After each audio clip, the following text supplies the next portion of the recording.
Chapter 136. The applause came from the competitors, the teachers, and the candidates who had already been eliminated.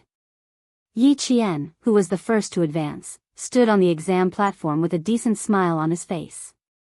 In the face of the thunderous applause, he calmly bowed and said, "Thank you." His calm demeanor was even more in line with the teachers' hearts. When Principal Chao, who had been accompanying him all this time, heard Yi Qian's name, he unscrewed the bottle cap with trembling hands and took 3 pills in a row.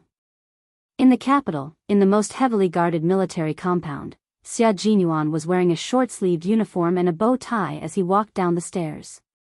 He was wearing a military summer uniform, which was tucked into his perfectly ironed dark green military trousers and tied with a brown leather belt, which perfectly accentuated his sexy and muscular waist. His broad shoulders, slender legs, and every step he took was noble and elegant. Everything about him was like a gentleman's elegance. Someone once commented that Xia Jinyuan, who was wearing a military summer uniform, had a kind of uniform temptation that made people want to turn into a hooligan and pounce on him to take off his clothes. Other than this uniform temptation, there was no one else. "Dad, I'm going out for a while." When he went downstairs, he saw Commander-in-Chief Xia sitting on the sofa drinking tea and reading the newspaper leisurely. "You should rest early.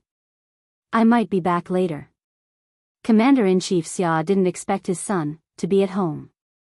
When he heard the voice behind him, he turned around in surprise and said, "Where did you come from? Why didn't you make a sound?" He also saw that he was wearing a summer uniform. It was obvious that he had specially cleaned up. Commander-in-Chief Xia put down the newspaper and stood up to look at his handsome son with interest. "Oh, the sun rose from the west. You know how to clean up? Going on a date? Which family's girl is she from? If you succeed, bring her home for me to see." Other people's sons could change girlfriends 4 or 5 times a year. Why was it that his son had never brought home a single woman in a year? If it weren't for the fact that he had found some children's dishes in his study room, he would have suspected that his son had spent so much time in the army that he only liked military uniforms and no longer liked women's makeup. Xia Jinyuan lowered his head and looked at his outfit. There was nothing special about it, so he raised his eyebrows and said, "When did I ever dress up? It doesn't count as a date, but it is indeed a meeting with a little girl. Also, don't overthink it. She's a 14-year-old girl, a middle school student." Then he was really overthinking it. Commander-in-Chief Xia immediately lost interest and waved his hand to chase him away. "Go, go, go. Go and have fun. Don't come back for dinner tonight. I'll go to your Uncle Han's house for dinner." Xia Jinyuan had already walked out of the compound. He drove his own car and rushed to his destination. Yi Qian walked out of the exam hall hurriedly towards the school gate. He only had 4 minutes to meet with Xia Jinyuan. If he couldn't leave, he had to run. Yi Qian. Someone chased after him. He took big steps as if he was afraid that she would leave. "Where are you going now?" "Later, Yi Ying and the others will go back. We plan to have dinner outside and send them to the train." Students who failed to make the cut were not allowed to stay in the capital. They were led back to the southern province by the teachers of the provincial No. 1 middle school. Gao Yang was familiar with the capital. After asking the teacher in charge, they agreed to go to Wangfujing to eat the specialties of the capital. The rest of the students agreed readily. Except for Yi Qian. He had only said a few words to Yi Ying and she had already disappeared from the scene. Chapter 137.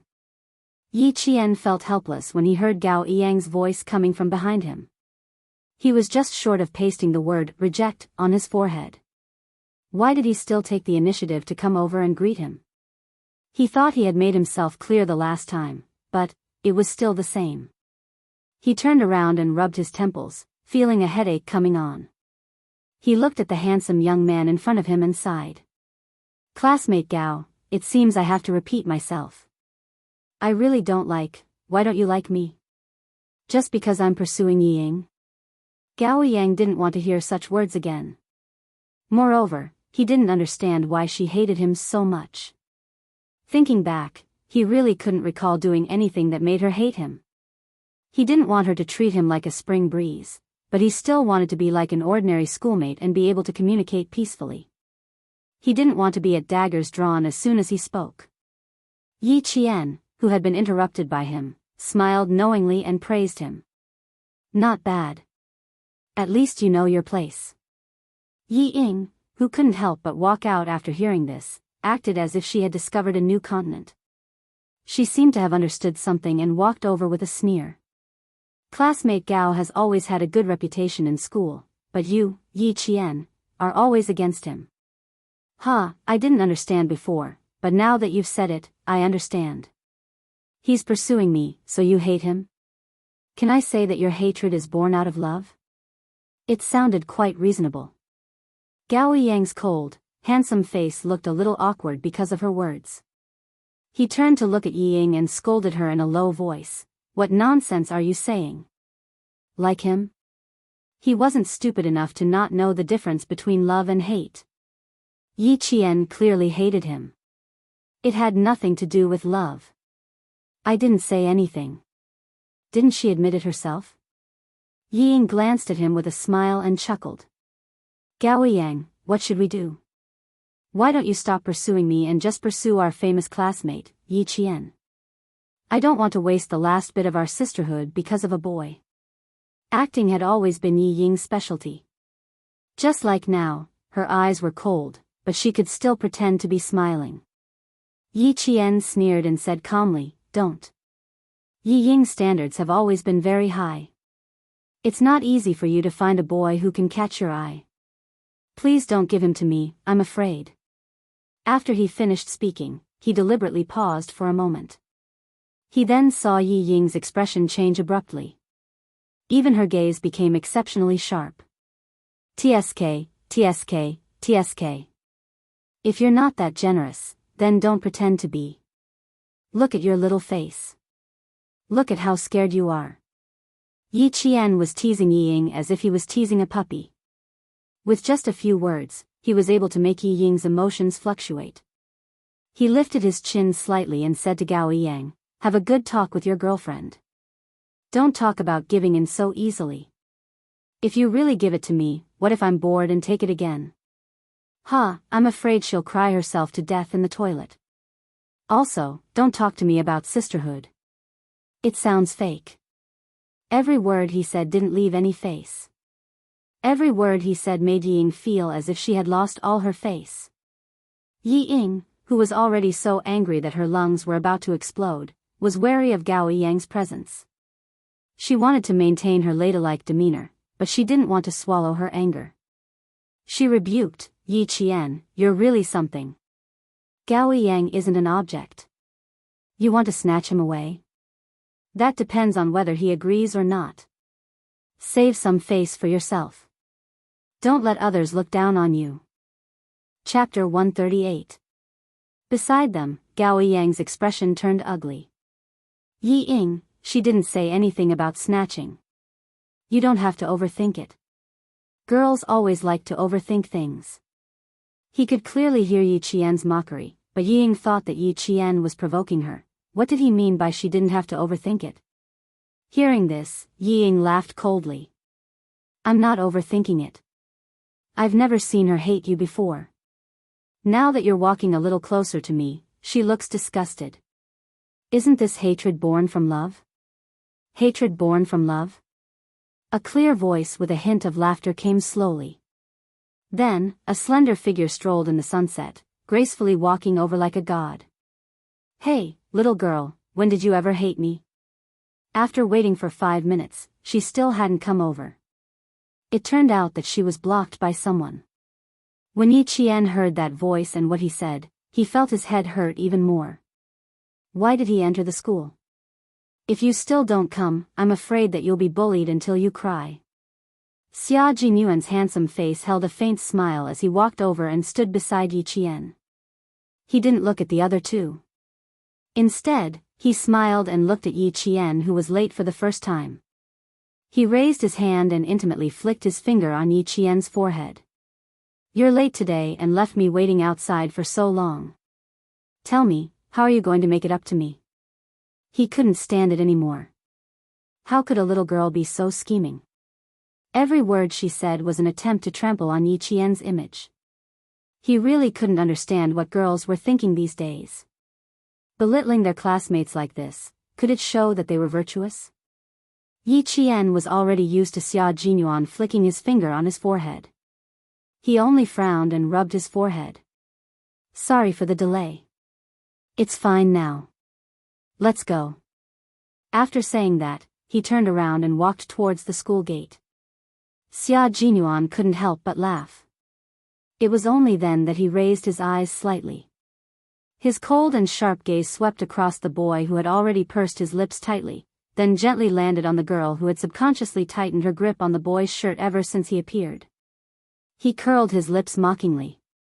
Even though he didn't say a word, it was enough to make the two of them tense up. His cold gaze, his cold smile, this arrogant man was clearly telling Yi Qian and Gao Yang that he couldn't be bothered to speak to them, to the point where even a glance was beneath him. Xia Jinyuan felt that it was beneath his dignity to argue with children. However, Yi Qian, that narrow-minded girl, would probably be more than happy to settle the score with them. In order to make the little lass feel better, he didn't mind occasionally doing one or two things that were beneath his dignity. "Ha, you're really something. You even managed to seduce a soldier." Yi Ying waited until the two of them were out of sight before she spoke through gritted teeth. She was still afraid. When the soldier in the military uniform swept his cold gaze over her, all the hairs on her body stood on end. She was so afraid that she didn't dare to raise her head. As a result, she couldn't even see what the soldier looked like. After a while, Gao Yang finally looked away. After hearing what she said, he frowned and said in a low voice, "He's not an ordinary soldier. He's a very young major." "A major?" Yi Ying furrowed her pretty brows. "What's a major? You seem to be like me." She was quite afraid and didn't finish her sentence. She felt a little embarrassed to say it out loud. Chapter 139. For Yi Ying, who had never been in contact with military ranks, she naturally didn't know, but Gao Yang knew. Looking at Yi Ying's fearful expression, Gao Yang sighed softly, "I'm as scared as you." "Forget it, it doesn't matter if she doesn't know. If she doesn't want to go, we'll go ourselves." He paused, frowned slightly, and said in a deep voice, "You didn't have to pick on Yi Qian just now. I'm not so stupid that I can't tell the difference between love and hate." At this moment, Yi Ying's beautiful eyes were completely gloomy. After staring for a while, her beautiful eyes were faintly moist, and she revealed a smile that was uglier than crying. "Is that so? Then I'll just treat it as a misunderstanding. I'm sorry, I don't want to go tonight either. Goodbye." She didn't insist on her views in front of him, but instead took all the blame. Coupled with the faint tears in her eyes, it was enough to make a 15-year-old boy like Gao Yang surrender and admit his mistake. Seeing him apologize to her, Yi Ying faintly smiled. She had always known how to use her advantages, and she was also good at manipulating people. Teacher Zhu and the Capital Experimental Middle School's Director Li walked out as they spoke. "Then, I'll have to trouble you about the tickets." Director Li, seeing Gao Yang in front, he said a few words to Director Li and then walked over with a smile. When Gao Yang and Yi Ying heard that the Capital Experimental Middle School had already arranged for cars to go to the orchard farm on the outskirts of the capital after the preliminaries for the students to relax, they were stunned. "What, you don't believe me? Ha ha ha, I didn't lie to you. Quickly go and inform the other 3 students. Yi Qian doesn't need to go, I'll talk to her." Teacher Zhu patted Gao Yang's shoulder, and the smile on his face deepened. "There are only a few days left until the competition. This is specially arranged for the 12 of you to relax. We, ha ha ha, are basking in your glory." Teacher Zhu's gaze lightly glanced at Yi Ying. The two of them seemed to be walking very close. Why did it seem like they were in a relationship? "You mean that we'll all stay at the farm tonight and will only be back at noon tomorrow?" A trace of darkness flashed across Yi Ying's beautiful eyes, and she asked uncertainly, "What time will we leave the capital tomorrow? Can you catch the train if you don't come back for one night?" Teacher Zhu smiled and said, "Don't worry, we'll definitely be able to go home tomorrow." "Quick, we agreed to meet in 20 minutes. Let's meet 10 minutes earlier. When Ying saw this, her eyes flickered slightly. She said to Gao Yang impatiently, then I'll inform the girls. You go inform the boys. After that, he said goodbye to Teacher Zhu and left in a hurry. Not only was her eyes gloomy, but they were also filled with a frightening malice. Yi Qian, who had already walked out of the school, did not immediately get into the car. He looked at the man, who was as straight as a spear, and a trace of amazement flashed in his eyes. In his military uniform, Xia Jinyuan not only raised his temperament to the peak, but he also looked as elegant as jade. He felt that a gentleman should be like this, and his every move was noble and extraordinary. I'm sorry, I can't go out tonight. Just now, Teacher Zhu from the provincial first high school said that the school arranged for the 12 of us to stay at an orchard farm. I didn't refuse. Yi Qian raised his eyes slightly, and quietly concealed his amazement. I can only miss tonight. I'm very sorry. Chapter 140. Her apology only made Xia Jinyuan raise his eyebrows slightly. He smiled and said, if that's the case, we can only do it next time. I originally wanted to take you to see it. Because it was something that couldn't be said to outsiders, he bent down slightly. His tall and slender body completely covered Yi Qian's slender figure, like a pine tree sheltering the sun, protecting the still-growing sapling. To see the latest model of our country's artillery shells that are ready to be used in the army. He was so close to her that he could smell the faint fragrance on her body. It wasn't the smell of artificial perfume, but the faint and elegant fragrance of a young girl's body. The little girl's skin was very white, like white jade with a translucent luster. Oh, she had grown a little taller since the first time he saw her, and her body had become slimmer. She already had the graceful bearing of a young girl. Xia Jinyuan's dark eyes darkened slightly, but he didn't bat an eyelid. His gaze lingered on Yi Qian's slender, swan-like neck. It wasn't abrupt, but purely out of appreciation for beauty. In an instant, Yi Qian, who was enveloped by his minty scent, retreated slightly. While she was momentarily moved, she looked up. The moment their eyes met, Yi Qian saw the confident smile on his sexy thin lips, as if she would definitely agree and reject the school's arrangement. Yi Qian, who was also rebellious, saw this and didn't pull away. Instead, she glanced at him from the corner of her eyes. Her clear black and white eyes looked at him with a half-smile. She shook her head and said, "Thank you for the trouble, Captain Xia. I really want to go, but unfortunately, I still can't." He clearly saw that she was moved, but why didn't she agree? He was afraid that she had plans for the day. He had several plans in his mind, and he was so thoughtful. She had to accept his kindness. At home, he had arranged to take Yi Qian to a private restaurant in Beihai Park to eat authentic imperial city cuisine. Then, he would take her to the courtyard's training field to see if she had improved in the few days that he had been away. This arrangement didn't seem to be enough to keep the little girl by his side. Therefore, he changed his strategy at the last minute and brought out the artillery shells and the military factory. The tactics were good, but the people they encountered were not ordinary. Xia Jinyuan was about to succeed, but in the end, he was told that he still couldn't go. Driving away, he experienced the feeling of sadness for the first time. The little lass was not only smart, but also very determined. She was really not easy to coax. Yi Qian waited until his car was out of sight before returning to school. It was not even 6 o'clock yet, so he decided to go back to the dormitory and wash his face first. It would be a lie to say that he wasn't nervous when he was on the stage. This was his first time experiencing it, and a layer of sweat had formed on his back. His brain had been working at high speed for a few days, and it was indeed a little tiring. Being together with such a dangerous man. While her whole body was tense, she had to constantly pay attention to his faintly discernible flirting which could cause misunderstandings. Just like just now, he could have stayed away from her to talk, but he insisted on staying so close to her.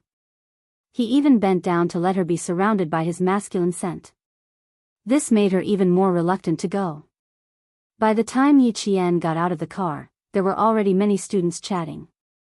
They were all contestants from various schools, and there weren't many of them, only 42 people.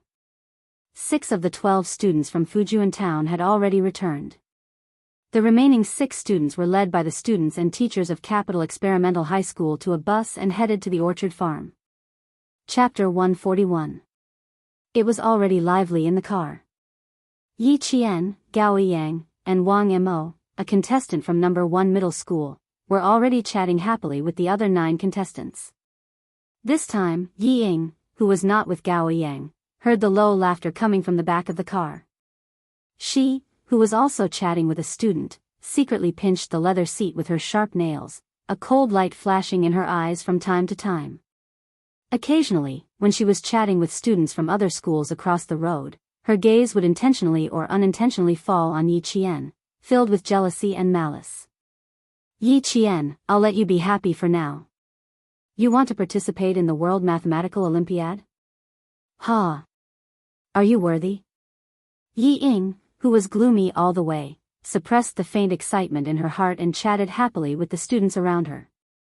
Yi Qian, who was chatting with the contestants from number 1 middle school, had a faint smile on his face the whole time, as if he did not notice the gaze coming from somewhere.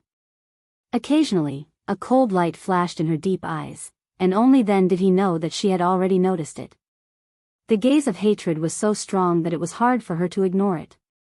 When they arrived at the suburbs of Beijing, the sky was not completely dark. The students with cameras in their hands could not wait to take photos with Yi Qian and the other 12 contestants who had been selected. Yi Ying glanced at them, revealing a hint of ruthlessness, and turned to leave alone. Take a photo for me, take a photo for me. When they were outside, the distance between the boys and girls had increased imperceptibly. The boys from each school fought to be the first to take photos with Yi Qian, and some even left their addresses, hoping that they could often write to each other in the future. Of course, they were learning how to write to each other. After Yi Qian changed the trajectory of her life in this life, Xiuyan's demure brows had unknowingly become more cheerful.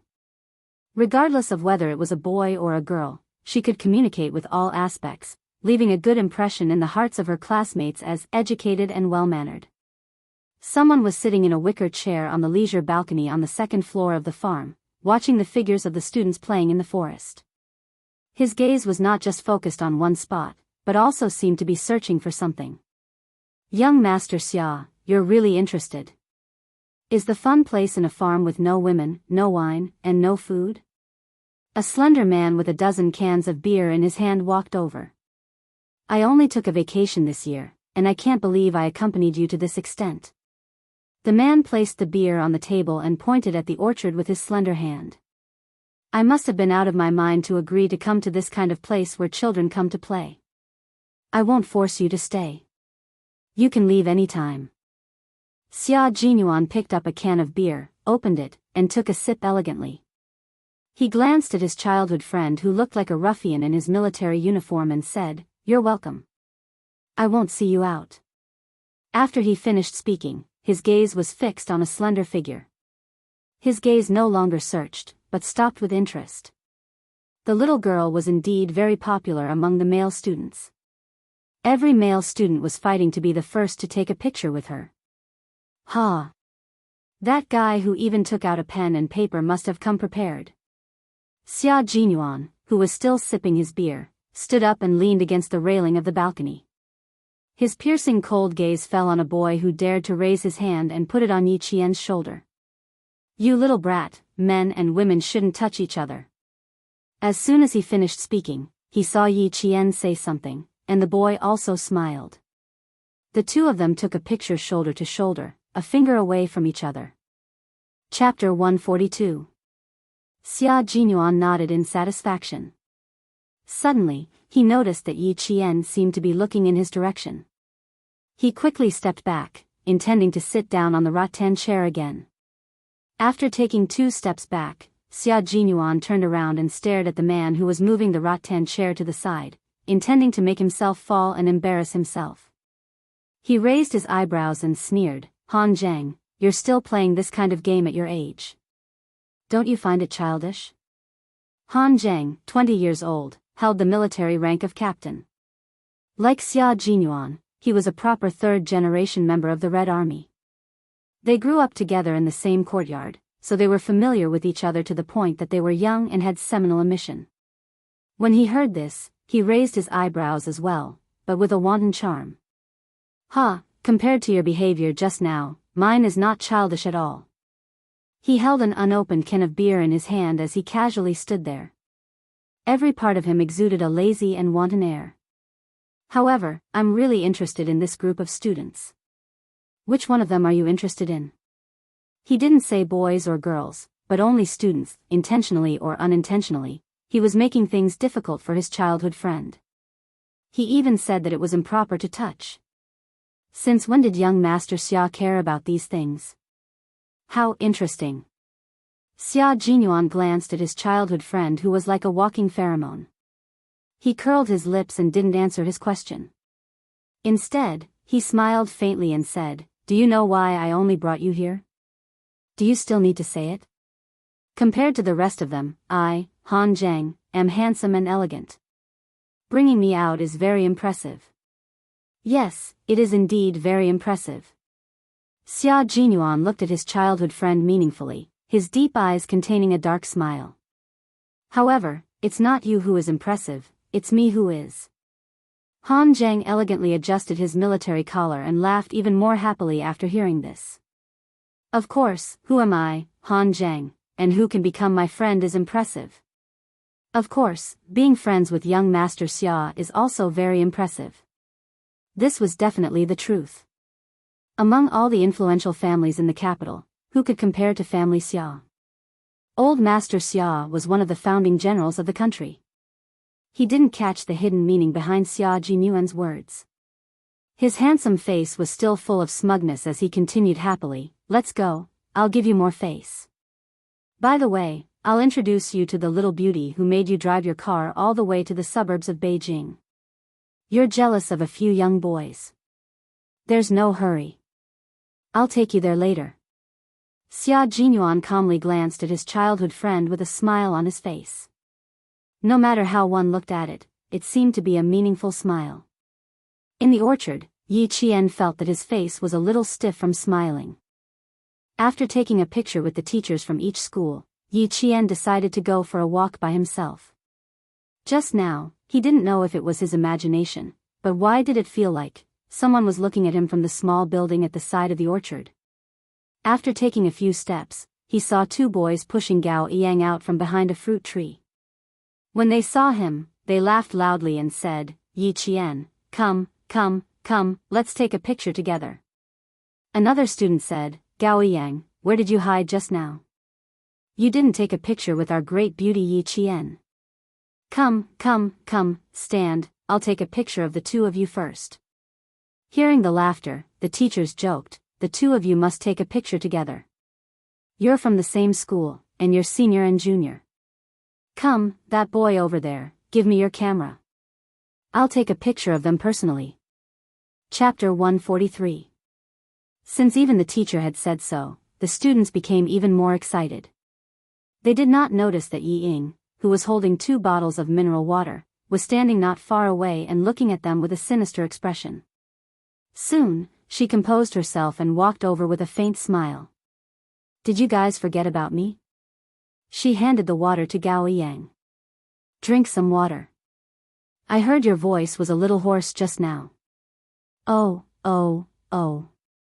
The students who had let go of the water seemed to understand something. They let out a long, oh. Not bad. They even looked at Gao Yang ambiguously and blinked.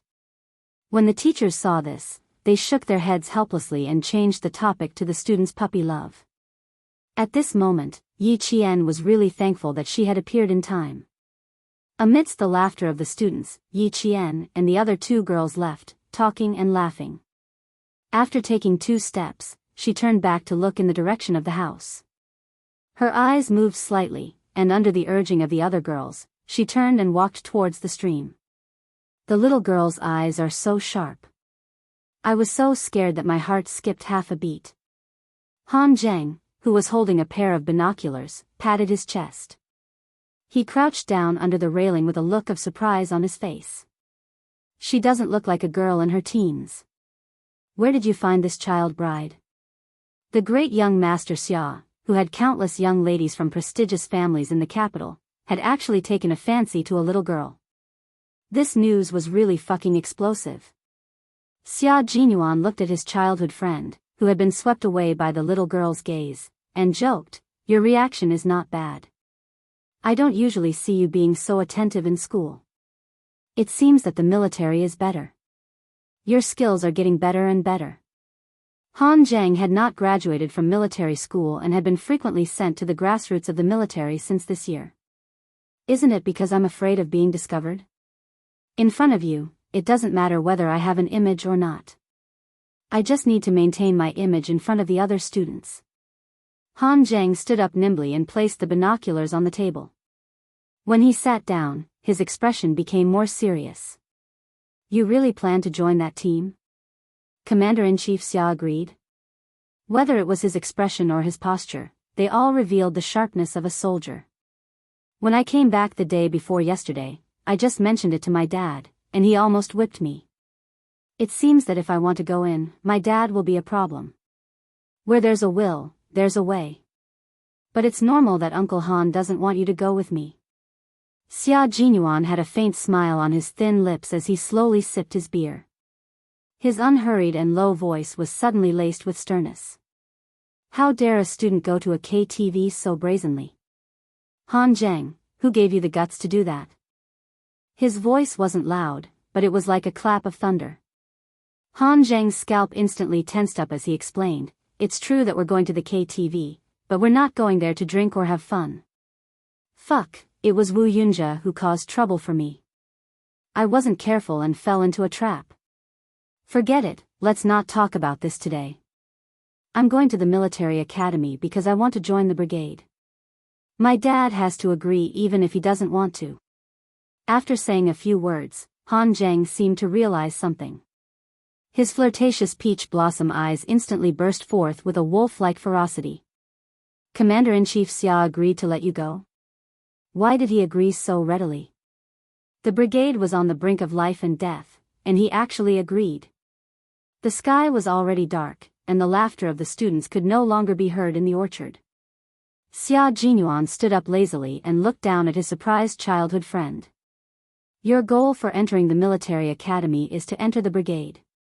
Unfortunately, so am I, Xia Jinyuan said to Xia Jinyuan. Chapter 144. The difference is that I've already discussed it with Commander Xia before the exam. I'll report on time after a year of training in the army. Young Master Han, you're still too inexperienced. After saying that, she turned around and walked into the room, leaving behind a stunned first young Master Han. He didn't come back to his senses for a long time. Brother Xia, young Master Xia, my young master, give me some advice. You have to give me some advice. A gust of wind blew past and Han Zheng, who was instantly sober, chased after him. Give me some advice first, then go see your child bride, okay? Xia Jinyuan's indifferent voice came from outside the room. Child bride? I don't have the guts to do that. I'm just protecting the little girl. Let's go, young Master Han. If you want me to do something, you have to perform well. Treat the little fox as a child bride? He really didn't have the guts. The little girl was his informant among the students. Not only did he apply for international police protection, but he also applied for personal protection. Now, whether it was in the country or abroad, protecting her was his current mission. When it was time for dinner, the restaurant of the farm was already filled with the aroma of the food. The local students from Beijing played the role of host and introduced each dish that was served. Xia Jinyuan, who was sitting in the private room, looked through the bamboo curtain at Yi Qian, who was clinking glasses with his classmates. He didn't touch much of the food that was served.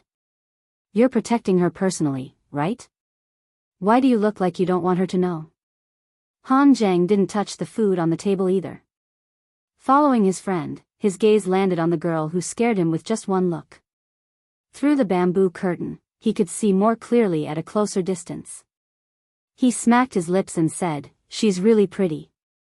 Look, before he could finish his sentence, Han Zheng saw a long-haired girl sitting behind the girl smiling as the waiter served the hot soup. She stood up. She didn't know what happened, but as soon as she took a step forward, she suddenly fell towards the waiter who was holding the hot soup. Realizing that something was wrong, Han Zheng's expression changed drastically. He shouted, "Be careful." With this loud shout, the waiter, who was completely unprepared, bumped into the bowl of hot soup that spilled out of the bowl and scalded his hand. At the same time, the bowl in his hand flew directly towards the back of the girl sitting at the other table.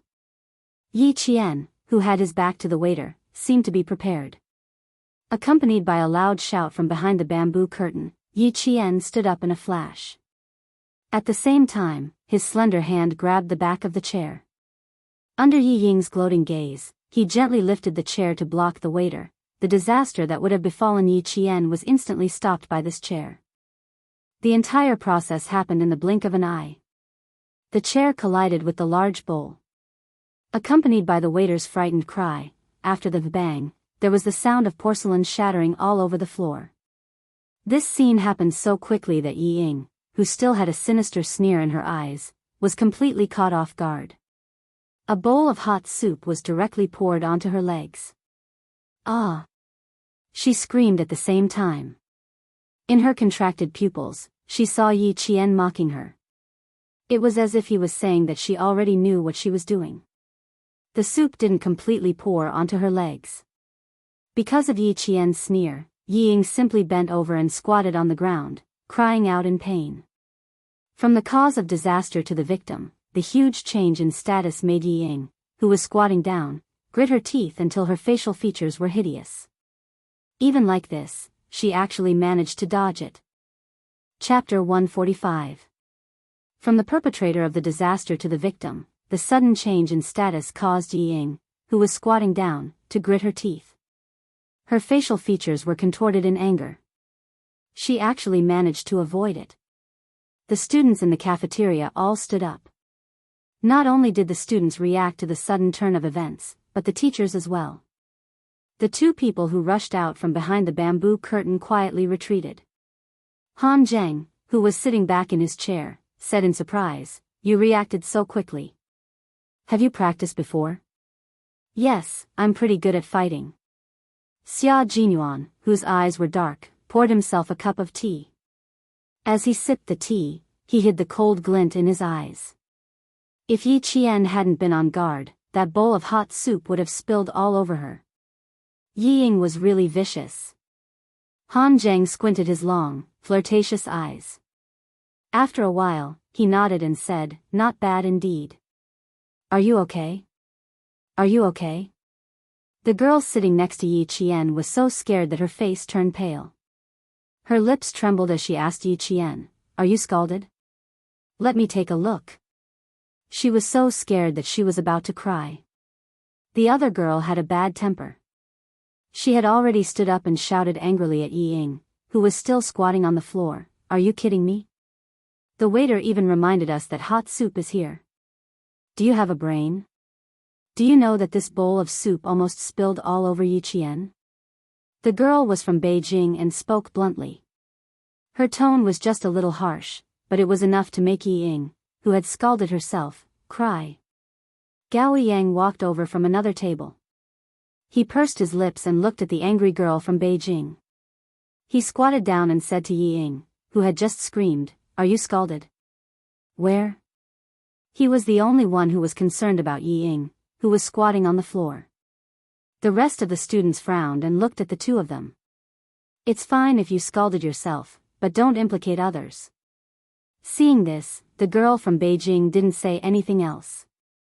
She turned and asked Yi Qian, "Why don't we go back to our rooms to rest first and wake up early tomorrow morning to play?" Yi Qian smiled at the girl and bent down to pick up the overturned chair. He walked step by step to Yi Ying, who was still squatting on the floor and pretending to be the victim. He slowly bent down. "Yi Ying, one who is unjust is doomed to destruction. You should really be glad that you spilled a bowl of hot soup. If..." In Gao Yang's tense gaze, Yi Jian had already gently moved to her ear. Her breath was cold, but her words were like needles. If it was a knife or something like that, I'm afraid that one of your legs would be crippled. Pfft, Yi-Ying, oh Yi-Ying, what's a bowl of hot soup? I'll wait for you to use your ultimate move. Her voice was so low that only the two of them could hear it. Yi-Ying was frightened by the sharp voice. She suddenly panicked. She buried her head tightly and her nails pierced her arm. She endured it and didn't look up. She only cried out in pain. Seeing this, Gao Yang didn't blame Yi Qian. Instead, he said in a low voice, "Go back to your room and soak yourself in water. Otherwise you'll get blisters."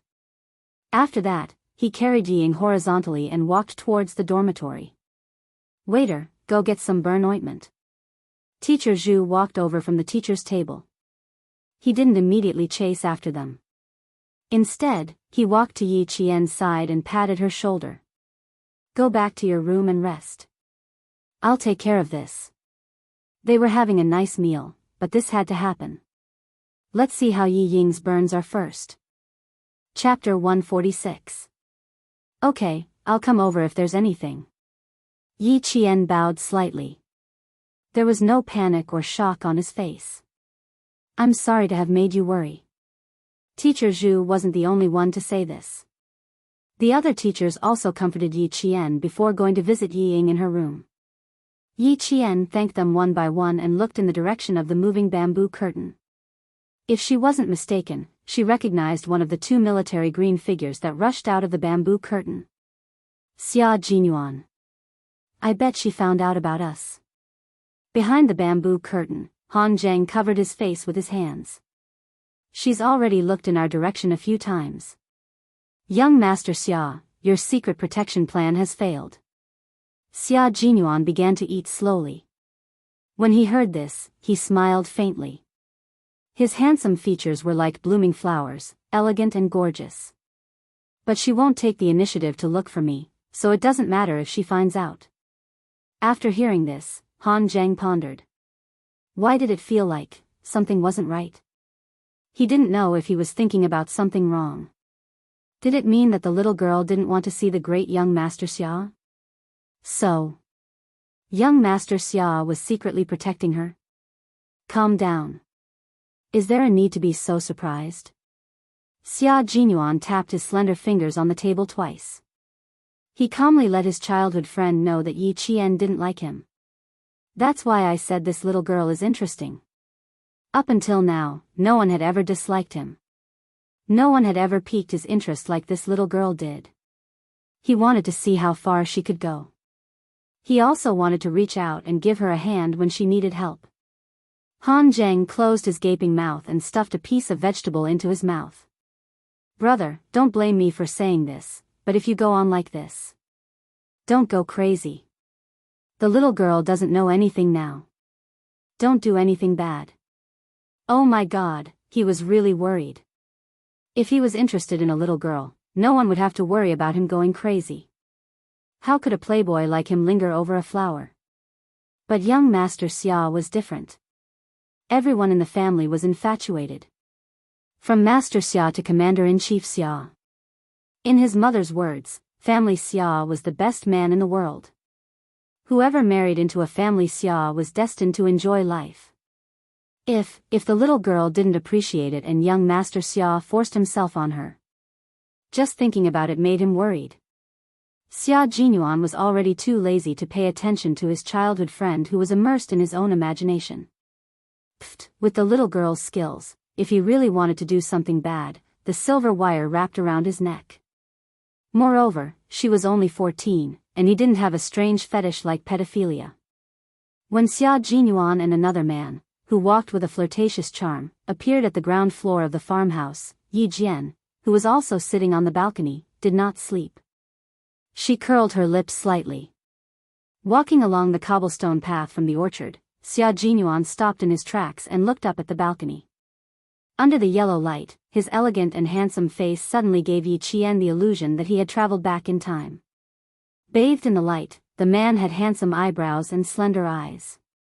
His eyes were as deep and vast as the blue dome of heaven. His thin lips curved into a faint smile. He was as elegant as an orchid and had a natural elegance. He was like the noblest person in the ancient imperial city, dressed in luxurious clothing.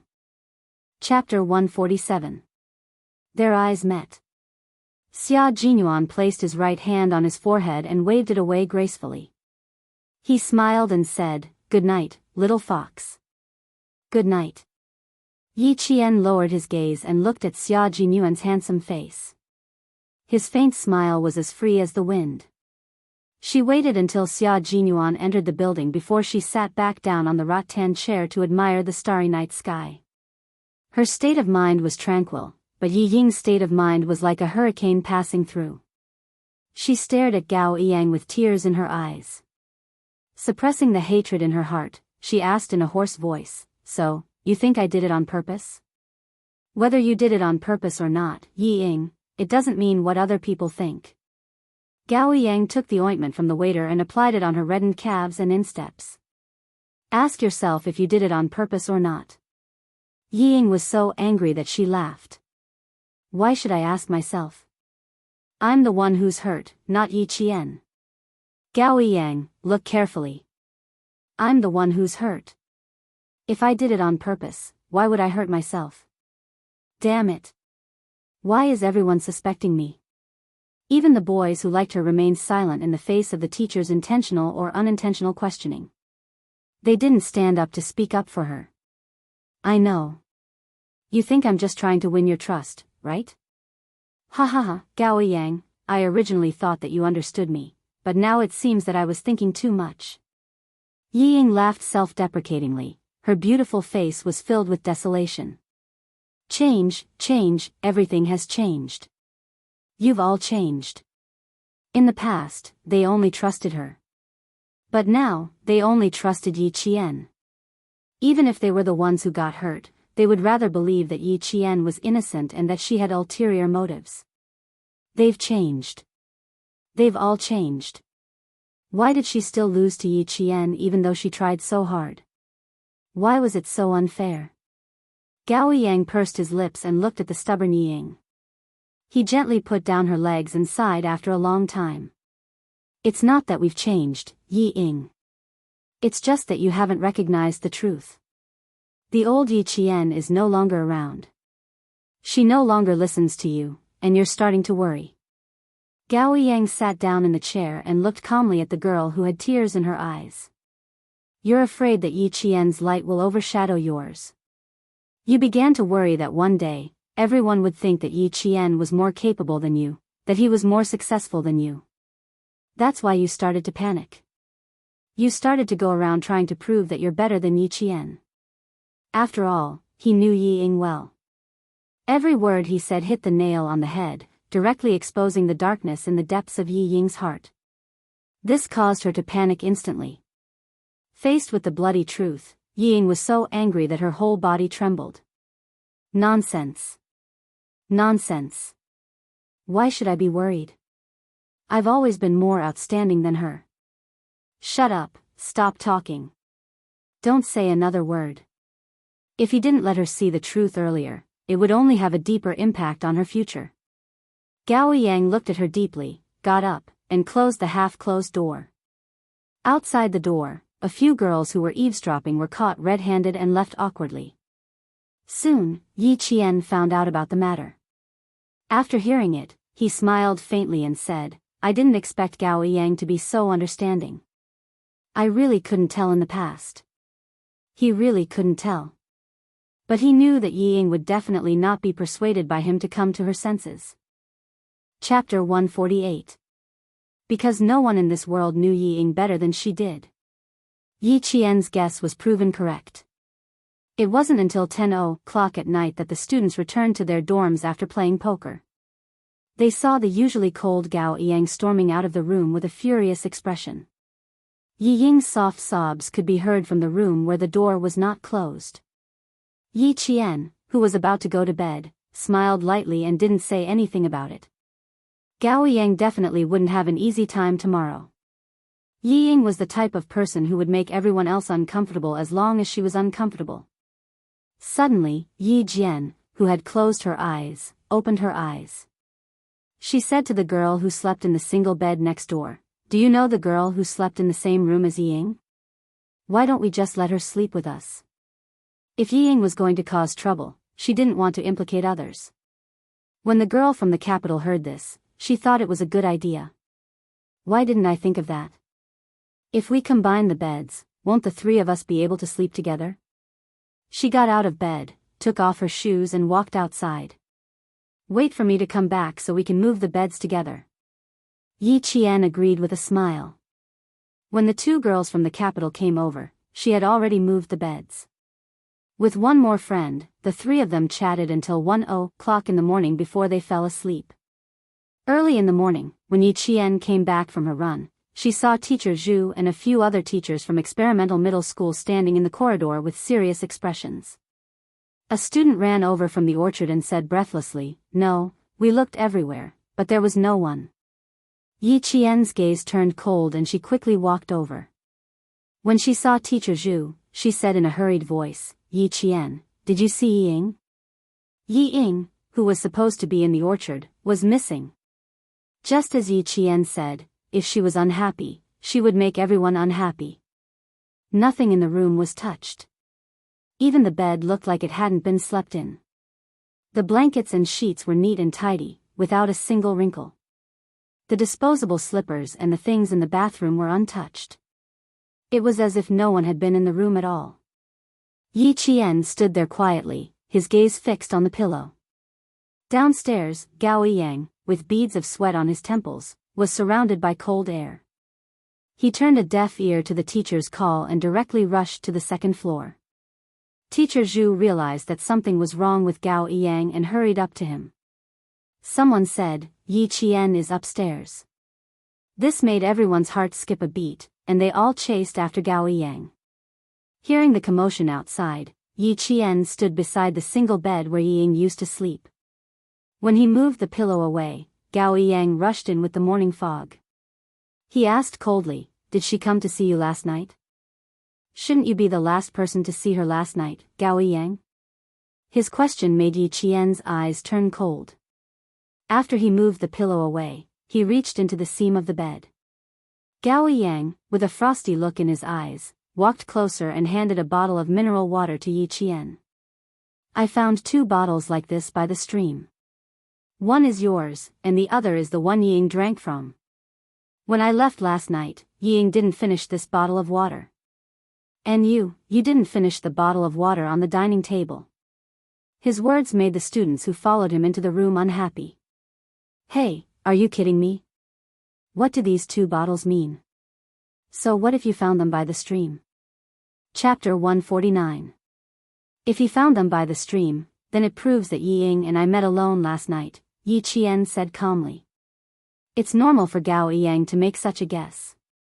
She pointed at the mineral water bottles in his hand. "One bottle should be in my hand, and the other bottle should be in Yi Ying's hand. Now that both of them are by the stream, it makes people think that Yi Ying and I went to the stream in the middle of the night. After all, both of us almost got into trouble last night." This was something that couldn't be explained clearly.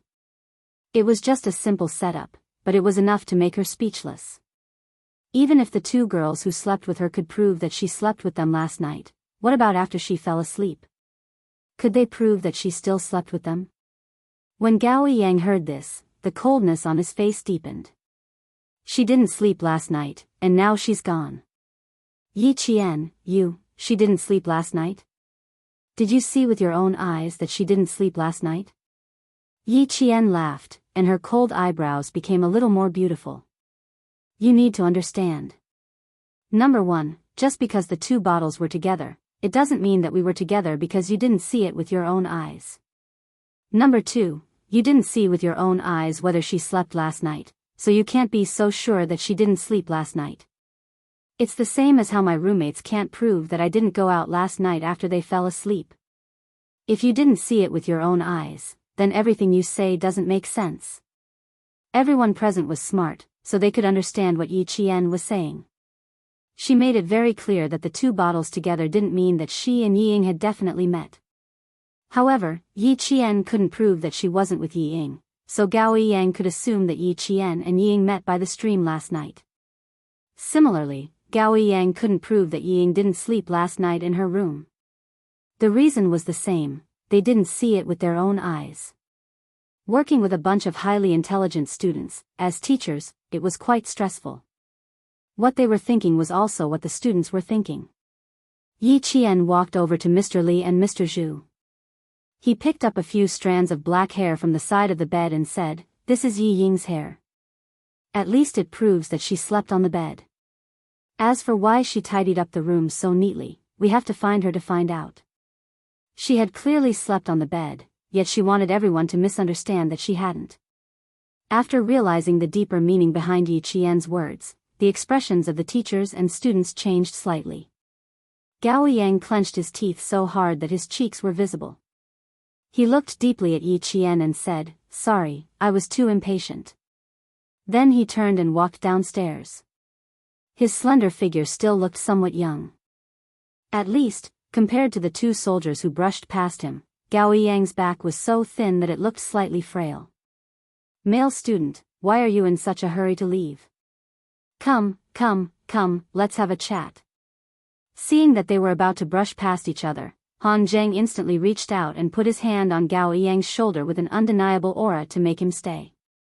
Dressed in a military uniform, Han Zheng put away his bone-chilling charm and looked full of military might. He smiled and said, "We'll leave together later. We still need you to bring us to the stream." Gao Yang wanted to resist, but when he calmed down and saw Xia Jinyuan standing at the side, he was slightly stunned. Wasn't this the young major that Yi Qian knew? Chapter 150. Xia Jinyuan glanced at the boy and said to Han Zheng, "You guys go to the stream first. Yi Qian and I will follow." After making an okay gesture, Han Zheng directly took Gao Yang away from the stairwell without giving him a chance to struggle out of his grasp. Yi Qian had no intention of looking for Yi Ying. In her opinion, this was just an act by Yi Ying. However, the teachers did not think so. They decided to call the police if they could not find her within 3 hours. "I'll go to the stream and take a look. You guys go look elsewhere." She did not want to look, but she had to. Once the police were called, all the students would be taken to the police station for questioning. She would be the focus of the questioning. Once she was listed as the focus of the questioning, she would most likely not be able to go to Australia. Why did Ying go missing? It was obvious that she was here for her. Yi Qian turned around with a cold expression and walked out of the orchard. Instead of looking everywhere, she might as well ask the shop owner about the surrounding terrain. How could a person who felt even the slightest bit of discomfort go far? She wanted to see how she would explain it to the teachers after she found her. She had just separated from her classmates when she stopped again. She saw someone leaning against a peach tree and looking at her with a smile on his handsome face. She's just out for a walk, yet she can cause so much trouble. Little girl, you really have to stay away from her in the future. Seeing that she had stopped walking, Xia Jinyuan beckoned her over. I'm really worried. She hasn't disappeared for 24 hours. Things keep happening one after another. Yi Qian raised her eyebrows and asked with a smile, why? Do you think she disappeared on purpose? Don't you already know if she did it on purpose? Xia Jinyuan chuckled. His smile was as warm as the morning sun shining through the mist. Let's go. You have an hour to hand her over to your teachers for a good lesson. Finding Yi Ying within an hour might be impossible for others, but it was not difficult for Yi Qian. After understanding the situation from the shop owner, she said to Xia Jinyuan, I'll go look for her. There's no need to trouble you and your friends. You know where he is so quickly. How can you analyze it? Xia Jinyuan looked at Yi Qian in surprise, who seemed to already know what was going on. Xia Jinyuan asked with interest, only 10 minutes. You have plenty of time. At this time, the sun had already dispersed the faint mist. Yi Qian, who was following a small path into the mountains, stopped and turned around. His eyes contained a hint of a cold and sharp smile. He said indifferently, there's no need to analyze. It's just because you know yourself and your enemy. Know yourself and know your enemy, and you will be victorious in every battle. Xia Jinyuan chuckled softly and sighed. That sister of yours, have you ever thought of asking her to leave school? Why did you let her leave? Yi Ying was unwilling to give up and wanted to surpass me in every aspect. She wanted to prove that she was better than me in every aspect. Yet, he couldn't get his way every single time. If I let her leave, I will feel very bored. She spoke in a low voice, filled with the mischievous interest of a little girl. It could be seen that she really hated Yi Ying. The only difference was that she disdained to use underhanded and immoral underhanded tricks. She liked to use her strength to suppress others and make them live under her halo forever. For someone who wanted to surpass her, this was a form of torture, both physically and mentally. Chapter 151. I can go alone. Don't worry, Captain Xia. Yi Qian once again stopped Xia Jinyuan from going with her. She only hoped that she could handle the matter with Yi Ying herself. Since she insisted, Xia Jinyuan didn't force her. He stared at her quietly for a while, then smiled faintly and said, "Okay, find me in my room when you need me." As she turned around, Xia Jinyuan looked at her tenacious and slender back and said in a low voice, "Take good care of yourself. Don't forget, you have a mission now." Yi Qian didn't look back. She just stopped in her tracks and nodded to show that she understood. Walking up the mountain path, there was a small pavilion for climbers to rest in. Further to the left of the pavilion, there was a mountain deity temple that only the locals knew about. Yi Qian looked at the newly broken twigs and the bent grass on both sides of the path. She sneered and walked straight in the direction of the mountain deity temple.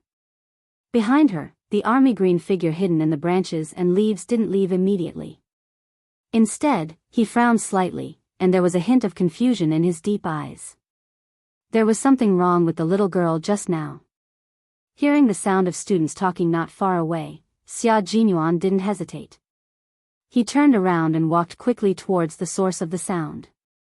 Although the mountain deity temple was called a temple, it was actually just a natural small cave that could only accommodate about 3 people. It had a certain amount of history, so the surroundings of the cave were extremely dark due to the smoke of sandalwood. Yi Qian, who had slowly climbed up the mountain for 20 minutes, didn't immediately appear. She looked at Yi Ying, who glanced at the entrance from the side of the mountain deity temple from time to time. The cold light in her dark eyes was like the light of a sword. In the forest, the morning birds flew through the branches and chirped happily. In the quiet surroundings, there was no one else besides her and Yi Ying. Yi Qian laughed silently. If she got rid of Yi Ying now, wouldn't she be able to solve the problem once and for all? His eyes, which were so bright that they could reflect the blue sky and white clouds, were already steaming with killing intent. If he really killed her, how many people would know? Yi Jian's right hand gently grasped the silver wire that had been wrapped around her left wrist like a bracelet. Hiding behind the leaves, Yi Jian took a step forward in the strong killing intent, and a pair of warm and strong hands grabbed her arm. "Don't worry, wait a little longer." Xia Jinyuan, who had appeared out of nowhere, grabbed Yi Jian and stopped her from taking a step forward. His dark and gloomy eyes were unreadable. He controlled his strength very well. It was as if he was really just holding her back and asking her to wait a little longer. Murderous intent. Xia Jinyuan could tell that she was bathed in blood. Her murderous intent was as thick as ink. He couldn't understand why a 14-year-old girl would have such a strong murderous intent towards someone of the same age. Before this, he couldn't tell at all. When her hand gently grasped the silver wire on her wrist, Xia Jinyuan's eyes were fixed. Even when he purposely made the rustling sound of his body passing through the branches, he did not wake her up. In the end, he had no choice but to take action. The moment Xia Jinyuan grabbed her arm, Yi Qian gently closed her eyes. In just a few seconds, she restrained her murderous aura. Of course, he couldn't kill her here. There was too much evidence and witnesses.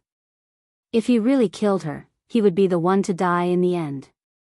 Looking back, Yi Qian's clear black eyes calmly looked at the man whose handsome face revealed a hint of seriousness. He sneered and said, "What, do you really think I would do something that would harm myself? How could that be? It was just a moment of anger." Chapter 152. He was a soldier and had keen observation skills and intuition. He must have noticed something when he tried to stop her. Therefore, there was no need to hide it. Telling him openly would lower his suspicions. It's normal that you can't let down your emotions. I believe that you're smart and won't let down Father Jen and Uncle Chen because of some insignificant person. Xia Jinyuan heaved a sigh of relief when he saw that she didn't look gloomy and didn't look like she was in trouble. He let go of her slender arm and said with a faint smile, "People who make mistakes must be punished. Although it's just a punishment that doesn't hurt or itch, it's enough to let everyone know her character. It's also a good thing for you. Didn't she always want to compete with Yi Qian? Then let's make her pay for the humiliation she suffered, and her image plummeted to the point where no one was willing to travel with her." His words were like a warning bell that shattered the haze in Yi Qian's heart. His pupils contracted slightly and Yi Qian exhaled deeply. He almost lost himself just now. "I'm fine. Captain Xia, you should leave us alone. I don't want to explain too much. After all, she asked Liao Jian to spy on us." After Yi Qian finished speaking, he ignored Xia Jinyuan's reply and walked through the bushes and leaves towards the temple. There was the sound of leaves rustling. Yi Ying, who was hiding behind a tree, leaned back slightly and tiptoed towards the back of the temple.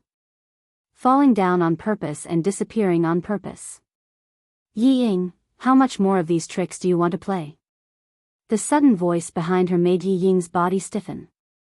There was a hint of panic in her eyes. Yi Qian looked at Yi Ying, who was panicking because of his appearance. His dark eyes were cold as he said with a faint smile, "You spent so much effort to frame me. You even purposely put the bottle of water I drank by the stream. But you just had to hide so close. It wasn't challenging at all for me to find you." There was the sound of messy footsteps coming from below. There were also the voices of teachers reminding the students to watch their steps and be careful not to fall. Clearly, they were all heading for the mountain deity temple. Yi Ying, whose eyes were filled with fear, suddenly looked up. Her reddened eyes stared straight at Yi Qian. The hatred in her eyes was like huge waves, rolling over and over again. "I did it on purpose? Heh, you really know how to lie through your teeth." Instead of retreating, she stepped forward and walked directly to Yi Qian's side. She raised her chin arrogantly and said, "Why would I do that? I was the one who got scalded from the fall." "Missing? Huh, which eye of yours saw me go missing? Aren't we just standing here?" From the corner of her eye, Yi Ying saw the figures of her teacher and student looming behind the green leaves. Her heart raced, and her eyes flickered. Her voice was filled with fear, and she said in a trembling voice, "Yi Qian, what are your intentions for following me here so sneakily? Last night, you caused me to get scalded.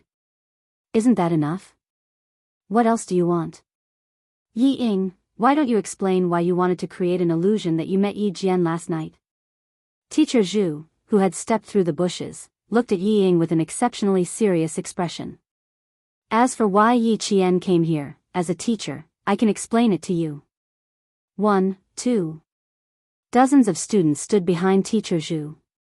Not a single one of them was not frowning as they looked at the girl who was full of lies. From their eyes, it was obvious that they were doubting Yi Ying's character. Chapter 153. Teacher Zhu's questioning and the students' unfriendliness made Yi Ying's face pale. In school, because of her relationship with Yi Zhifan, Yi Ying's teachers took good care of her. In addition, her grades were good, so the teachers were very tolerant of her. Even if they wanted to criticize Yi Ying, they would explain it in advance so that Yi Ying would know that even if they criticized her, they were still on her side. After a long time, Yi Ying began to have a vague sense of what kind of position a teacher should be in. She was used to teachers speaking up for her. When she suddenly heard Teacher Zhu not criticizing others but questioning her, she, who had never experienced something like this, immediately thought of protecting her dignity. She pretended to be calm and stubbornly raised her chin. With a trembling voice, she argued, "Teacher Zhu, what do I have to explain? My only mistake was that I didn't inform anyone before I left the class. That's my explanation. Whether you believe it or not is your own business." With that, tears welled up in her eyes. She looked at Teacher Zhu pitifully, hoping that the teacher would stand on her side, just like in town middle school. Her reaction made the students look at her with disgust.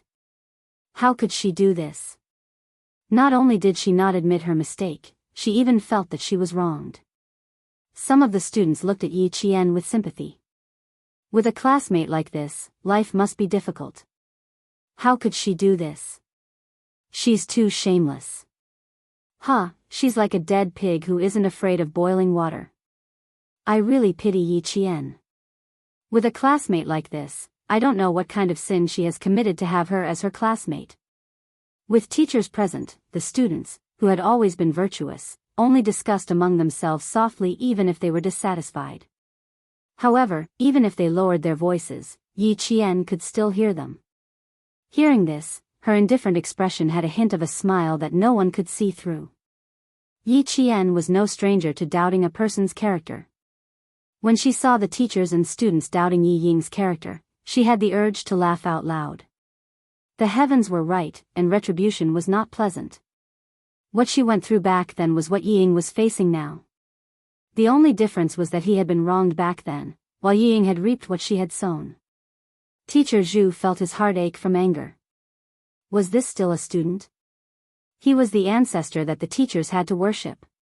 However, as a teacher with high professional ethics, she did not embarrass Yi Ying in front of all the students. Instead, he said to Yi Qian, in order to find her, all of you skipped breakfast. It was only 7 o'clock, and it was almost time to go back and have breakfast. I'll leave this to teacher. Teacher Zhu, who had already noticed the strange look in the students' eyes, sighed softly and said, everyone makes mistakes. All of you should disperse. A teacher's job was to impart knowledge and dispel doubts. Even Teacher Zhu, who had doubts about Yi Ying's character, knew to stand up for a student who had made a mistake. As a teacher, not only did he impart knowledge, he also taught his students how to behave. This was the difference between Teacher Zhu and Teacher Ku. In this life, it was Yi Ying's great fortune to have met Mr. Zhu. In her previous life, it was Yi Qian's misfortune to have met Teacher Ku. The two girls who stayed with Yi Qian last night stared at Yi Ying unkindly. They walked out from among the students and said to Yi Qian, ignore them, despicable people. Chapter 154. Stop talking. Let the teacher handle this. Let's go have breakfast. Even though the other student had her own opinions, under Mr. Zhu's influence, she did not say anything that was unfair. Instead, she held Yi Qian's arm and comforted her. Don't take it to heart. This kind of person is just jealous of you.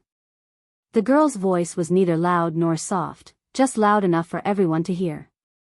Hearing this, Yi Ying's expression changed. She opened her mouth to confront her. Why would I be jealous of her? What does she have to be jealous of? You. Sorry, I don't want to talk to a person with a flawed character like you. Whatever I say has nothing to do with you. A girl from the north retorted coldly. Let me give you a kind reminder. Don't take it personally. It will affect your mood. Laughter came from the mouths of the students. While they were full of ridicule, they were also disdainful of Yi Ying's behavior. At that time, they were suspicious. Now, they were sure. Yi Ying's character was problematic. Gao Yang, who had come over but had not said anything, clenched his fists tightly. Yi Ying. He never knew that there was a side to her that was so unbearable. Could it be that everything he saw in the past was fake? His gaze moved from Yi Ying to the other girl, whom he had always thought was unbearable. He saw that she was still calm in the face of Yi Ying's accusation. She was calm and unhurried, as natural as a flower blooming and withering. She did not try to defend herself. She let Yi Ying direct this cheap farce alone. She had already won against Yi Ying several times over just by remaining silent. She walked to Yi Ying's side and said calmly, Yi Ying, I hope you remember that you don't just represent yourself outside. You also represent Fujian High School. Please restrain yourself and stop tarnishing the school's reputation. Yi Qian would only earn more respect from others. Gao Yang walked out. His footsteps were heavy as he walked to Yi Qian's side. He lowered his head and said clearly, "I apologize for my shallow thinking. I'm really sorry, Yi Qian. I thought I was right, but reality slapped me hard in the face. I realized that what I saw might not be right. I'm very sorry, Yi Qian." He didn't say anything to ask Yi Qian to forgive him. He bowed deeply before her, then straightened up abruptly. He didn't take another look at Yi Ying, whose eyes were filled with hope because of his appearance, and turned to leave. Even when Yi Ying screamed, "Gao Yang, come back," he did not turn back to look. It was like this in the past, and it was still the same now. Yi Ying, who was in a state of extreme panic, looked at the boy's thin figure as he left. She, who was still pretending to be calm, suddenly burst into tears. It was unclear whether she was crying because of Gao Yang's departure or because of the teacher's interrogation. No matter what her reason was, Yi Qian did not care. He knew that from today onwards, Yi Ying's life would not be as smooth as her previous life. Standing in the dark, Xia Jinyuan watched everything through the gaps between the leaves. His thin lips curved slightly. Little Fox was really dazzling just now. She was obviously not outstanding, but the way she handled the situation won the respect of the teachers and students. A little girl like this was the little girl he knew. The girl's cries continued, but Xia Jinyuan did not take another look at her. After Yi Qian left, he quietly left the scene. He left for Australia tonight. He and Yi Qian were on the same flight. Chapter 155. Yi Qian didn't know that Xia Jinyuan was on the same flight as him. After Yi Ying's incident, although it didn't affect Yi Qian's mood to play with the other students, the teachers couldn't be at ease with this trip. They were supposed to leave at noon, but the return trip ended at 9 a.m. At 3 p.m., Mr. Zhu and the other students returned. Yi Qian didn't see Yi Ying.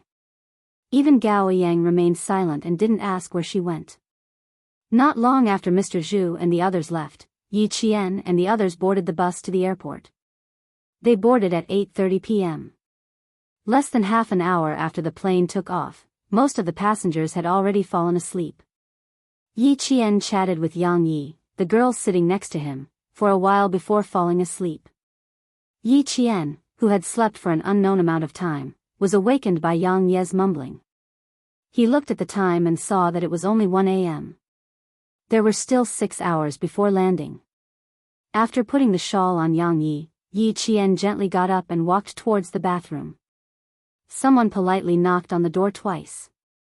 Yi Qian, who was washing his hands, took out a tissue to dry his hands and opened the door. Like a cheetah in the forest, a person squeezed into the narrow washroom. Yi Qian's reaction was just as fast. When he noticed the other person's strange behavior, he had already raised his right leg and kicked towards the other person's knee. Such a big greeting gift? I don't dare to accept it. The familiar voice slowly laughed with a hint of mockery. At the same time, the familiar faint mint smell instantly filled Yi Qian's nose. It was cold and low-key, just like its owner. The right leg that was supposed to kick the other person's knee moved to the side and brushed past the other person's calf. Yi Qian moved to the side so that Xia Jinyuan, who had already squeezed in, could come closer and close the bathroom door. When he really stepped in, Yi Qian regretted it. The washroom on the plane was so small that it could only accommodate one person. When he came in, the space was so small that Yi Qian wondered if he should stand on top of the toilet bowl. It was as if she had blocked out the unpleasant smell of disinfectant. Every breath she took was filled with his scent. Yi Qian, who had a sensitive sense of smell, couldn't help but hold his breath. Being alone with him, especially in such a small space, always made her feel unnatural. Xia Jinyuan didn't mind. The small space didn't affect his mood at all. Especially when he saw her expression as if she wanted to stand on top of the toilet bowl, he couldn't help but chuckle. You fell asleep less than half an hour after boarding the plane. Little girl, if you didn't wake up, would have to wake you up. In the dim light, although there was a smile on his handsome face, there was no trace of a smile in his dark eyes as he looked at Yi Qian.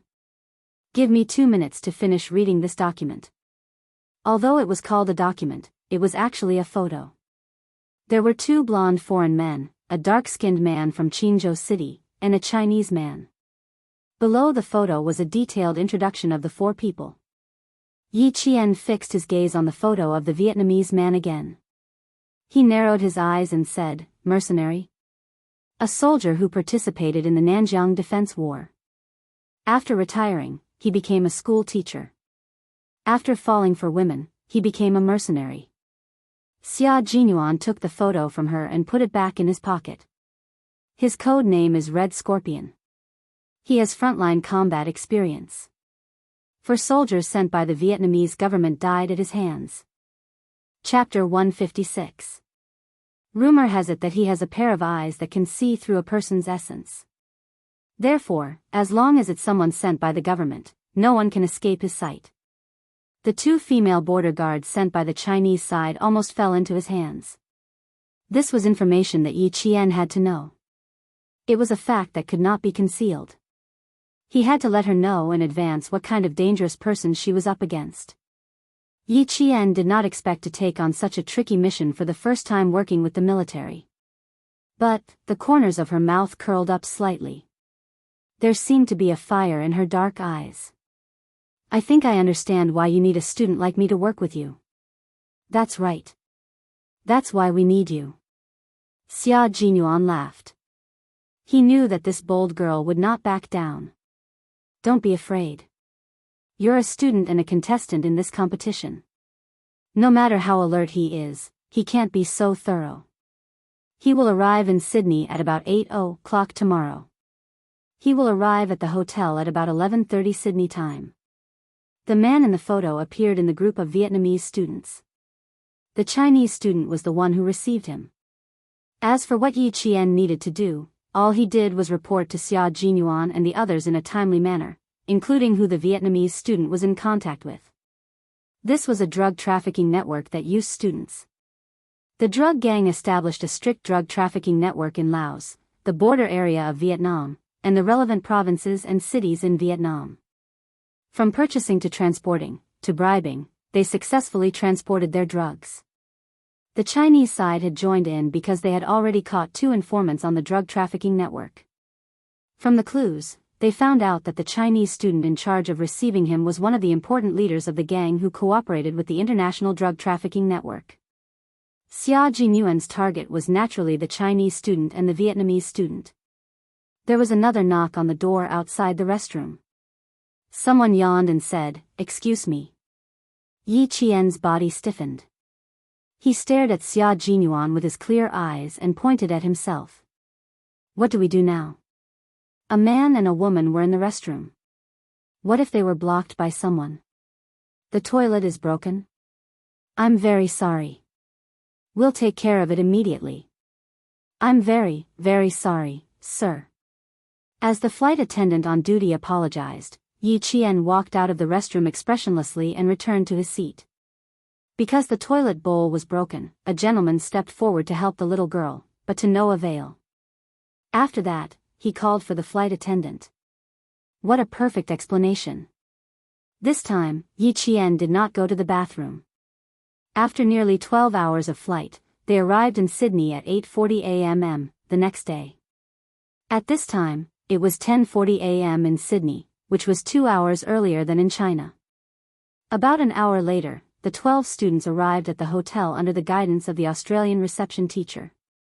As soon as they arrived at the hotel, they saw an English slogan at the bright entrance, "It is important to participate, not to win." It meant that the important thing was to participate, not to win. This was the spirit of the mathematical Olympiad. Wang Mo stood in front of the banner with a serious expression on his face. He said to Yi Qian, who was standing beside him, in spirit, it might not be the case. Sending 12 members to participate in the competition and selecting them from all the schools in the country was enough to show how much importance the country placed on this competition. Don't put so much pressure on yourself. Since you're here, just participate well. Yi Qian twisted his luggage and smiled at Wang Mo, who was in his 3rd year of junior high. It's mealtime. Don't think about these stomach-aching things. Chapter 157. While the two of them were talking, a bus drove over. It circled around the fountain and slowly stopped at the entrance of the hotel. Just like the bus the Chinese students were on, when the rear doors slowly opened, the Chinese students who were walking towards the hotel heard the commotion and turned around to look. Their competitors had arrived. In this competition, the participants from each country wore an armband representing their country on their sleeves. It was easy to tell which country they were from.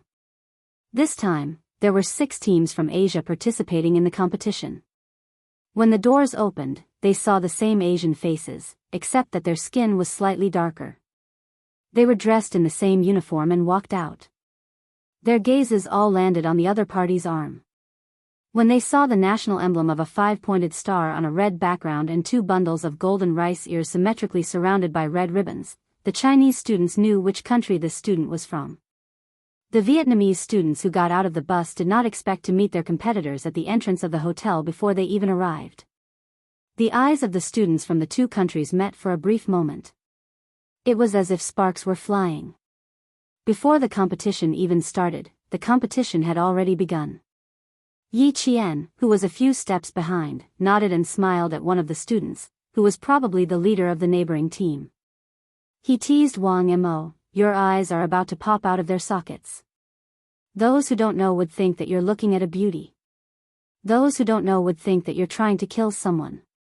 They're glaring at me, so I'm glaring back." Wang Mo chuckled. Following Yi Qian, he smiled faintly at the Vietnamese boy who was glaring at him. "However, I still think that it's better to be friendly." Yi Qian laughed. His laughter was faint, but it was indescribably pleasant. "Let's go, Student Wang. We still have to rush for lunch." The Vietnamese students' voices came from behind. Wang Mo did not pay attention to what they were saying because he did not understand. The students who went in were already lining up to get their room cards. Before checking into the hotel, the information of the students from each country had already been arranged. They only needed to get their room cards before they could check in. When it was Yi Qian's turn, the hotel waiter smiled and said in a friendly manner, "If you need anything, please feel free to contact me." He said "I," not "we." At the same time, he handed over the room card and lightly touched Yi Qian's finger under the card. "Your contact information is on the room card." "Thank you." "Okay, thank you." Yi Qian calmly took the room card. His hand on the black marble counter moved slightly, and the message he sent out was, "Understood." The smile in the man's light gray eyes deepened. "Nice to meet you. I'm..." He pointed to his name tag. "Bell, the hotel's front desk attendant. I'm happy to be at your service." Someone from the international police force was secretly protecting her? Why did this scene feel a little too big? Yi Qian's eyes darkened as he turned around. He bumped into a Vietnamese man who had also come to check in. In his hand, he was holding the list of his country's contestants. When the slip of paper accidentally scratched Yi Qian's arm, he raised his head and quickly apologized, "Sorry." There was a fierce look in his eyes, and the muscles on his arms were rather taut. Yi Qian nodded lightly and left with his luggage without saying anything. Yi Qian didn't turn back. Even if this person was the number 1 target from Vietnam with the codename Red Scorpion, he didn't look back as he left. Because he already knew, there was no need to look back. Chapter 158. Of the 12 contestants, 2 were girls and 10 were boys. 2 of them shared a room on the same floor. The first thing Yi Qian and Yang Yi did when they entered the room was to put the books and test papers in their luggage beside the bed. There were even a few sets of test papers in English. There were no other clothes in their luggage, only blue and white school uniforms with short sleeves and long pants. They were dressed in a refreshing and sporty style. 12:00 just happened to be mealtime. When Yi Qian's group of 12 walked through the hotel's dining hall, contestants from various countries had gathered together. As the host country, Australia's contestants had all appeared in the dining hall and were enthusiastically chatting with the other country's contestants. Yi Qian's gaze swept across the entire dining hall. There were quite a few groups of black-haired Asian students, but there were no Vietnamese students. If he wanted to keep an eye on Red Scorpion, he first needed to know their whereabouts. When Yang Yi saw so many students gathered in the dining hall, he quietly said to Yi Qian, "It's such a big scene. This pressure. TSK TSK TSK, I'm going to eat until my stomach hurts." "Don't you?" Yi Qian hadn't finished speaking when a commotion came from behind him. Then, he heard the Chinese contestant Gu Fan say in a low voice, "You need to apologize." The contestants were all fluent in English. Gu Fan's spoken English was not only perfect, but he also had a pure American accent. Yi Qian only needed to hear his voice to know that it was him who had spoken. When he turned around, he saw a Vietnamese boy glaring fiercely at Gu Fan. There were a few books scattered on the floor. They were the materials Gu Fan had brought over from China. "Why should I apologize?" The Vietnamese boy not only had a fierce gaze, even his tone was fierce. He sneered, "This is a public place. You're obstructing us by standing here." Not only did the boy's fierceness come out of nowhere, there was even a hint of hatred in his words. When he looked at the other Vietnamese students, they were all the same. It was as if the Chinese students standing in front of them were their enemies.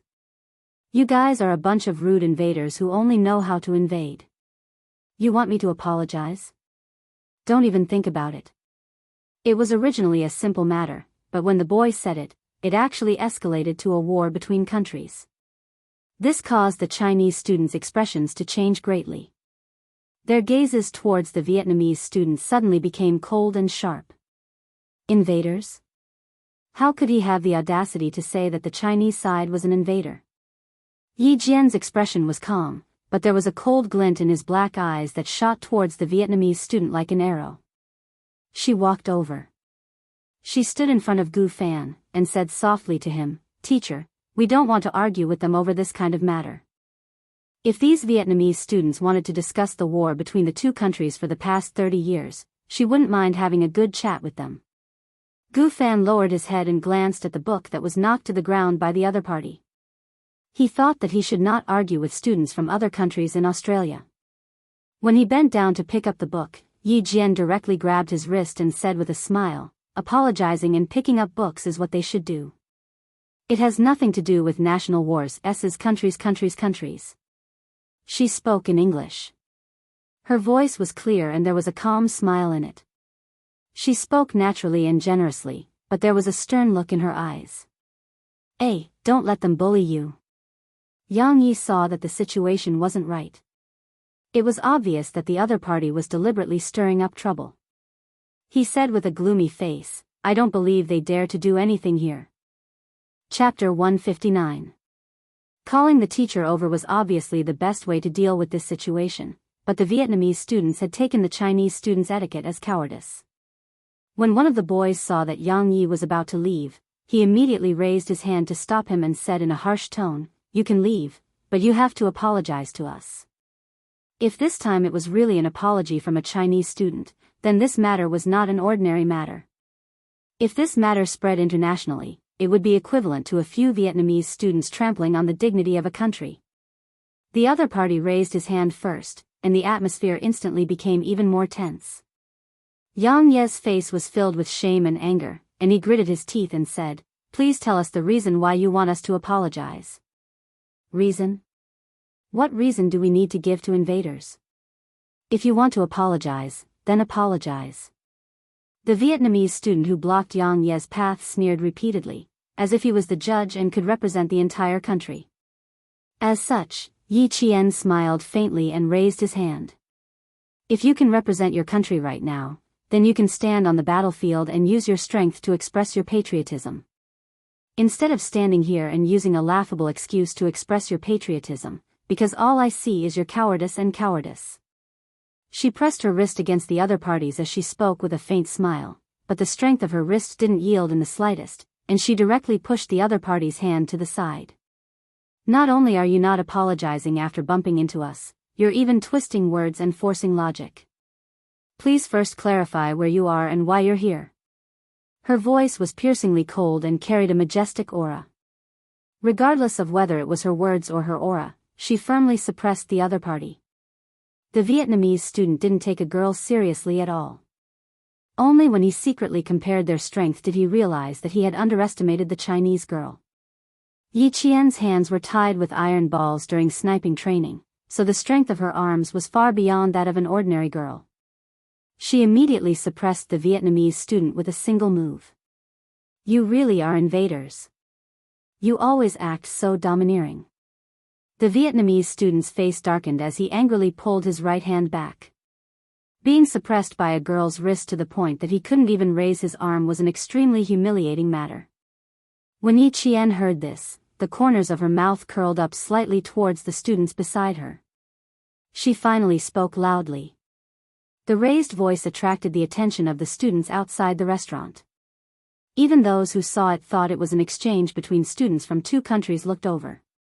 The rest of the words were not heard by the students, but the word, invaders, was heard clearly. Some students stood up and walked towards the entrance of the cafeteria. Someone asked, "What are you talking about? Invaders? Why are you talking about this topic?" The Chinese student faintly smiled and explained, "He purposely bumped into my classmate. It's fine if he didn't pick up his book, but he didn't even have the most basic manners. As for his sudden mention of invaders, I'm sorry, but we didn't understand." The tacit understanding that was cultivated could be used in any situation. Just like now, when Yi Qian smiled slightly, the Chinese students immediately knew how to respond. Why mention war in the arena of knowledge? This is not a battlefield, but a friendly exchange of knowledge. God, I can't understand this. Can someone explain it to me? Shouldn't you apologize immediately after bumping into someone? I can't understand the need to mix war and war. Chapter 160. No matter how good a person was at twisting words and forcing logic, they could only retreat in defeat in the face of everyone's condemnation. What's more, students from all over the world were talking about it. Soon, a trace of panic appeared on the faces of the Vietnamese students. Why didn't you go in? The Vietnamese man with the code name Red Scorpion walked over and saw the panic on his students' faces. On the other hand, the Chinese student had a cold expression. He frowned and asked his students again, "What happened to you guys just now?" He was holding a stack of documents in his hand. Behind him were two other Vietnamese teachers who were also holding the same documents. Under his cold gaze, the few Vietnamese students who had hatred on their faces earlier lowered their heads and whispered what had happened. Gao Yang, who had been silent all this while, suddenly opened his mouth and coldly interrupted the student's words. "Please tell your teacher the whole story again. Tell your teacher the truth about what exactly happened." The first part was in English, but the second part was in Vietnamese. When he opened his mouth, the Chinese student wasn't frightened. Instead, the Vietnamese student was so frightened that his expression immediately tensed up. Yi Qian glanced at Red Scorpion and slightly pursed his lips. With a cold expression, he said, "Please use language that we can all understand and honestly tell us what happened." If the invaders hadn't been mentioned, this dispute would have just been between students. When Red Scorpion heard his own student mention the invaders, he immediately understood why the Chinese students refused to back down. The Chinese teacher walked over with the documents in his hand and happened to hear the second half. His expression was so serious that it made the Chinese students feel apprehensive. The Vietnamese students were able to pick up the books and apologize without a hitch. The four Chinese teachers didn't leave immediately. Instead, they said to Yi Qian and the others, "You guys go eat first. Leave this matter to the teachers." The matter seemed to have passed just like that, but the Chinese students knew that it wasn't over yet. After eating, the 12 students sat in the teacher's room and talked about what happened in the afternoon. They were still a little angry. The leader of the group was Teacher Li from Beijing's experimental high school. When he saw that the students were still talking about the war of self-defense against Vietnam in 1979, he sighed and said, "You guys still know too little. They're not talking about the war of self-defense against Vietnam in 1979, but the counterattack of Laoshan in recent years. Classmate Yi Qian, I remember that your personal profile stated that your hobby was military affairs. Have you studied Laoshan's counterattack?" Lao Shan's counterattack was a modern war between the two nations. Even now, there were still conflicts between the two nations. This was originally a matter between countries. Even if there was something else, this was not something that students could discuss with each other. Moreover, this was Australia. Yi Qian pondered for a moment, then slowly said, Laoshan is located to the west of our country's Yun province's Malipo County. It has always been a battleground for military strategists.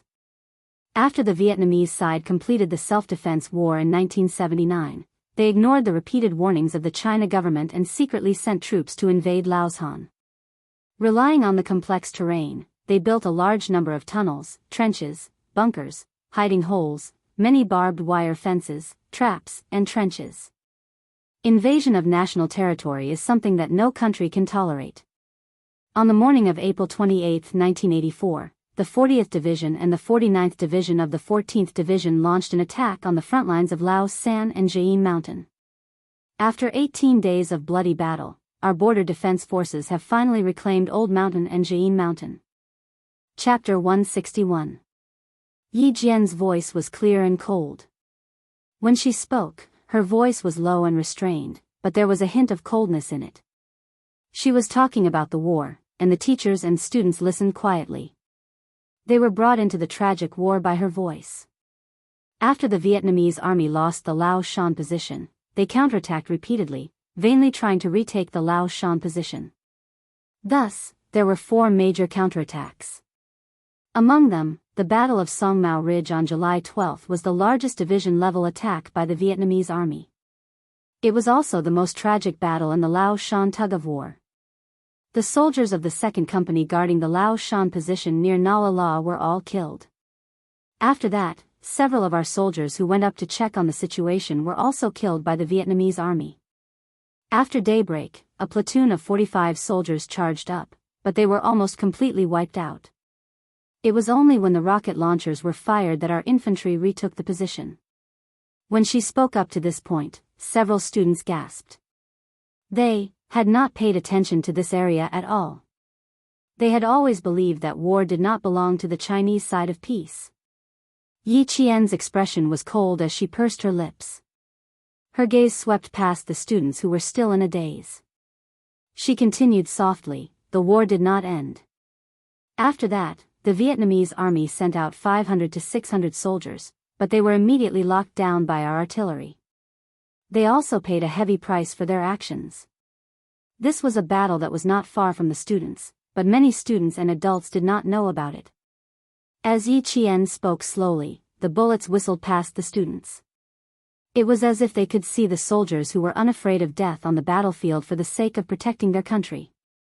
They could see the young soldiers who fought until the last moment of their lives even though they were heavily injured.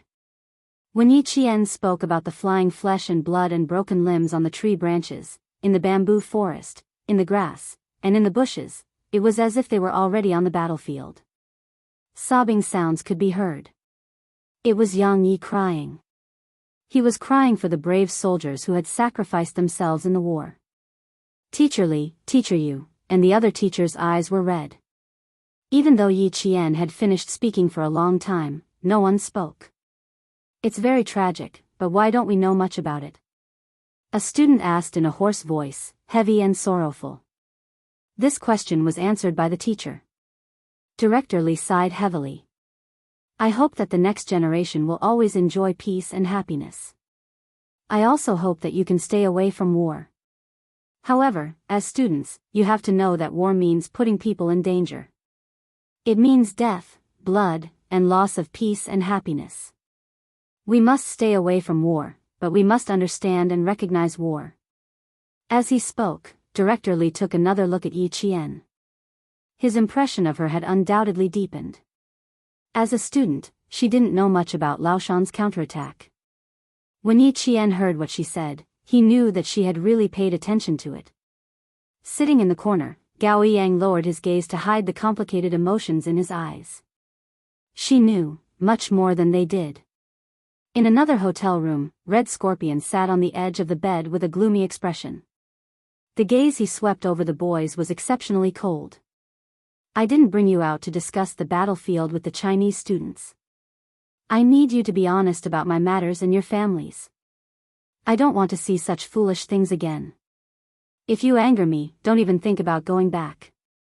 The three boys' shoulders clearly shrunk as they lowered their heads. None of them dared to raise their heads to look at him. It could be seen from their expressions that they were all afraid of Red Scorpion. Chapter 162. There was no one who wasn't afraid of him, and these three boys were even more afraid that their teacher would end their lives at any moment. They left in a panic and didn't raise their heads as they quickly entered the opposite room. It can't be. They're living next door to us.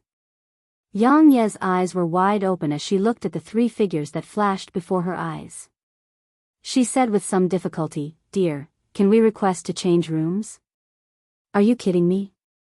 They're actually right next door to us, just a wall away." Yi Qian wasn't surprised at all. Instead, he heaved a sigh of relief in his heart. This made things easier for her. It looked like Xia Jinyuan had made meticulous arrangements for her. From this, it could be seen that Red Scorpion was definitely someone who was difficult to get close to. Otherwise, they wouldn't have arranged for her to be so close to him. He smiled faintly and said, "So what? Even if it's not us, there will be other students living here. Dear, we can go back to our room and sleep for a while. I suggest you apply ice to your eyes before you sleep. Otherwise, they'll definitely swell when you wake up." "Ah. What should I do? Where's the ice? What should I do if I become ugly?" Yang Yi belonged to the smart and beautiful type. She had an oval face and curved willowy eyebrows. Although her facial features weren't as exquisite as Yi Qian's, she was still a standard beauty. She had just cried, and now that she had calmed down, she knew how to show off. Yi Qian swiped his card to open the door. He put his hands on her shoulders and gently pushed her into the room. "Go in, beautiful. I'll get the waiter to bring you some ice." Xia Jinyuan, who said he would contact her in Australia, still hadn't made a move. Was he here or not? If she went out for a walk, perhaps this elusive man would take the initiative to find her. When she walked to the elevator and was about to press the button, a ding sounded. The elevator door opened and a tall hotel waiter pushed a clean dining cart into the elevator. When he saw Yi Qian, he nodded slightly with a smile and pushed the dining cart out. Yi Qian also smiled slightly. She was about to press the button, but her feet moved slightly. When she brushed past the tall waiter, she calmly pressed the button. The waiter in the dining car stood in the middle of the room where the three Vietnamese boys came out in fear. He knocked on the door and said, "Sorry to disturb you."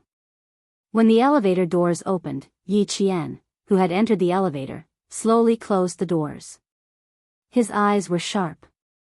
This was one of the foreign men in the photo. The door to the room he stopped at was Red Scorpion's room. They had already begun to make contact. The receptionist, Belle, was still there. After Yi Qian explained the purpose of his visit with a smile, Belle happily said to Yi Qian, "Okay, follow me." Then he said to his colleague, "We'll be leaving for 5 minutes. We'll be back soon."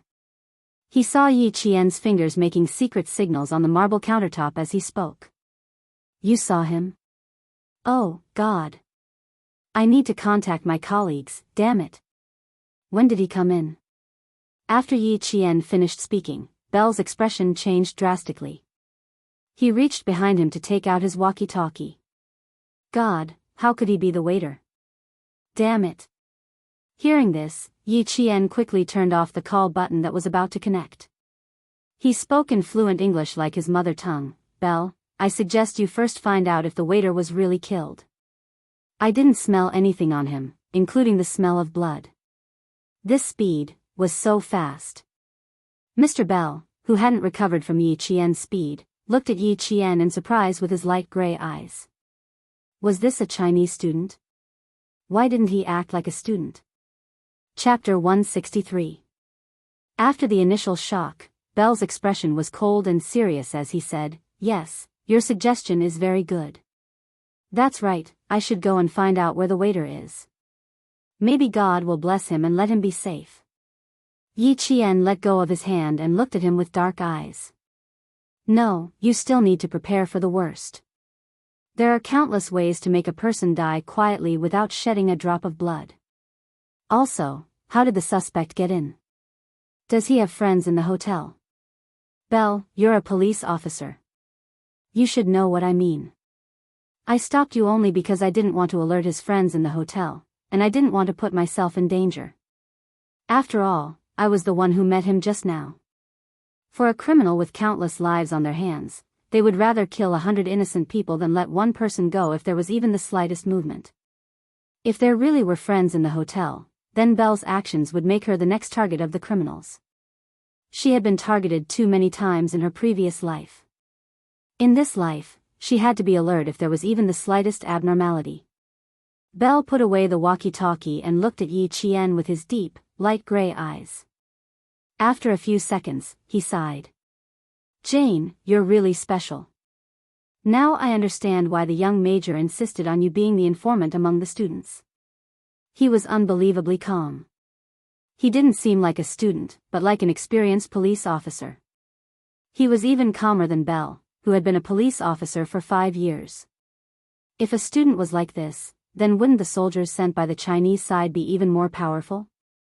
Belle had a feeling that the people sent by the Chinese side were definitely not what some people were mocking, soldiers trained by a backward country, not even as good as the traffic police on the streets.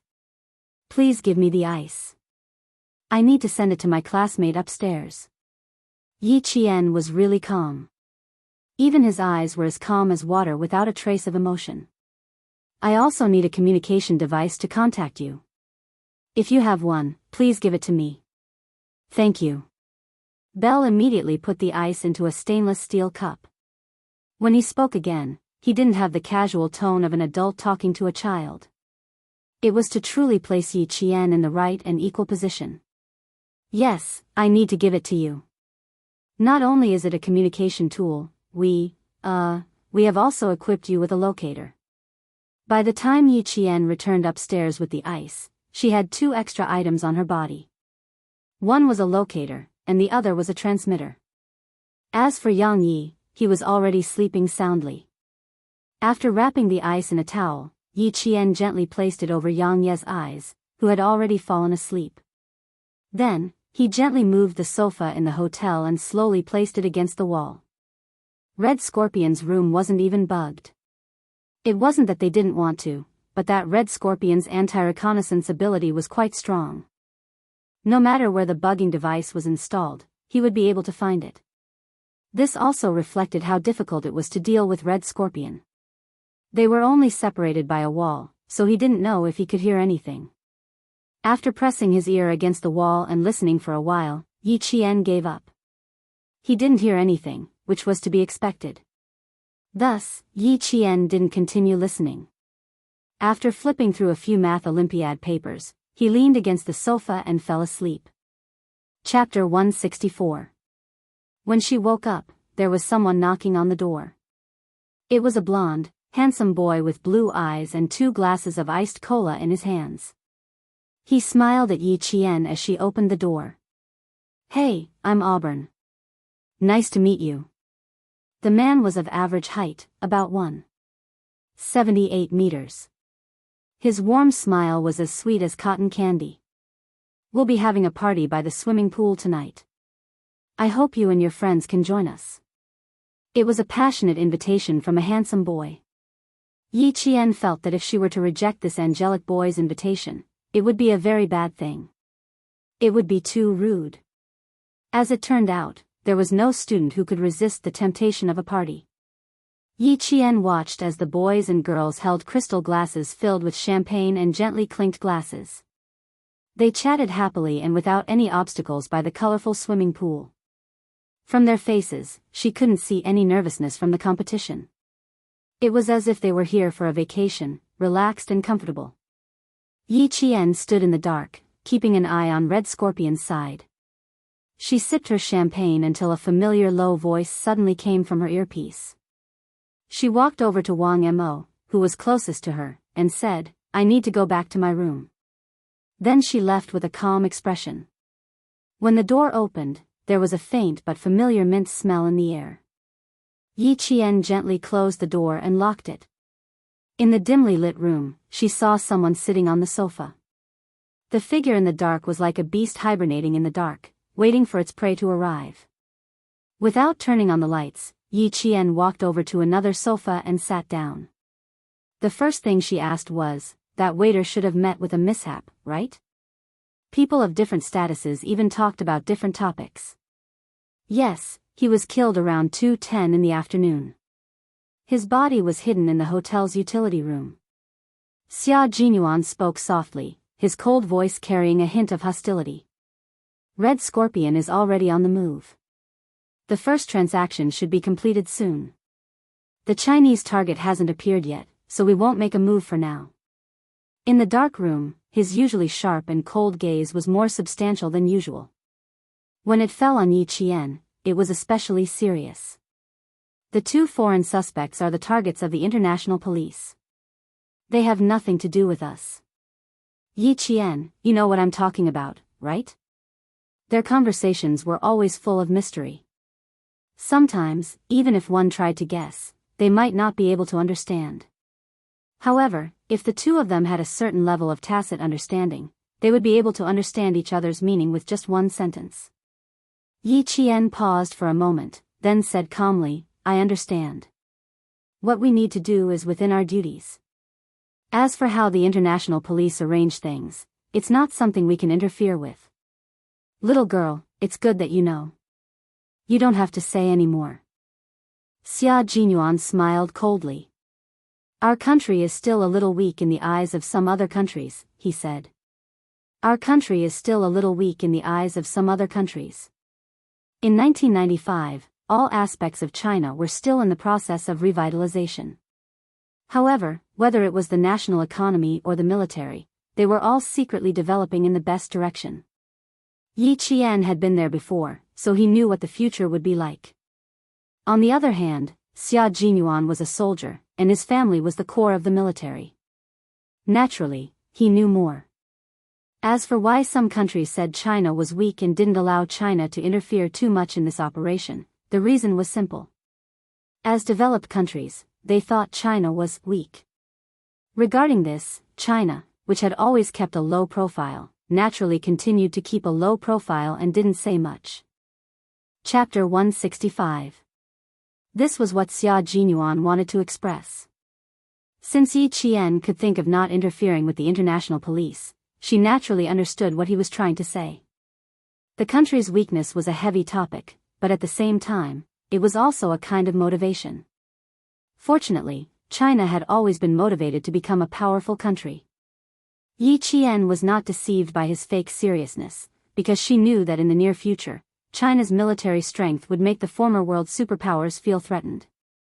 She smiled slowly and said, You should know better than me how powerful we are. If you don't interfere too much, then I, as a student, won't. No, little girl, we will interfere, but not now, but... Xia Jinyuan raised his eyebrows slightly. His cold and handsome face was calm and composed. His innate elegance at this moment made his temperament even more cold and unpredictable. He smirked and paused for a moment. Then, he slowly said, Instead, they will have no choice but to ask for our help. Just you wait, little girl. Since we are here, how can we let some people look down on us? Soldiers were proud and at the same time, they represented the country's military strength. If they were looked down on, of course, they had to be ruthlessly dealt with. What should we do? I'm suddenly looking forward to the day you mentioned. Yi Qian smiled, her clear eyes shining like stars as she looked at the arrogant man in the dark. I hope that when the time comes, Captain Xia will still think of me and let me experience it. Her words made Xia Jinyuan smile happily. He stood up from the lounge chair, his cold and slender figure as sharp as a sword. Hearing his cold voice, he said indifferently, Don't worry, little girl. Time is not the only thing that makes you grow. You still need more training. He looked forward to her growth, so he would do his best to let her lay the strongest foundation in the process of her growth. The party downstairs didn't end until 10 p.m. If it weren't for the teacher's reminder, it would have gone on even later. Yi Qian didn't go downstairs. Instead, she stayed in the room and digested Xia Jinyuan's words, using the excuse of doing test papers as an excuse. A gentleman has to do what he does and doesn't do what he does. Just thinking about it made her motivated. There are 3 rounds in the competition. One is a team competition, one is a theory test, and the last is a trial test. It will be held over 3 days, 5 hours per round. It starts at 8 a.m. and ends at 1 p.m. Early the next morning, a group of students still hadn't woken up from last night's party and were already preparing for tomorrow's competition. Director Li did not waste his breath. Yesterday, they had played and slept. Today, no one would be able to rest as easily as yesterday. With a wave of his hand, it was as if he was here in person, causing the students who wanted to relax in the afternoon to stop. Once they immersed themselves in their studies, they realized that the day had passed just like that. Rest early tonight. Go to bed at 9 o'clock sharp. Hand over one of your room cards. Our teacher wants to check on you one by one. When they went downstairs for lunch at 5:30 p.m., Director Li made another move. He confiscated a room card from each room so that it would be easier for them to check the rooms. In China, it was normal for teachers to check the rooms. Last night, when they were chatting with students from different countries, the teacher directly pushed the door open and checked the rooms. TSK, TSK, TSK. The expressions on the faces of the foreign students were unbearable. It was as if their bodies were being violated. They couldn't accept that the teacher didn't care about the students' privacy and barged in without their permission. They obediently handed over their cards and followed the 4 teachers to the cafeteria for dinner. Chapter 166. When the 12 of them walked out of their rooms, they saw that the Vietnamese students on the same floor had also walked out of their rooms. It looked like they were heading to the cafeteria to eat just like the Chinese students. They walked in front, while the Chinese students walked behind them. When the Vietnamese students entered the elevator, the Chinese students just happened to be standing in front of the elevator doors. The gazes of the students from the 2 countries directly confronted each other. In any case, there was no way for them to continue being friendly. Although they maintained civility with their words, they were glaring at each other with their eyes. Unfortunately, the confrontation didn't last for long. After a few seconds, the elevator doors slowly closed. Yi Qian's gaze indifferently slid past Red Scorpion's face, as if it was a normal exchange of glances, before he calmly withdrew his gaze. Red Scorpion's gaze was like the fangs of a venomous snake, suddenly sweeping over with its mouth wide open. It carried a gloomy ruthlessness as it swept past the faces of the Chinese students in the increasingly narrow space of the elevator, causing the students standing near the front to involuntarily shrink their eyes. Yi Qian, Yang Yi, tonight you 2 will change rooms with me and teacher you. When the elevator doors closed, Director Li spoke, come up and change rooms after you finish eating. The Vietnamese teacher's gaze always gave him a cold feeling. It didn't seem like a teacher's gaze, but more like a murderer. His gaze was too fierce, and he didn't have the temperament of a teacher. After teaching for so many years, and being the school's director of education, Director Li had a good eye for people. Yi Qian didn't immediately reply. The rooms were specially arranged, so how could they change rooms? However, it was indeed necessary. Not for him, but for Yang Yi. At night, Yi Qian was the only one in the room. He was used to sleeping alone, and he couldn't change beds because he didn't want to affect tomorrow's competition. As the main force of the entire competition, Director Li could only agree to her requests. Sleeping at 9 wasn't difficult for Yi Qian, but as long as he closed his eyes, he would see the ferocity in Red Scorpion's eyes when the elevator doors closed. Something might happen tonight. With this premonition, Yi Qian fell asleep without any distracting thoughts. At around 1 o'clock in the morning, Yi Qian, who was sound asleep, suddenly opened his eyes. In the darkness, a cold light flashed across the depths of his eyes. He gently closed his eyes again.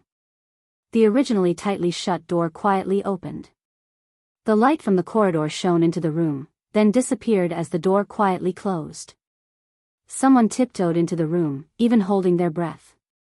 He didn't walk to the bedside. Instead, he gently pushed open the bathroom door and stayed inside for about 2 minutes.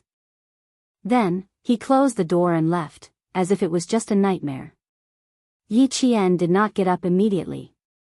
Instead, he bravely lay in bed for at least an hour before he reached out to turn on the bedside lamp. Everything in the bathroom was normal. There was nothing unusual. Yi Jian closed the toilet lid and placed a towel on top of it. Then, she stood on top of the toilet lid. Very carefully, he moved the ceiling by one square, then another square. Using both hands to support the dragon skeleton, he leaped lightly onto the ground, using the strength of his arms to support his entire body. In the dim light, Yi Jianjian saw a black travel bag quietly placed in a place that was within reach of her hand. After looking at it for a while, the corners of Yi Qian's mouth curled up slightly. If she wanted to attract Red Scorpion's attention and make him walk around under her nose, the opportunity was right in front of her eyes.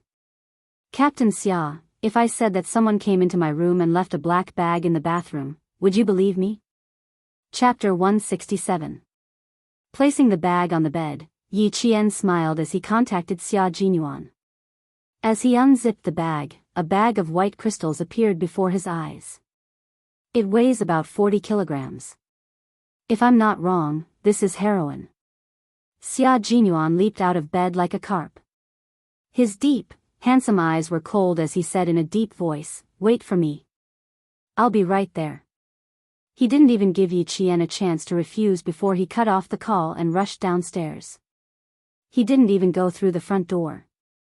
Yi Qian was stunned for half a second when he heard a light knocking sound coming from outside the window.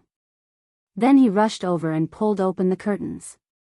He saw the dangerous man who said he was coming over a minute ago, standing dangerously outside the window. There was no cover except for a few potted plants. Yi Qian's mouth twitched slightly as he hurriedly opened the window. "I don't want to go through the front door. I want to go." He stopped halfway through. If they couldn't go through the front door, it meant that they had to avoid being noticed. Did that mean there were accomplices of the suspect in the hotel? When he entered, Yi Qian's expression instantly turned cold. Instinctively, she reached out and wrapped her slender arms around Xia Jinyuan's shoulders. "Be careful. We're on the 8th floor. If you fall, you'll be crippled even if you don't die." The little girl's slender arms gave him a sense of security. Even though he didn't need her protection, Xia Jinyuan knew very well that the moment she wrapped her arms around his shoulders, his heart was filled with warmth. He hadn't misjudged little fox. She was only a student, but she already had the awareness to protect her comrades at all times. He didn't reject her and even reached out to hold her slender but indomitable shoulders. Then he jumped down from the window. The two of them were like comrades who had known each other for many years. One was tall, and the other was short. Under the dim light, they looked so harmonious. Heroin. It weighs 42 kilograms. If it's converted to Vietnamese currency, you won't have to worry about food or clothing for several lifetimes. Yi Qian placed the black bag on the coffee table. 1 hour and 5 minutes ago, Red Scorpion personally came in and put it in my room. Xia Jinyuan furrowed his brows and looked at Yi Qian sternly. "You discovered it an hour and 5 minutes ago, and you're only telling me now?" The major was a little angry. What if something happened to the little fox? How was he going to answer to the two seniors who were still waiting for her in the depths of the mountains? "Are you angry?"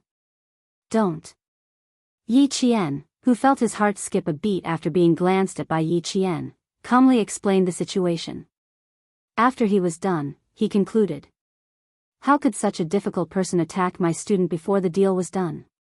You should know that the competition is tomorrow. If something happens to me, this competition will be cancelled. Once it's cancelled, won't he get nothing?" So, of course, she wasn't afraid. Xia Jinyuan didn't know if he should be happy or angry. The overly intelligent little fox could be quite worrying at times. Just as she said, Red Scorpion had hidden the drugs in her room, so they couldn't kill anyone in her room. This proved that the most dangerous place was actually the safest place. But this little girl was too daring. Xia Jinyuan exhaled softly. When he opened his mouth again, there was a solemn look on his face that was reserved for his soldiers. Yi Qian, listen up. In a team battle, you must ensure that you can communicate with each other at every step. When you can contact your comrades, you must report your whereabouts and discoveries to them. Chapter 168. He was training Yi Qian as his own soldier, teaching her how a qualified soldier should cooperate with an entire group on the battlefield. Major Xia's eyes were cold. Even though he knew that such a fierce person could very well cause Yi Qian's disgust, he still had to discipline her. His deep voice was as cold as ice as he slowly said sternly, when you lose contact, no matter what, you have to leave a mark for your comrades to know. You can't act on your own and make your own decisions. Hearing this, Yi Qian's smile immediately disappeared, and he seriously accepted the criticism and education. Yes, she took it for granted, but she didn't think that her actions would cause others to worry. After Xia Jinyuan scolded her in a deep voice, he saw her guilty expression, like a little rabbit, and he secretly felt a headache coming on. Sometimes, he found himself unable to be ruthless towards this girl. Even if he couldn't be ruthless, he had to be ruthless. Being lenient today was equivalent to harming her. Yi Qian waited for him to finish scolding her, then immediately said obediently, I won't do it again, I definitely won't do it again. Just now, I was afraid that Red Scorpion would be watching outside or sneak into the room again, so I waited an hour before contacting you. In short, she had to have the resolve to immediately admit her mistakes. When Xia Jinyuan saw this, such a high level of awareness. The seriousness on his face disappeared, replaced by a low chuckle. You're quite aware of your mistakes, but your judgment is very normal. However, the prerequisite is that you need to immediately contact your comrades if the situation permits. This is also a form of self-protection. Understood. There won't be a next time. Yi Qian also laughed. It was undeniable that working with a man like Xia Jinyuan was a very pleasant thing. After being serious, there was an appropriate amount of humor. While feeling his deterrence, at the same time, one could also understand that he was truly doing it for their own good. A man with a pure heart, no matter how dangerous it was, there would still be people willing to approach him. The black bag was no longer touched, but the goods inside were no longer the original goods. After changing the bag, Yi Qian put the bag back in its original position. Now that the goods that all parties wanted were in the hands of the Chinese side, all that was left was for certain parties to beg the Chinese side to come forward. The next day, they got up at 6:00 and gathered. After an hour of mealtime, buses stopped outside the hotel and picked up the contestants from the 24 countries.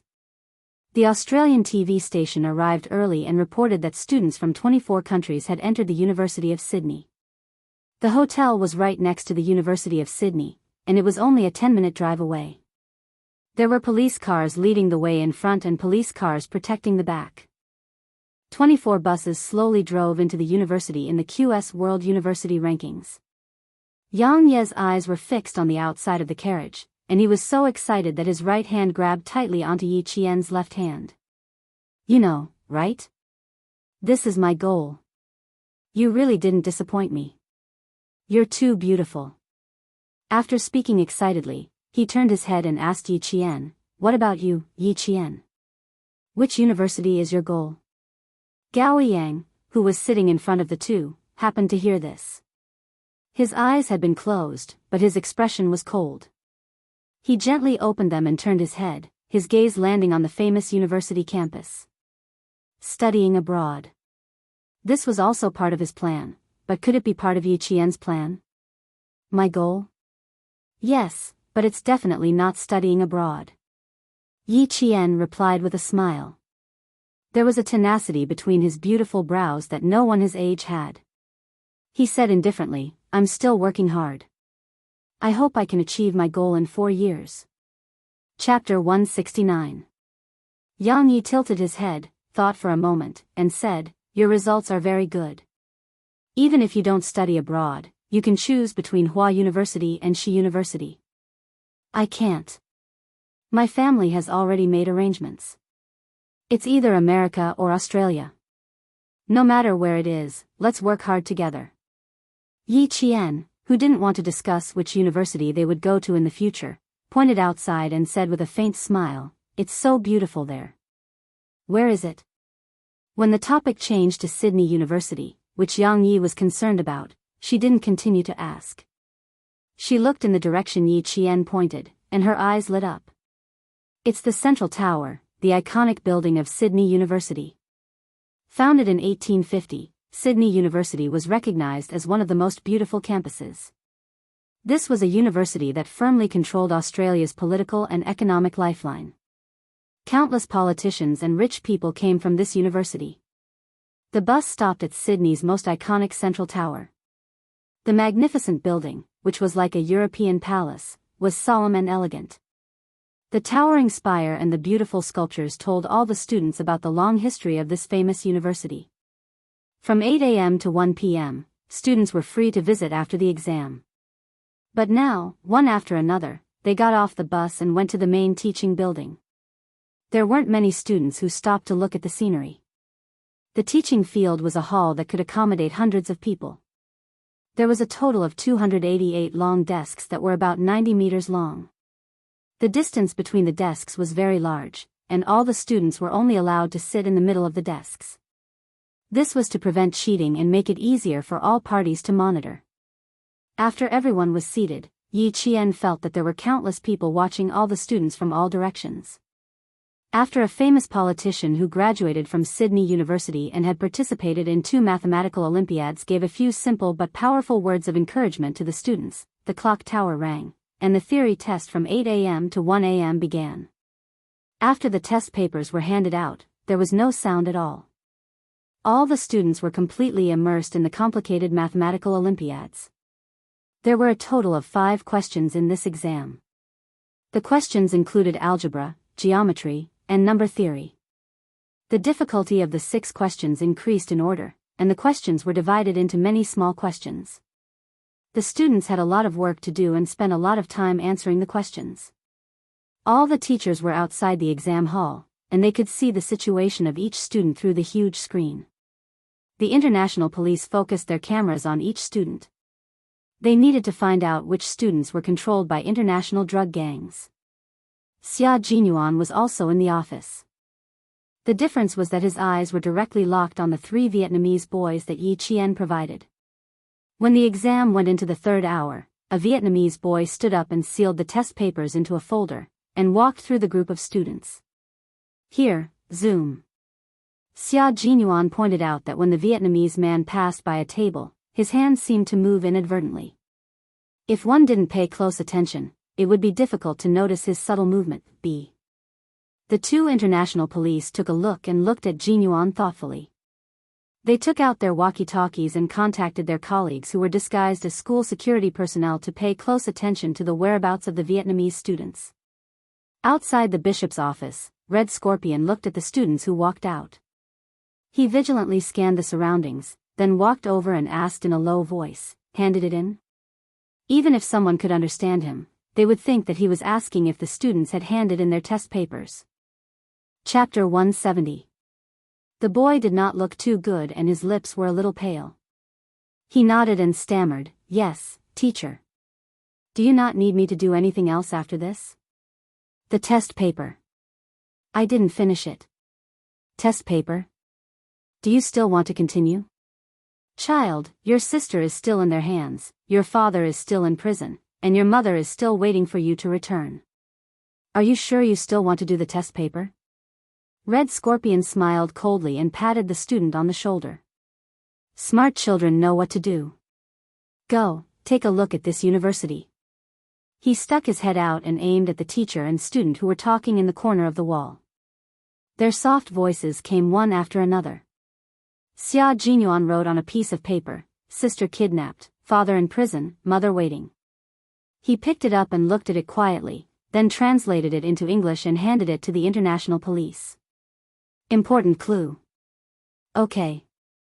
The European police officer took the paper and threw it down.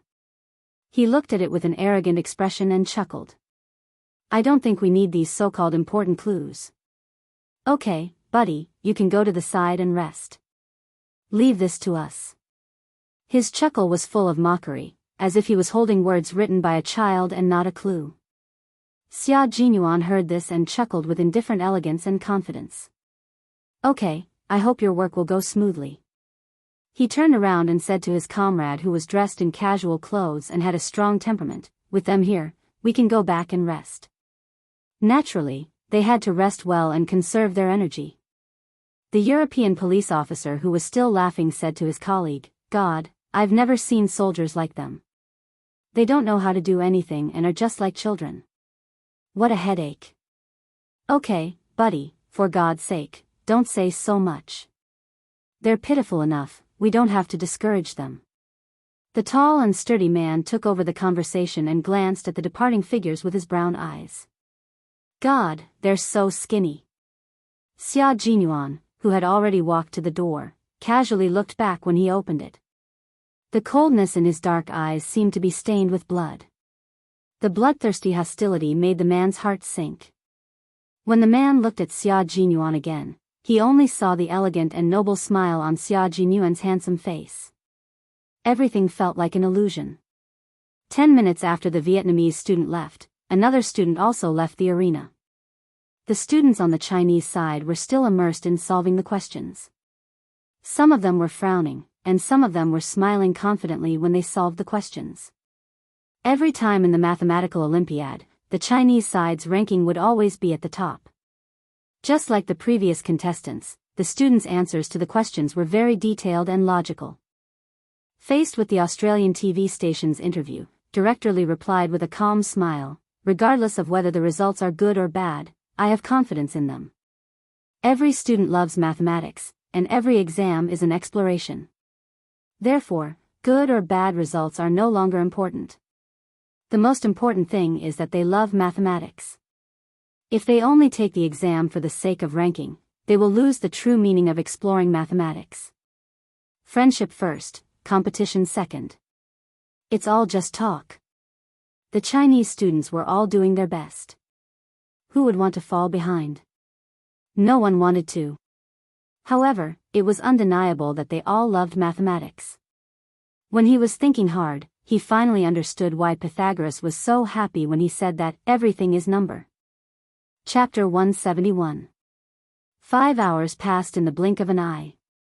When Yi Qian finished, there was still plenty of time. Even though her mind was not on the competition, she still maintained her principle of being serious. She finished all 5 questions and checked them carefully. Only after confirming that there were no problems did she stop writing. She stopped writing and did not leave. Among the Chinese students, she was like a stabilizing force. She waited for the time to stop at 1:00 sharp before standing up. She was the first Chinese student to come out. Director Lee and the other teachers who had been waiting early gave her a warm hug. Good girl, you are our pride. This was the teacher's encouragement to the student. I will. I definitely will. Yi Qian smiled. She was back. How could she let all the good things slip through her fingers? In her limited life, she could create countless miracles. This was the kind of life she needed. Director Lee, who was laughing heartily, looked approvingly at the girl who had come from the depths of the mountains and brought many surprises to the teachers and students. I believe in you, Yi Qian. You will become the pride of the whole country. Was the ranking not important? It was actually important. It was not because they were materialistic, but because this was the time to prove that they were not inferior to others. When the ranking was no longer important, it meant that they were already standing at the peak that no one could reach. Students hugged their teachers, and students hugged each other. In a foreign country, the only thing that could make one feel a sense of belonging was a fellow countryman of the same nationality. When the Vietnamese students came out, their expressions were not very good. When the boy who had a conflict with the Chinese students passed by Yi Qian, he stopped and looked at her with an unfriendly gaze. He said stiffly in heavily accented English, "Don't be happy too early." This time, he really did not dare to use the word invader. The current Yi Qian was no longer the Yi Qian who had to swallow her anger. When it was time to stick out her chest, her words and expression would not yield an inch. Hearing this, her gaze became sharp. She looked at the boy coldly without backing down. She smiled and said, "What's the difference between being happy early and happy late? We are always this happy. There are still 2 more days. Just wait and see." When the boy saw the students coming out one after another and his teacher waiting in front, he said some harsh words before leaving. Yi Qian did not remain silent just because he had left. He continued walking. She continued to speak slowly, "Just wait and see. Don't fall while walking." The Chinese students, who had been listening the entire time, chuckled and gave Yi Qian a thumbs up. Modesty and courtesy are virtues, but remember, if someone bullies you and you happen to have enough strength to fight back, then you absolutely don't have to show mercy. Gao Yang smiled as he looked at Yi Qian, whose eyebrows were in high spirits and whose smile was as bright as the sun. A hint of a smile appeared on his usually cold face. She was really the same as when she was in school. Whoever bullied her, she would definitely fight back. His impression of Yi Qian, who was always submissive to everyone, was becoming more and more blurry. Sometimes, he even thought that maybe it was just an illusion. The real Yi Qian was like this. Bright and beautiful like the sun, reserved and confident, inadvertently attracting the attention of countless people. He did not hug Yi Qian without any scruples like the other students. Instead, he said to Dean Li, "My father will be here in about 10 minutes. It is very likely that I will have lunch with him in the afternoon."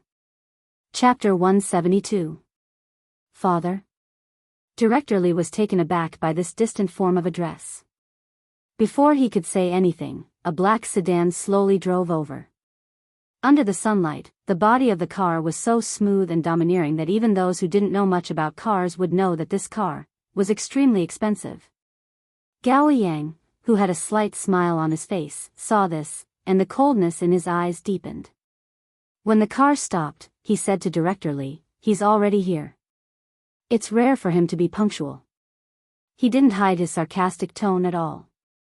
From what he could remember, this was the first time he had arrived 10 minutes earlier than the agreed time.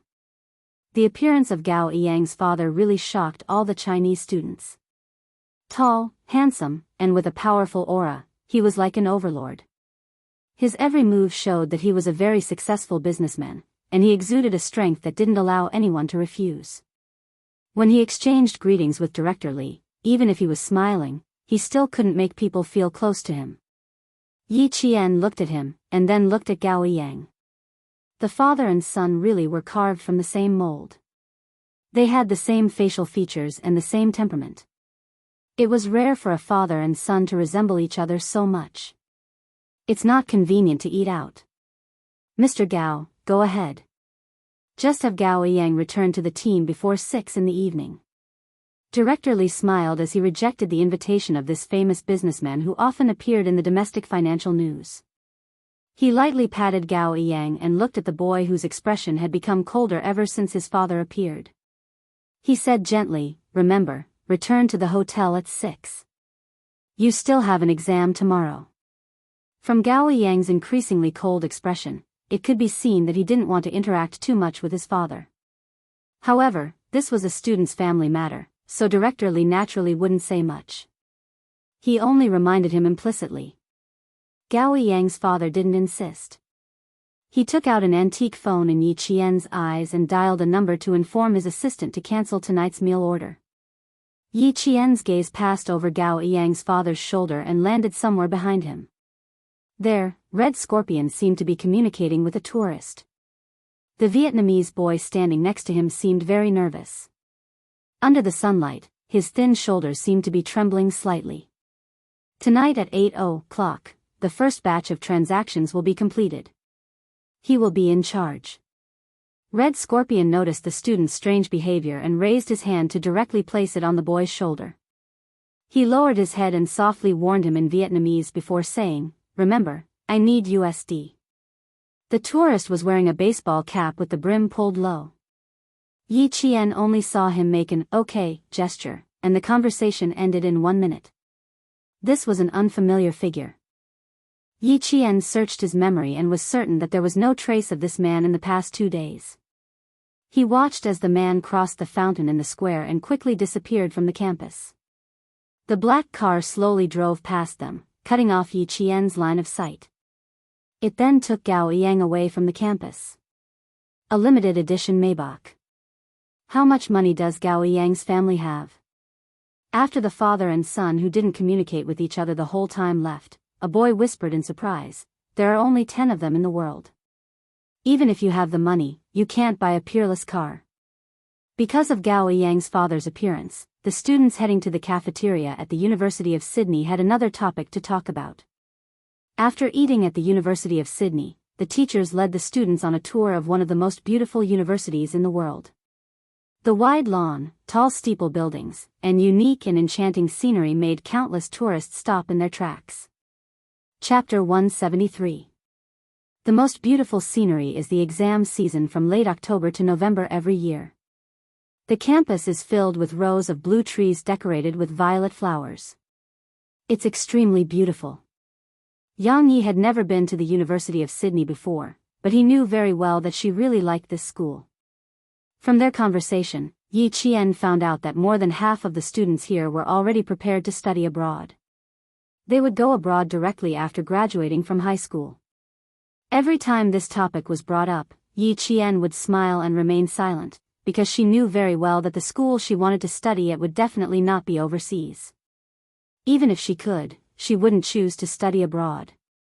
Compared to Yang Yi and the others who were in high spirits, Yi Qian used the excuse of being tired as an excuse to return to the hotel with the other boys after seeing Red Scorpion bring 3 boys into a silver car that drove into the campus. The ones who returned with them were all students who had no intention of studying abroad. The 4 of them returned to the hotel together. After entering the elevator, they looked at each other and smiled. They understood the meaning in each other's eyes and agreed to meet at 5:30 before returning to their respective rooms. Yi Jian glanced at her hair, which was still in the lock before she left. Only then did she close the door gently. There was no smell of strangers in the room, which meant that Red Scorpion hadn't been here. She took out the communicator hidden under the mattress.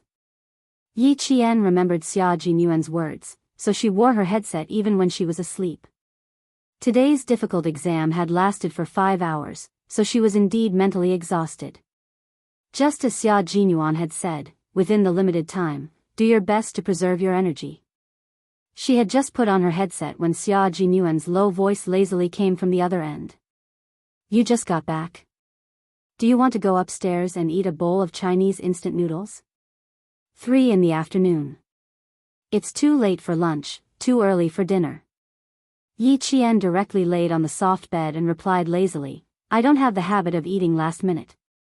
Right now, I just want to have a good rest. I used too many brain cells in the morning, so I need to recover. Their rooms were only separated by 1 floor, which was why Xia Jinyuan was able to jump out of the window last night. Hearing this, the coldness in his eyes softened quite a bit. He asked, was it very difficult? Are you done? He had also participated in the Olympiad before. Sometimes, it would take him 2 or 3 pages to solve a geometry problem. Only those who had experienced it could understand how difficult and challenging it was. It's okay. I finished it an hour in advance.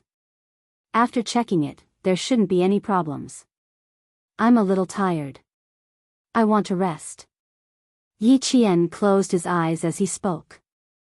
Listening to his voice, all the complicated and uneasy feelings seemed to have disappeared, leaving only a peace of mind. Yi Qian's breathing gradually lengthened, and the space between his brows gradually relaxed. He quietly fell asleep to the sound of his zither strings. Xia Jinyuan listened to her shallow breathing through the earpiece and his thin lips curved into a sexy smile. This girl must be really tired to have fallen asleep so quickly. Sleep well, don't think about anything. I'm here. He spoke softly, and the gentle smile on his elegant and noble face fell in the eyes of his comrade Su Yu. It was no different from the sun rising from the west. Xia Jinyuan was already looking sideways at his comrade, who had a strange expression on his face. He asked in confusion, what's wrong? You. Su Yu, who had a dignified expression, opened his mouth and stopped. He reorganized his words before continuing. I know who you were talking to just now. If I didn't know, I would have thought you were talking to your girlfriend. Chapter 174. They were not comrades in the same army. Su Yu was a member of the Yunnan Border Police Force and had worked with Xia Jinyuan twice. They only found out about this mission after meeting each other. Xia Jinyuan raised his eyebrows and leaned on the soft pillow casually. He smiled and said, "What an interesting girl. If she were a little older, I might have such an idea." Su Yu was so scared that he rubbed his face and said, "Don't mess around, don't mess around. You can't mess around with military discipline. 14 years old, you're worse than a beast." Some words were not taboo during rest time. Xia Jinyuan laughed and said, "Comrade Su Yu, I mean, if she were a little older, I might have such an idea. She was too young now. When she was a little older, she would be at least 18. Another important point was that the girl was not enlightened at all. Besides, he did not want her to be enlightened so early.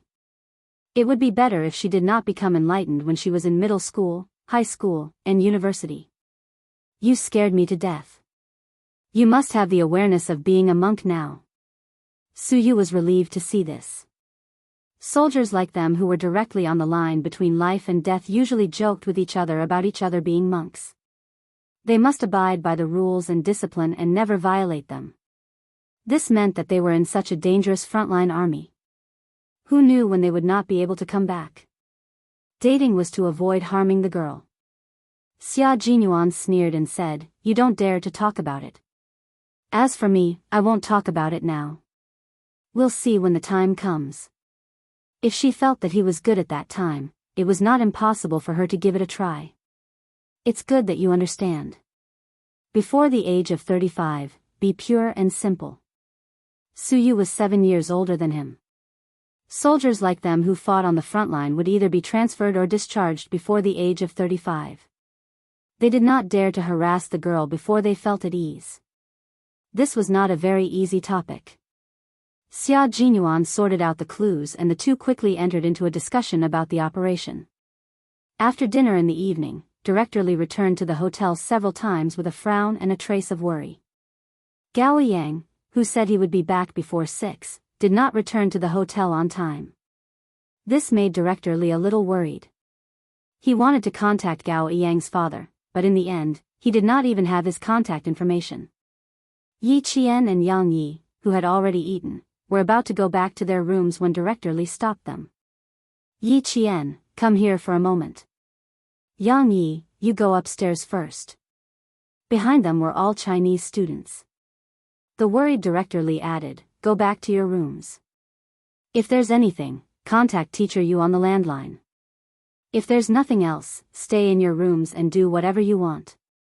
The closer it got to this point, the more he couldn't afford to let anything happen. He had to keep every student under his nose, of Gao Yang. He left 2 contact numbers for himself. One was unanswered, and the other was turned off. It's almost 7:00 and he's not back yet. What if something happened? Every time there was an exam, the teacher was most afraid of an accident. If something happened, the consequences would be unimaginable. Unfortunately, Yi Qian did not know the phone number of his family in China, but he did know the phone number of his family. Try this number. It should be the phone of his father's assistant. Yi Qian recalled the number that Gao Yang's father dialed when he called to cancel the order. He smiled and said, "I can try. It should be correct." Chapter 175. Although the phone was an antique, the numeric keypad hadn't changed. Based on the movement of Father Gao's fingers when he made the call, it should be the number she mentioned. Upon hearing that there was also the contact information of Father Gao's assistant, the anxious Director Li didn't think too much about it. "Go to the front desk. Come. Follow me to the front desk. Thank goodness you know. Otherwise, I'd be worried." At the front desk, the person on duty was still Bell. When he saw Yi Qian, he winked and smiled as he dialed the number for Director Li. The person who answered the phone was indeed Father Gao's assistant. It only took a few minutes for him to get in touch with Father Gao. Your classmate. Do you want to say something? The car stopped at the side of the road. Father Gao looked at his only son coldly. When he saw that his son didn't even look at him, his angry face couldn't help but soften. They're very worried about you. Say something to her. Gao Yang clenched his teeth and turned his head. He reached out to take the phone and said, "Hello." Then he heard Yi Qian's clear voice, "Where is she? Do you know that it's already half an hour past the time we agreed to return to the hotel?"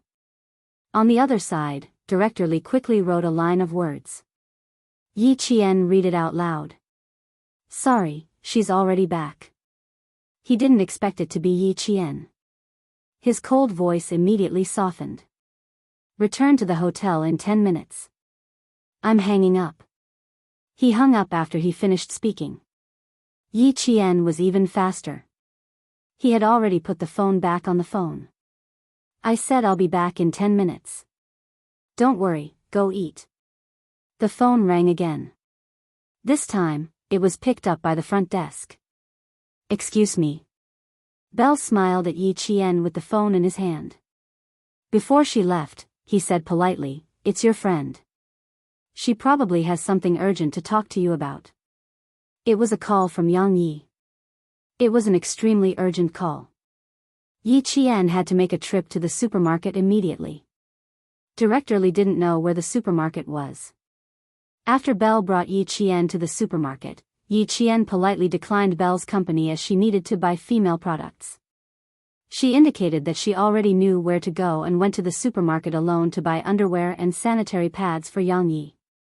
It was already past 7:00 in the evening, and the streets of Sydney were the same as in China. The lights had just been lit up, decorating the entire city, and the endless traffic added color to the city like a symphony.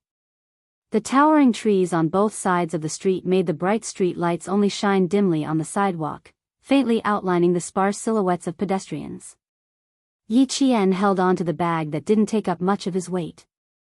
When he was about a kilometer away from the hotel, he saw Gao Yang's figure in front of him. His footsteps were somewhat sluggish, and he walked with a heavy heart. Yi Qian paused and pursed his lips. In the end, he still chased after her. I'm sorry." When they were only a few meters away, Gao Yang, who wasn't even paying attention to walking, suddenly bumped into a boy who was running with something in his arms. With a "hua" sound, the things in the boy's arms fell to the ground and were flung to the side of their feet.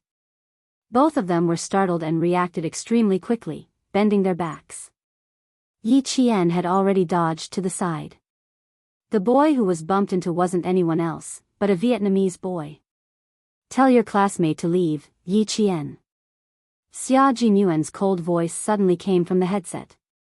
Yi Qian, who originally planned to wait for the Vietnamese boy to leave, had a cold expression on his face as he strode out from the darkness. Chapter 176. The Vietnamese boy didn't look good, and his whole body exuded a deathly aura of despair. Yi Qian took a few steps closer, and his heart suddenly sank. A gust of night wind blew, and even the hairs on his back stood on end. "Danger, danger, danger." A voice came from the bottom of his heart, and it kept stopping Yi Qian from walking over. There was danger, and it was a life-threatening danger. "Why are you still here? The teachers are waiting for you to go back." If there was really danger, it wasn't her style to turn around and leave at this time. When he took a few steps closer, he saw that the Vietnamese boy's eyes, which were filled with despair because of her and Gao Yang's appearance, suddenly burst with a bright light like fireworks. The Vietnamese boy was holding one side of the black bag, and Gao Yang was holding the other. When he heard Yi Qian's voice, Gao Yang, who didn't feel anything wrong, turned his head. "Yi Qian, why are you here?" Because Yi Qian's appearance was too sudden, Gao Yang didn't notice that the Vietnamese boy was acting strangely. However, Yi Qian clearly saw that the Vietnamese boy's hand that was holding the big bag suddenly moved. As Gao Yang turned around, the originally bulging bag was unzipped, and a few things fell out. The Vietnamese boy opened the black bag by himself. Yi Qian's pupils contracted like needles. He saw the Vietnamese boy's deathly despair like a pool of water that was about to expand. Even though he was a few meters away, he could feel it. Gao Yang had already come back to his senses and realized that he had opened someone's bag. He hurriedly said to Yi Qian, "Wait a minute," and bent down to pick up the things that fell out. Before his fingertips could touch her, two figures rushed out from the dark side of the walkway and covered Gao Yang's mouth. The series of events happened in an instant, and Yi Qian didn't think much of it. When he saw Gao Yang being dragged to the side of the road by a car that screeched as it braked, he immediately ran after them. Xia Jinyuan's angry voice came through the earpiece, "Retreat. Yi Qian. It's too late, Captain Xia." Yi Qian, who had rushed out, saw someone rushing towards him at the same time. He quickly said, "Vietnamese boy, open the bag yourself. Gao Yang has been taken away. I have to chase after them." In the dark, Xia Jinyuan's handsome face was cold. "I will come and find you, Yi Qian." His low voice was as cold as a sword, but it also carried a mountainous promise. He knew that Yi Qian had made the right choice, because someone had to know where Gao Yang was. Yi Jian, on the other hand, was China's only choice. "I have never doubted," Yi Qian said softly. As she retreated in fear, she quickly pulled out the earpiece hidden in her long hair and stuffed it into the bag of sanitary pads and underwear. "I have never doubted your loyalty, and I have never doubted your promise, because you are an indomitable military man. You are the spear of the nation and the shield of the people. What are you doing?" "Save, She pretended to be frightened as she looked at the people approaching her. When her mouth was covered, she could only make muffled sounds from her throat. Then, she was taken into the car on this dark road where there weren't many people. Her voice came faintly from the earpiece, followed by a series of rustling sounds. Then, the earpiece returned to silence. Xia Jinyuan calmly said to Su Yu, "The plan remains the same. Hand the kidnapped student over to Yi Qian." Su Yu's palms were sweaty. "I trust you, so I also trust Yi Qian." Chapter 177. At a time like this, Su Yu knew very well that he had to treat Yi Qian as a comrade who would fight side by side with him. As long as he believed, there would be hope. Unlike when the international police found out that two students participating in the mathematical Olympiad had been kidnapped, there was only one word written on their faces: "We're done for." In their eyes, the kidnapping of two Chinese students was equivalent to the loss of two lives. There was no way to hide something like this from Director Li, so, now, Director Li and the other teachers were sitting in the room, their faces ashen. "So now, all we can do is wait?" he asked the international police. "Yes, sir, we can only wait." The international police, who was also the hotel attendant Bell, looked at Director Li with a solemn expression. His face and tone were full of helplessness. "We can't take action immediately because Jane and another boy have fallen into the hands of a very troublesome criminal group." Director Li felt his vision darken. He needed to contact the embassy, immediately. Two students had been kidnapped and fallen into the hands of a very troublesome criminal group. Even the international police looked like they couldn't do anything. How could he trust them? He could only trust his own people. Director Li naturally had the embassy's phone number. The embassy had taken care of the 12 contestants representing their countries in the mathematical Olympiad. The Chinese military had already called the embassy 5 minutes after Yi Qian was taken into the car. Director Li called 10 minutes later and learned that the Chinese military had already taken action. Director Li, who was standing on the phone, heard the news and sat down weakly on the bed. "That's great."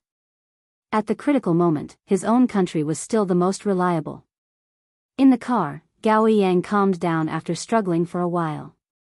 When he saw Yi Qian, who was also taken into the car, he knew that it was useless for him to struggle now. The people who took the two students into the car were foreign men. They were tall and strong, with thick whiskers that made them look like the same person. They did not pay any attention to the students who were taken into the car. Once they got into the car, they chatted unscrupulously. They spoke Australian English with a strong local accent, which made it convenient for Gao Yang and Yi Jian to communicate secretly. Gao Yang, who was close to Yi Qian, pursed his lips and whispered in Chinese, "Don't be afraid, they want money. Don't make a fuss at any time. If you want to cry, wait until they leave. Let's see where they take us first." After he calmed down, he still didn't understand that his kidnapping had nothing to do with money.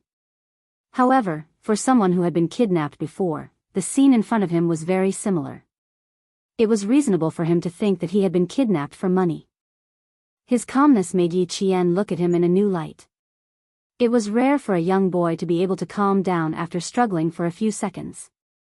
When encountering such a situation, it would be strange if you weren't scared at all. "You should at least cry a little," Yi Qian said softly. Her voice was muffled and sounded like she was about to cry. For a moment, Gao Yang could not tell if she was afraid or not. There were 4 kidnappers and a driver in the car. In addition, there was a man in the front passenger seat who had been talking to someone since he got on the car.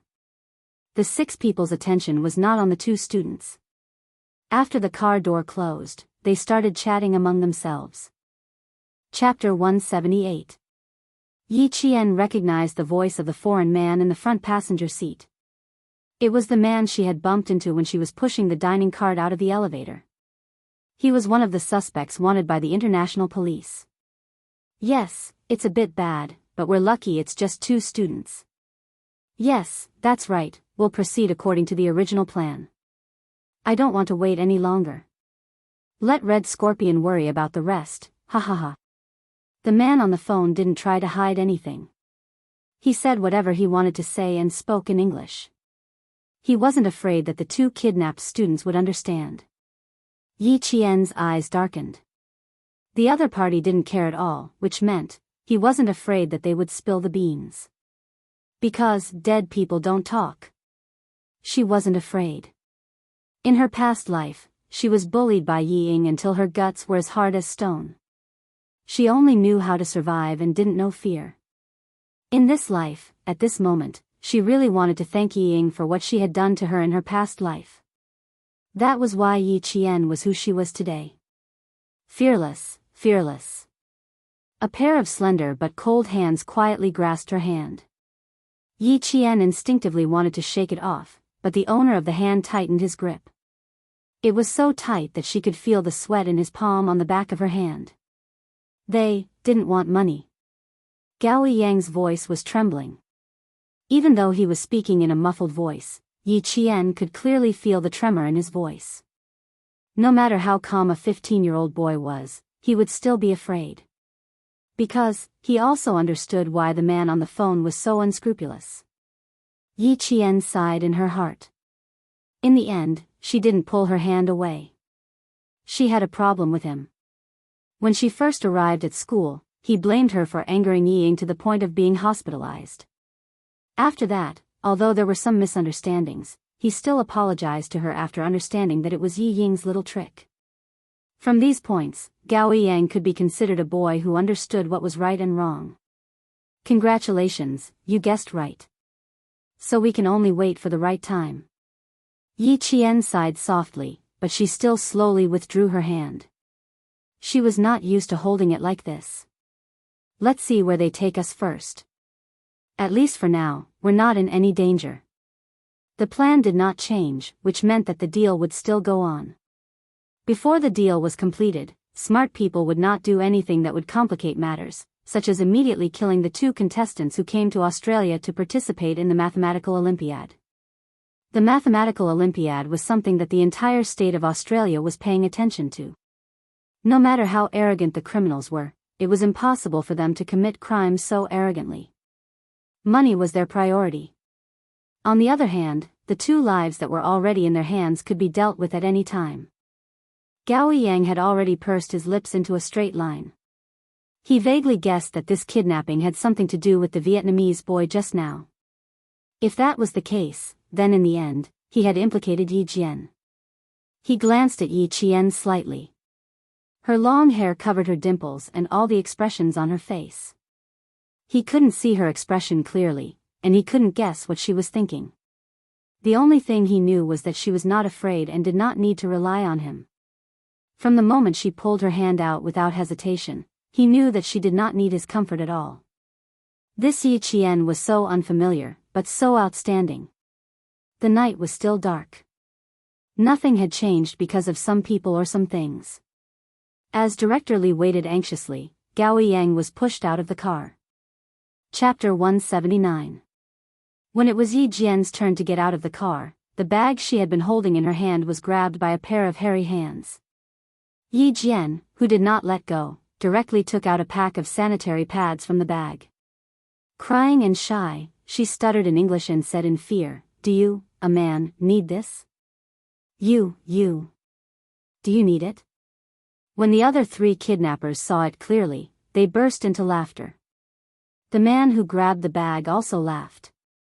Then he pulled out a gun from behind his waist and pressed it against Yi Qian's forehead. He said with a faint smile, "Kid, don't make me angry." With the gun pointed at her head, Yi Qian, who was calmer than ever, did not scream. Instead, she widened her eyes and tried her best to look as if she was about to faint from fear. In fact, Yi Qian's gaze was focused on the gun. She did not see the model of the gun in the man's hand. It was a Beretta M8000 American Lion F mobile phone. It had 15 rounds of ammunition. It was 180 millimeters in length and had the function to disable the hammer. She thought that she would need a gun for tonight's escape. When the hairy foreign man saw how scared she was, he laughed wantonly and made a soft bang sound. When they saw how scared the girl was, they laughed even louder and wantonly. From their cold laughter, it was clear that they did not care about adding 2 more lives to their hands. "Okay, Jiani." The man who jumped out of the car from the front passenger seat glanced at Yi Qian with his brown eyes. His gaze fell on the feminine products. When he asked the kidnappers to let go, he gave Yi Qian a meaningful smile. "I think you won't need these things very soon." His voice was like a maggot's laughter. It made the kidnappers break out in cold sweat. "Okay, buddy. Since they're cooperating, stop teasing them. I prefer to settle things quickly. That's the best way." The kidnappers laughed, but they did not notice that Yi Qian, who was being teased, had a ruthless look in her eyes. Standing in the dark alley without even a streetlight, Gao Yang's face was so pale that a thin layer of sweat appeared on her forehead. Creak, creak, creak. A rusty iron door slowly opened. The silent night seemed to have been torn apart, and deafening heavy metal music rushed into the room. The 2 of them were pushed into a colorful world. The dance floor was filled with people who were crazily rocking to the music. The dazzling lights kept flashing, and the waves of music seemed to overturn the entire KTV. No one noticed the group of people appearing in the bar. The suspect walking in front even greeted the waiters in the bar. He passed through the dance floor without any hindrance and walked into the bar. After turning a corner, he stood in front of the shiny elevator door. Yi Qian was like a quail. His shoulders. "All right, let's invite our children to sit in the next room for a while. We'll play with them after midnight." When the elevator reached the 8th floor, the man in the lead laughed. He even patted Gao Yang's shoulder and left arrogantly. This was his place. He could do whatever he wanted. When the door was locked with a click, Yi Qian, who was holding the bag, sighed in relief. Chapter 180. She had taken the initiative to take out the sanitary pads. Wasn't this a gamble? She was betting on a man's reputation, and she was also betting on how vigilant they would be towards her. As it turned out, she had made the right bet. With his back against the cold wall, Yi Qian let out a long sigh of relief. The locator and communication device were on him, so all that was left was to send the location to Xia Jinyuan. The international police. She really couldn't trust them. On the other side, Gao Yang was already looking around to see if there was an escape window. With a whoosh, he pulled open a thick curtain and saw a brown sliding glass window. He could vaguely see the street lights outside through it. Delighted, he immediately reached out to push the window, but the sliding window didn't budge at all. It was obviously sealed shut. "Yi Qian, come here." Not giving up, he turned around and said to Yi Qian, who was leaning against the wall, "Glass, we have to find a way to pry it open." Gao Yang wasn't panicking, nor was he panicking. He still knew how to look for an escape. His performance undoubtedly made Yi Qian feel a little more at ease. There were no cameras in the room, so he didn't feel like he was being watched. With his back facing Gao Yang, Yi Qian put on the headset that was too far away and had no signal source. He then took out the locator that was smaller than the palm of his hand and entered a string of signals. Soon, there was a DDD sound. The code that was sent out went through a series of processing and transcoding before finally appearing on the server of Bell's laptop. "Xia, over here." Bell was able to become the police officer who contacted Yi Qian at the hotel because he had worked with the Chinese military before. This time, when no one else was willing to step forward, he volunteered to cooperate with the Chinese military. Xia Jinyuan and Su Yu were both in the room. When they heard the sound coming from the server, the two of them rushed to the computer at almost the same time. They clicked, zoomed in, located, confirmed. It only took them 2 minutes to confirm Yi Qian's location. It's the King's Cross district, a place where drugs, brothels, and gangs run rampant. Damn it, it's all their own people there. It'll be difficult to save Jane. After Bell saw the location clearly, he clenched his fists and slammed them on the table. He said in annoyance, "You still need to capture Red Scorpion. Xia, leave Jane's matter to us." After confirming Yi Qian's specific location, Xia Jinyuan secretly, he sighed and said to Su Yu, "We'll leave in 3 minutes." He then said to Bell, "Thank you, friend. However, we can handle this matter. Let's deal with Red Scorpion first." Bell was not a frontline police officer, so it was impossible for him to go with Xia Jinyuan. Hearing this, he said worriedly, "You need to be careful. The Sydney police have mobilized a lot of police forces here, but they still haven't succeeded." After thinking for a while, he took out a pistol from under the pillow on his bed. "Take it, buddy. It'll definitely come in handy." Xia Jinyuan and Su Yu had guns, but Yi Qian did not. Xia Jinyuan took the gun that was thrown to him and popped open the magazine to take a look. It was fully loaded with 15 bullets. After nimbly installing the gun, Xia Jinyuan raised his long eyebrows. There was a hint of elegance in his handsome yet cynical smile. "It would be even better if there was a fully loaded magazine. It would make me feel more secure to have a replacement." Bell shrugged noncommittally. He smiled and took out a magazine from under the bedside table and threw it to Xia Jinyuan. "Good luck, buddy."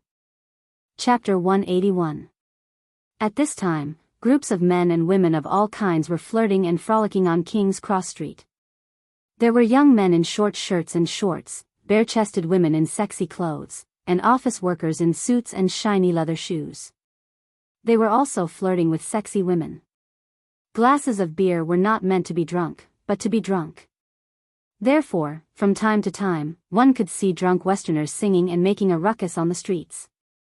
Some of them even hugged a tree while twisting their waists and swaying their buttocks. It looked very ugly, but no one would laugh at them.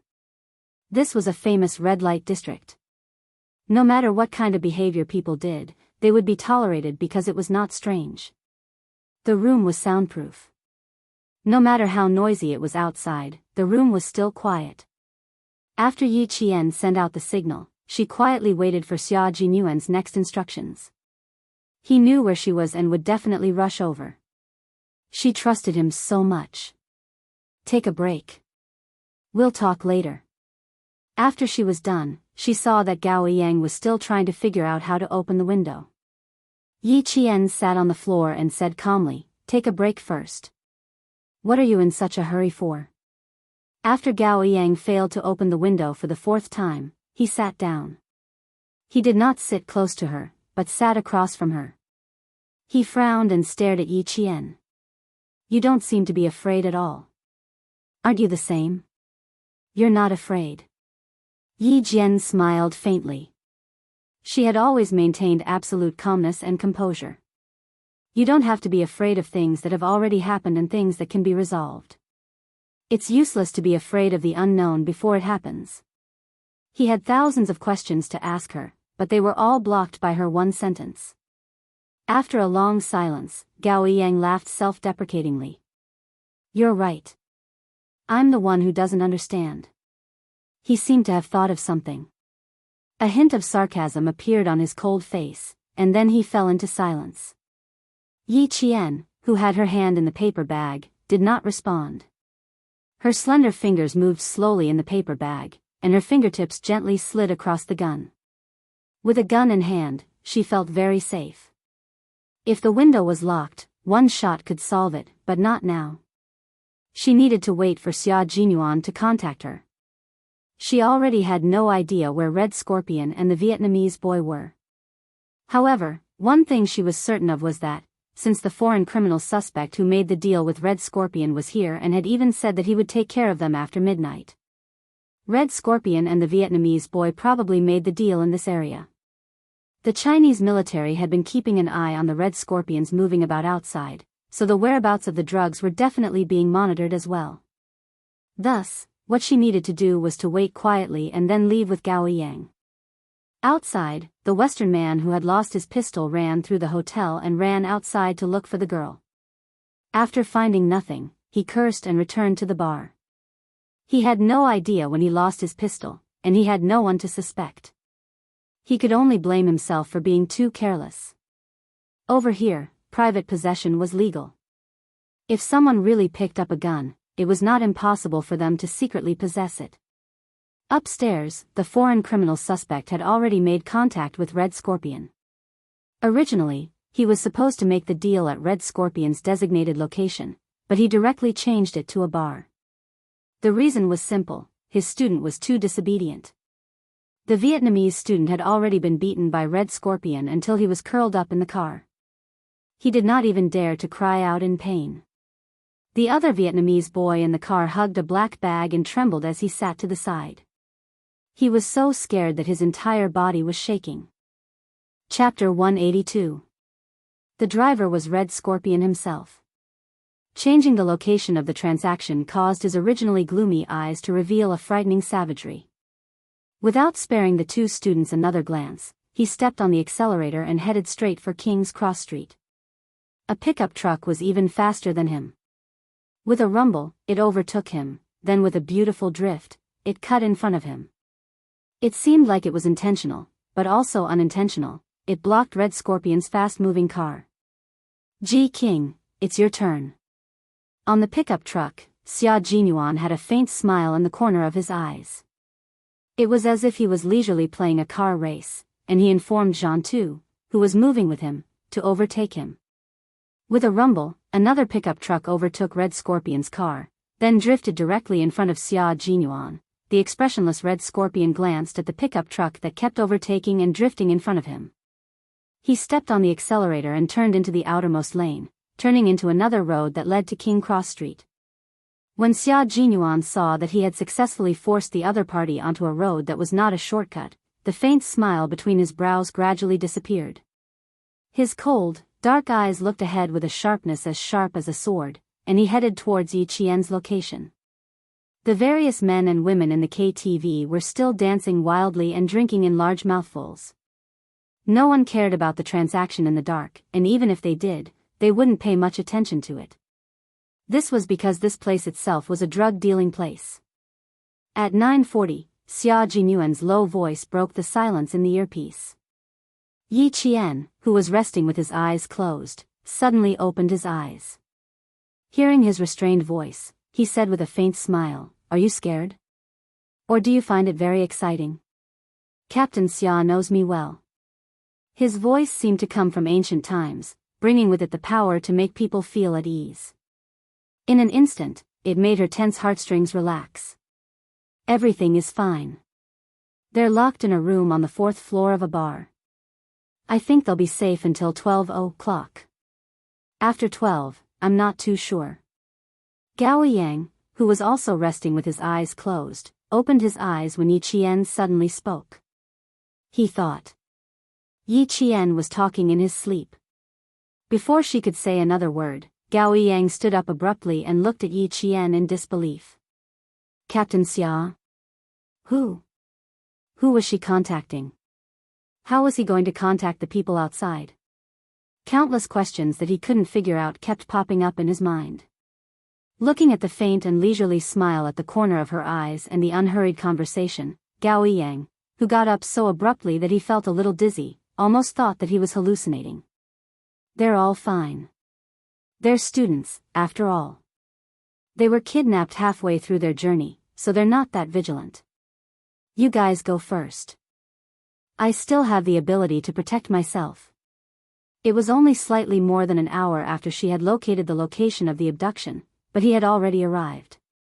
It could be seen that he did not waste even a minute. She knew that he would definitely come. She had never doubted it. When Xia Jinyuan heard her slightly immature but exceptionally calm voice, he knew that his little fox was safe and sound. His cold, handsome face revealed a faint and warm smile. Okay, wait for my good news. We'll meet before 12. He was telling Yi Qian that he would not let her wait until the moment of danger. He would definitely meet up with her before the danger came. A man's promise didn't require a solemn vow. It was more reassuring when it came inadvertently. If I could get out on my own, I wouldn't have troubled you to come. Yi Qian, whose smile had not faded, replied with curved eyes. Her bright crescent-shaped eyes were like those of a cunning fox, full of spirit. This is a rare opportunity for actual combat. I want to participate in it myself. Chapter 183. What a bold little fox. She wasn't afraid at all. Xia Jinyuan, who was hiding in the dark and waiting for the net to be reaped, gave a low laugh. His elegant eyebrows were relaxed. Okay, be careful. Since she wanted to fight her way out, he would give her a chance to do so. He would clear the obstacles outside and ensure her safety before she came out. Gao Yang had already moved closer to Yi Jian's left side and slowly sat down. His gaze fell on her ear as he stared at it closely. You can contact the outside world. It was a completely affirmative sentence. Yes, I can. Yi Qian lifted her long black hair, revealing a small black earpiece. It's our military personnel. They're outside now. They'll come find us after they've dealt with the outside before midnight. Gao Yang trembled slightly and closed his eyes. When he opened them again, his handsome eyes were filled with self-mockery. So, all we have to do now is wait, right?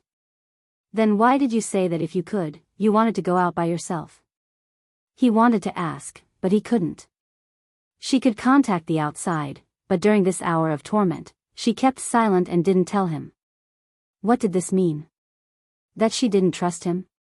Or was it that he wasn't even worth a single word from her? That kind of helplessness made Gao Yang feel deeply frustrated. Not only was there helplessness in his tone, but there was also a trace of anger. Yi Qian narrowed her eyes slightly and looked at him indifferently. She chuckled. I didn't tell you because if you didn't contact us, you would only feel more uneasy. I'm not hiding anything from you now. I've already told you that someone will come to save us. You just have to wait patiently. She paused. Seeing that he was trying his best to hide his fluctuating emotions with indifference, her cold smile deepened. If no one contacts me, this communication device is useless. What she meant was, rather than letting him have hope in the beginning, why not give up hope in the beginning? Because when hope was shattered, he would be the one hurt in the end. Gao Yang's expression froze. He suddenly lowered his gaze weakly, and his straight shoulders slumped lightly. He had nothing to say. What she considered was far beyond what he could have thought of at that time. She still knew how to take care of her own feelings at a time like this when she was about to break down. Gao Yang lowered his head and smiled bitterly. Just as his father had said, his so-called intelligence and inviolable self-esteem were just a joke in the eyes of others. He didn't ask any more questions, and Yi Qian didn't say anything either. Whether or not he could understand was his business. He had already made it clear enough. Time passed bit by bit, and at 10:30, Red Scorpion appeared near the KTV. Beside him was a student who trembled as he walked. Pass through here. Remember, one hand for the goods, and the other for the money. If you don't get the money, you don't have to come back. The boy's lips trembled slightly. He still wanted to say something, but when he saw the ferocious look on Red Scorpion's face, he hugged the black bag in his hand and walked step by step towards the end filled with evil. He couldn't turn back, and Red Scorpion, who had never personally come forward to trade, definitely wouldn't allow him to turn back. "Here we are, Nick." Someone closed the open window and informed Nick, who was waiting for the goods in the KTV. He was the #1 target that the international police had to capture. Red Scorpion still had his student deliver the goods. Nick, who was smoking a cigar, took a deep breath. His rugged face revealed a ferocious look. He crossed his muscular arms over his chest, revealing the green beast head tattoo on the side of his arm. "Tell him that my patience is limited." This meant that he wanted Red Scorpion to personally deliver the goods. Chapter 184. They were all venomous snakes, so they carefully exited their holes and revealed their fangs. The entire process was done in an extremely secretive manner, leaving no traces and no one would be able to catch them. But for Nick, after what the Vietnamese student did, he didn't want a third party to be involved in the transaction. Red Scorpion didn't want to leave any evidence, and he didn't want to lose the goods either. The heavy metal music continued. Some people came in and some left. Xia Jinyuan and Su Yu, who were proficient in Japanese, entered the colorful dance floor, which was filled with perfume and sweat. Red Scorpion's figure was right in front of them, and in front of him was his own student. Underage children entering the adult world didn't seem to attract much attention. Outside, the international police were dispatched. Less than 2 minutes after Red Scorpion went in, Xia Jinyuan appeared in the kitchen of the bar. He was like a cheetah that had walked out of the grassland.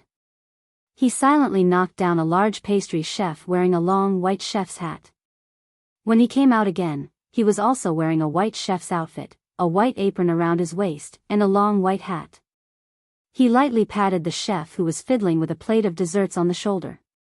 "Hey, is this done?" "Okay." The pastry chef who was about to turn around suddenly felt a heavy blow on the back of his neck. Another pastry chef was knocked unconscious and finished off the job. A fire alarm suddenly rang, and thick smoke rose from the kitchen. Several pastry chefs in the bar all fainted on the ground, waiting for the international police to drag them away. Elimination complete. In the kitchen, Xia Jinyuan took off his white chef's outfit, crumpled it into a ball, and threw it directly into a pot of boiling water. His hat was also thrown into the pot. Disinfecting and erasing evidence, it was a very good method. 2 smoke grenades were thrown out, and the smoke alarm in the entire kitchen suddenly rang. Then, the fire alarm in the entire KTV rang loudly. The ear-piercing alarm wasn't covered by the heavy metal. A towel soaked in alcohol was ignited and thrown in the passageway leading to the kitchen door. The dancing men and women heard the fire alarm and smelled the burning smell. At the same time, screams rang out, and chaos broke out in the crowd. The international police officers who blended into the crowd took control of the situation. They acted like experienced guests who were trying to escape, guiding the screaming crowd away. The bodyguards working in the bar immediately rushed to the kitchen where the alarm sounded. Xia Jinyuan and Su Yu, who had been waiting for a long time, swiftly acted as the vanguard. Before the bodyguards could take out their guns, they had already taken care of them. Upstairs, Nick received a call from his bodyguard. "Fire? Are you sure?" Red Scorpion, who was about to hand over the goods, moved quickly. He immediately took back the bag and rushed out of the door with almost no hesitation. This was an extremely vigilant venomous snake. Even the slightest movement would make him shrink back into his cave. Outside, the siren sounded like an unfamiliar intruder, breaking the extravagance of King's Cross Street and announcing their arrival, warning the criminals that they had been surrounded. When the Chinese soldiers outside heard the sirens that came out of nowhere, their expressions changed as they contacted Xia Jinyuan. "Q King, the international police are acting without permission. The sirens have been sounded, you must be careful." The Chinese side sent out a total of 5 soldiers to carry out the mission. 2 of them were outside keeping an eye on Red Scorpion, Xia Jinyuan and Suyu were in the hotel, and Yi Qian was among the students. It could be said that they cooperated quite well, but they ran into a group of self-righteous international police officers. Chapter 185. Xia Jinyuan froze when he heard the news from his comrade waiting outside. Switch to the public channel. According to the plan, they needed to wait until they found Yi Qian and Gao Yang before the international police could show up. Now that these guys had stirred up trouble, even the usually well-mannered Xia Jinyuan wanted to beat them up. Xia Jinyuan switched to the public channel and immediately contacted Yi Qian. Chaotic sounds came from the headset. Yi Jian, who had also heard the sirens outside, no longer sat on the ground to rest. Instead, he stood up immediately. Roger that. Don't worry about me. I found a pistol. I can protect myself. Found a pistol?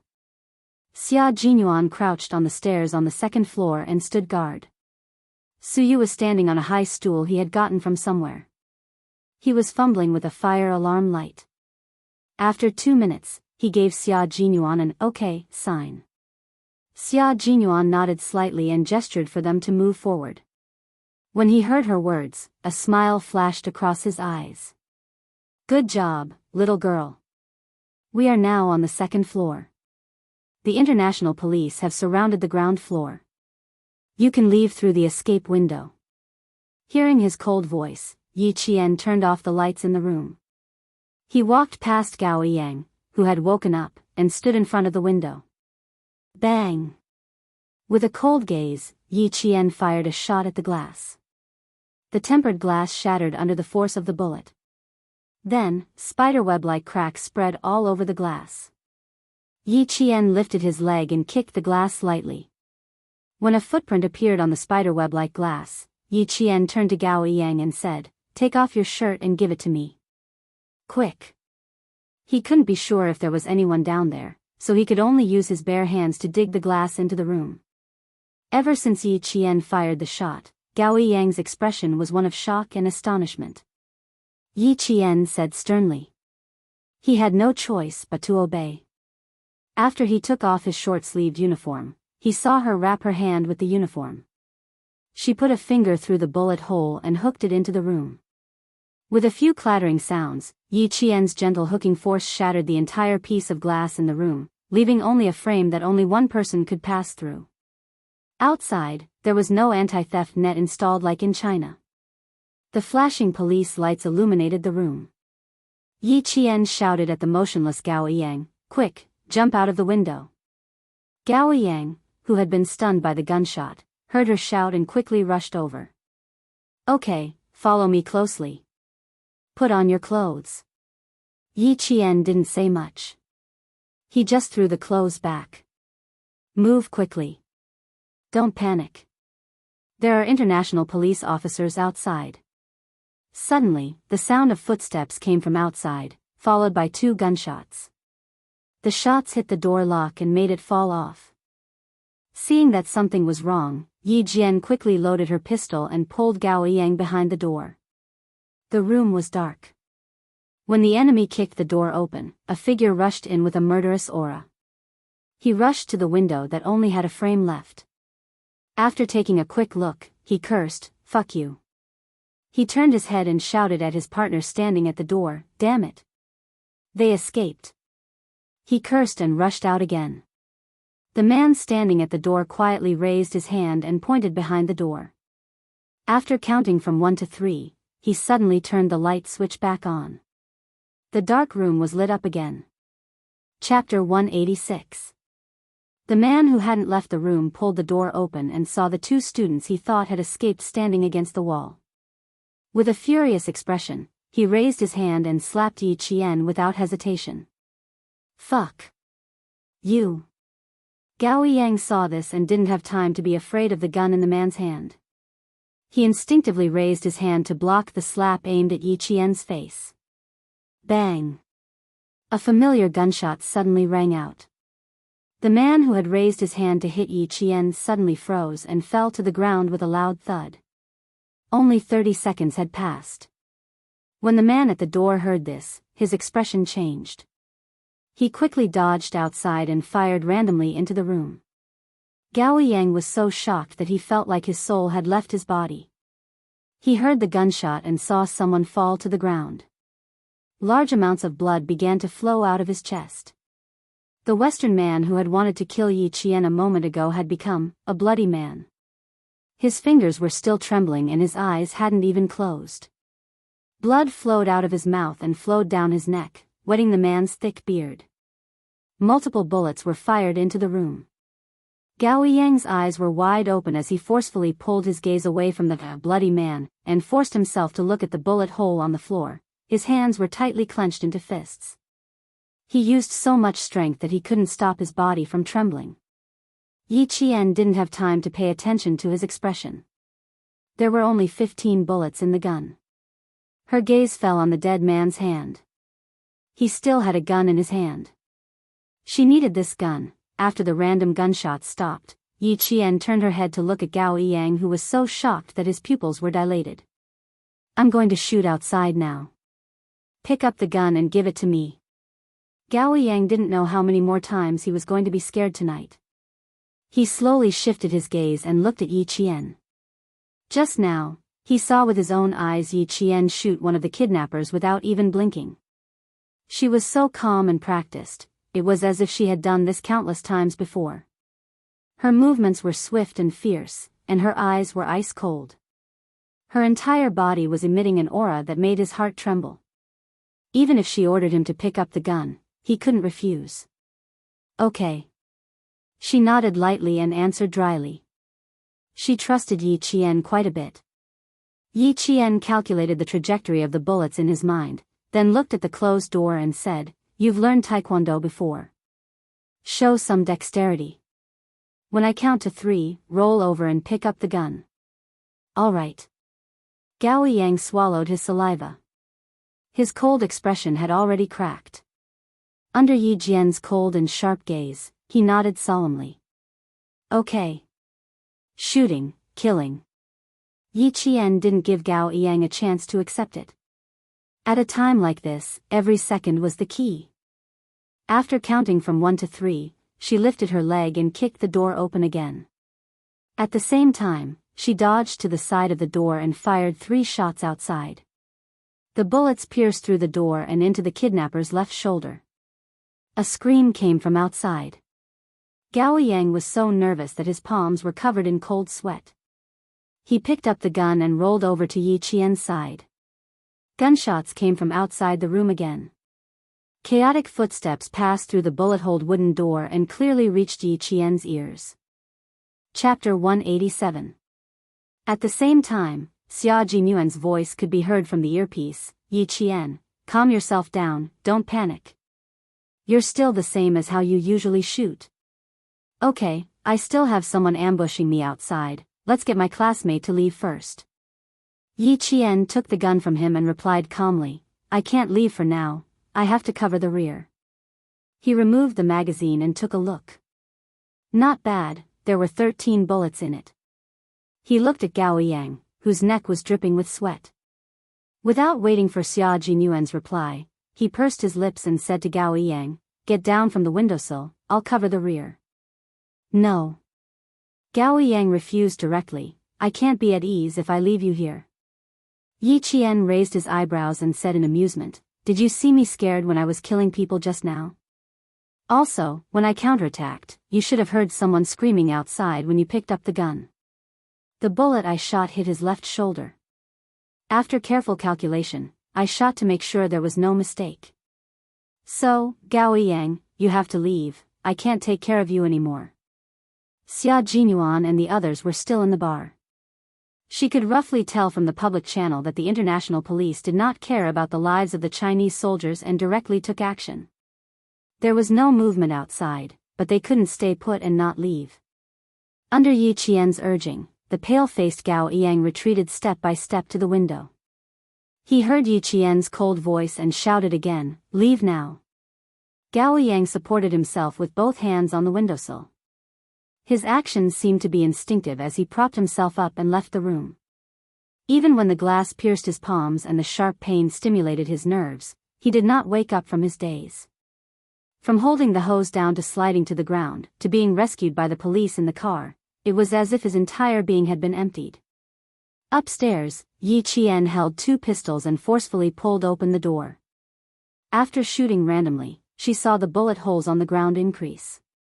After seeing the bullet specifications, Yi Qian gently curved the corners of her mouth. The USM-9 pistol produced by the Meberetta Company had 9 by 19 mm ammunition and 15+1 rounds loaded. Now that the bullet holes on the ground increased to 12 rounds, there was a short pause. This is the moment. While the other party was reloading, Yi Jian rolled on the ground a few times. Lying on her back on the floor of the corridor, she fired her gun at an extremely fast speed. She fired 2 shots consecutively with both hands, destroying the lights in the corridor.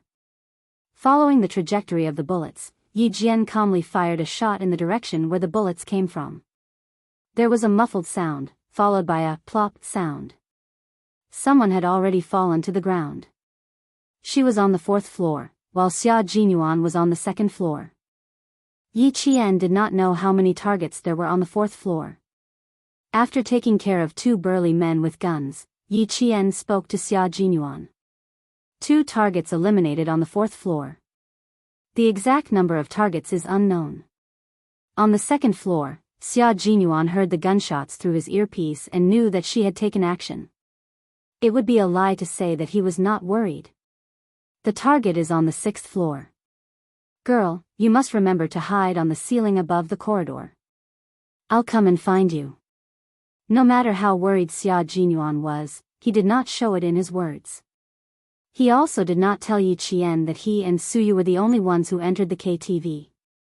He also did not tell Yi Qian that their combat style was actually assassination and shooting. Chapter 188. Suyu was in charge of shooting and clearing while Xia Jinyuan was in charge of the assassination. The 2 of them cooperated seamlessly and went straight up to the 4th floor to rescue Yi Qian. But now that she was out, her comrades outside could hide on the 6th floor.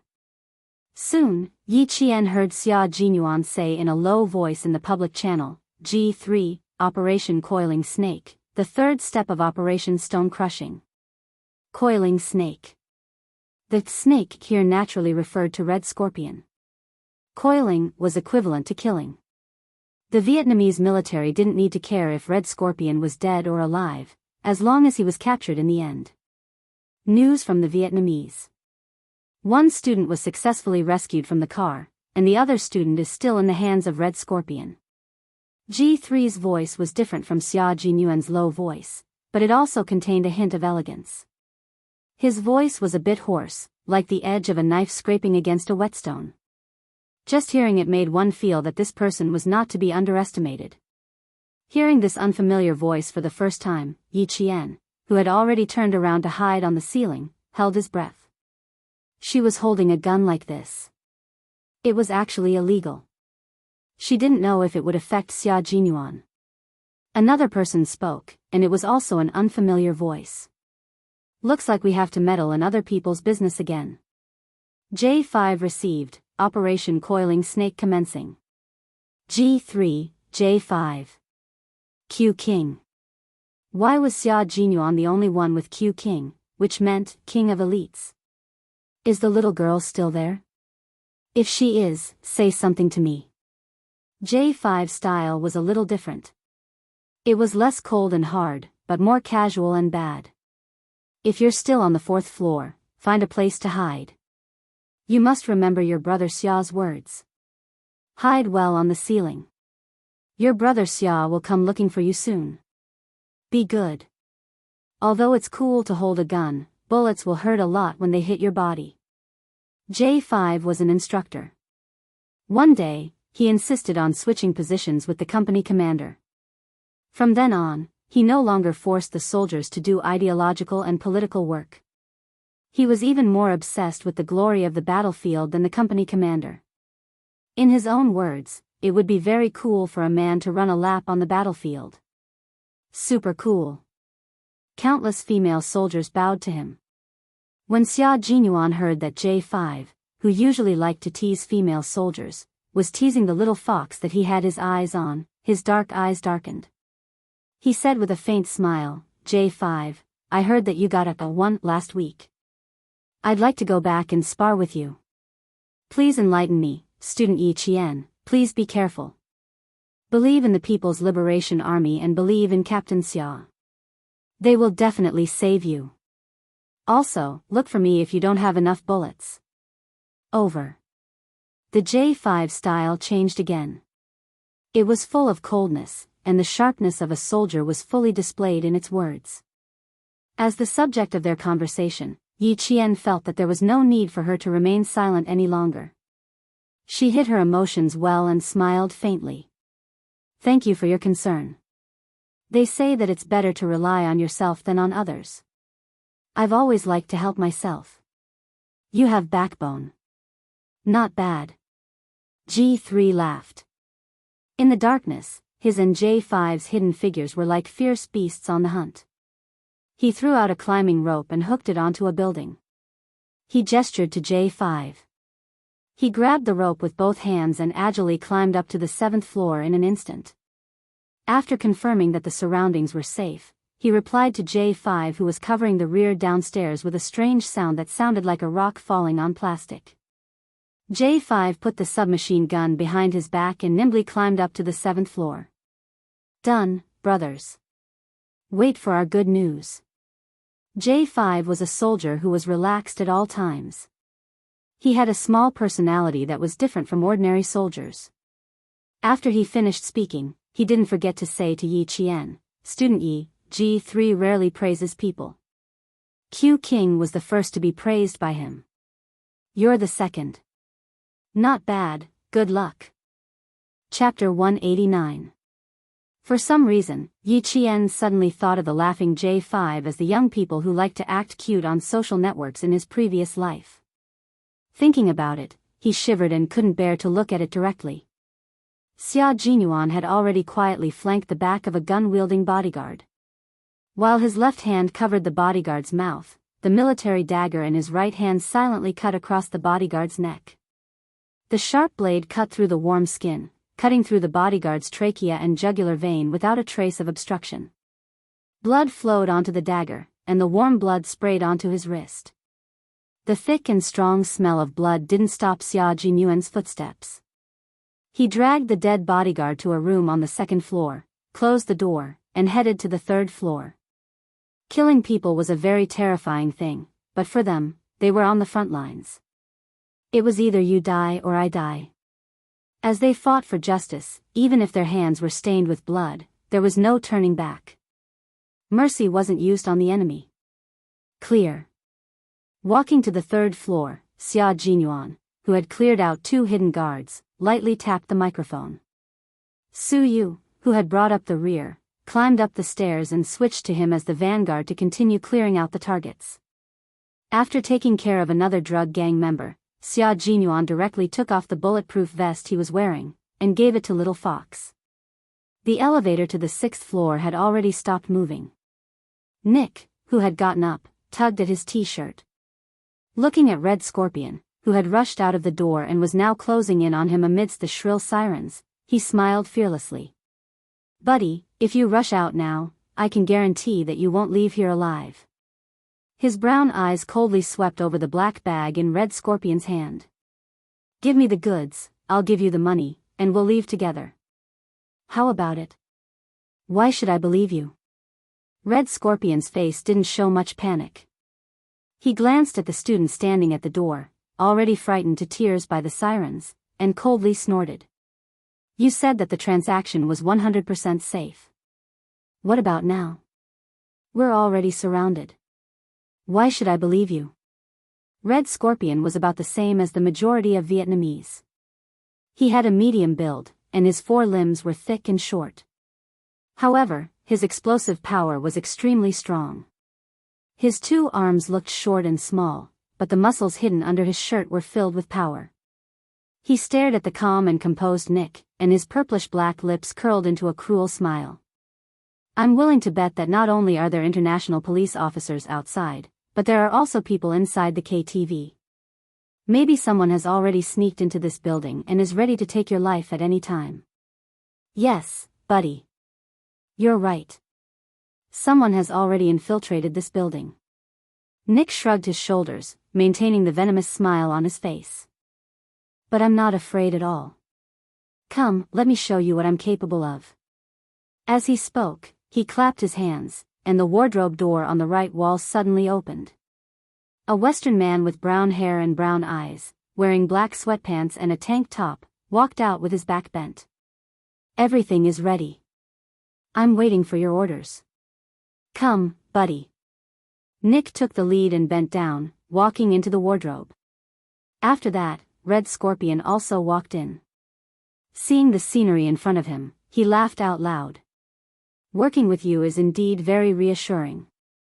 I always thought, no, I think everyone, including those stupid international police, had been deceived by you, brother. This was a computer room, and at the same time, an armory. Chapter 190. As Nick raised his hand, the 24 surveillance screens that had been black all this time lit up in unison. What appeared on the screens was nothing else but the situation of the entire building. They could clearly see the situation of the entire building, including the KTV and the kitchen. Hidden at the end of the corridor on the 4th floor, Yi Qian, who was on the ceiling, suddenly felt like he was being watched. His hair stood on end. He lowered his head and looked at the fire emergency light with a weak green light. He saw a small red light flashing. That was an infrared sensor and an infrared night camera. Yi Qian's heart suddenly sank. He suddenly understood why the killing of the 2 people and the shooting didn't attract the attention of other drug gangs. The people she killed were clearly the top target of the European investigation. They were pawns that could be abandoned at any time. They were even pawns that could be used at critical moments. Girl, there's a bit of trouble outside. Hide on the ceiling and don't move around. Xia Jinyuan said to her calmly, hide well. Before I say you can move, you must hide well. Okay, I know. Yi Qian said softly. He told the Chinese soldiers who were all watching the public channel what he had discovered. If I'm not wrong, the entire building is filled with infrared cameras, infrared sensors. Xia Jinyuan was sitting on Su Yu's shoulder.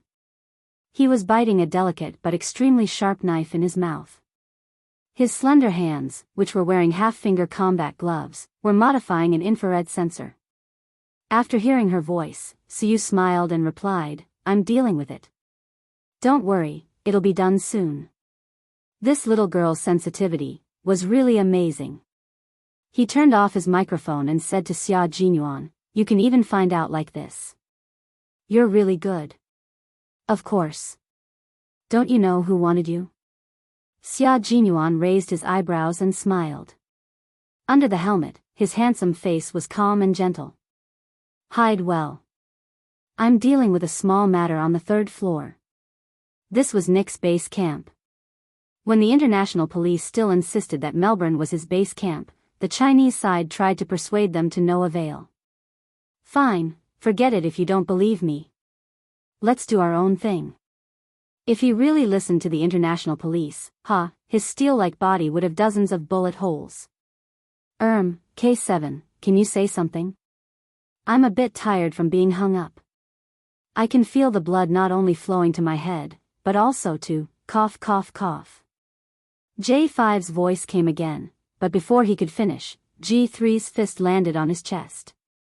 What he wanted to say turned into a low cough.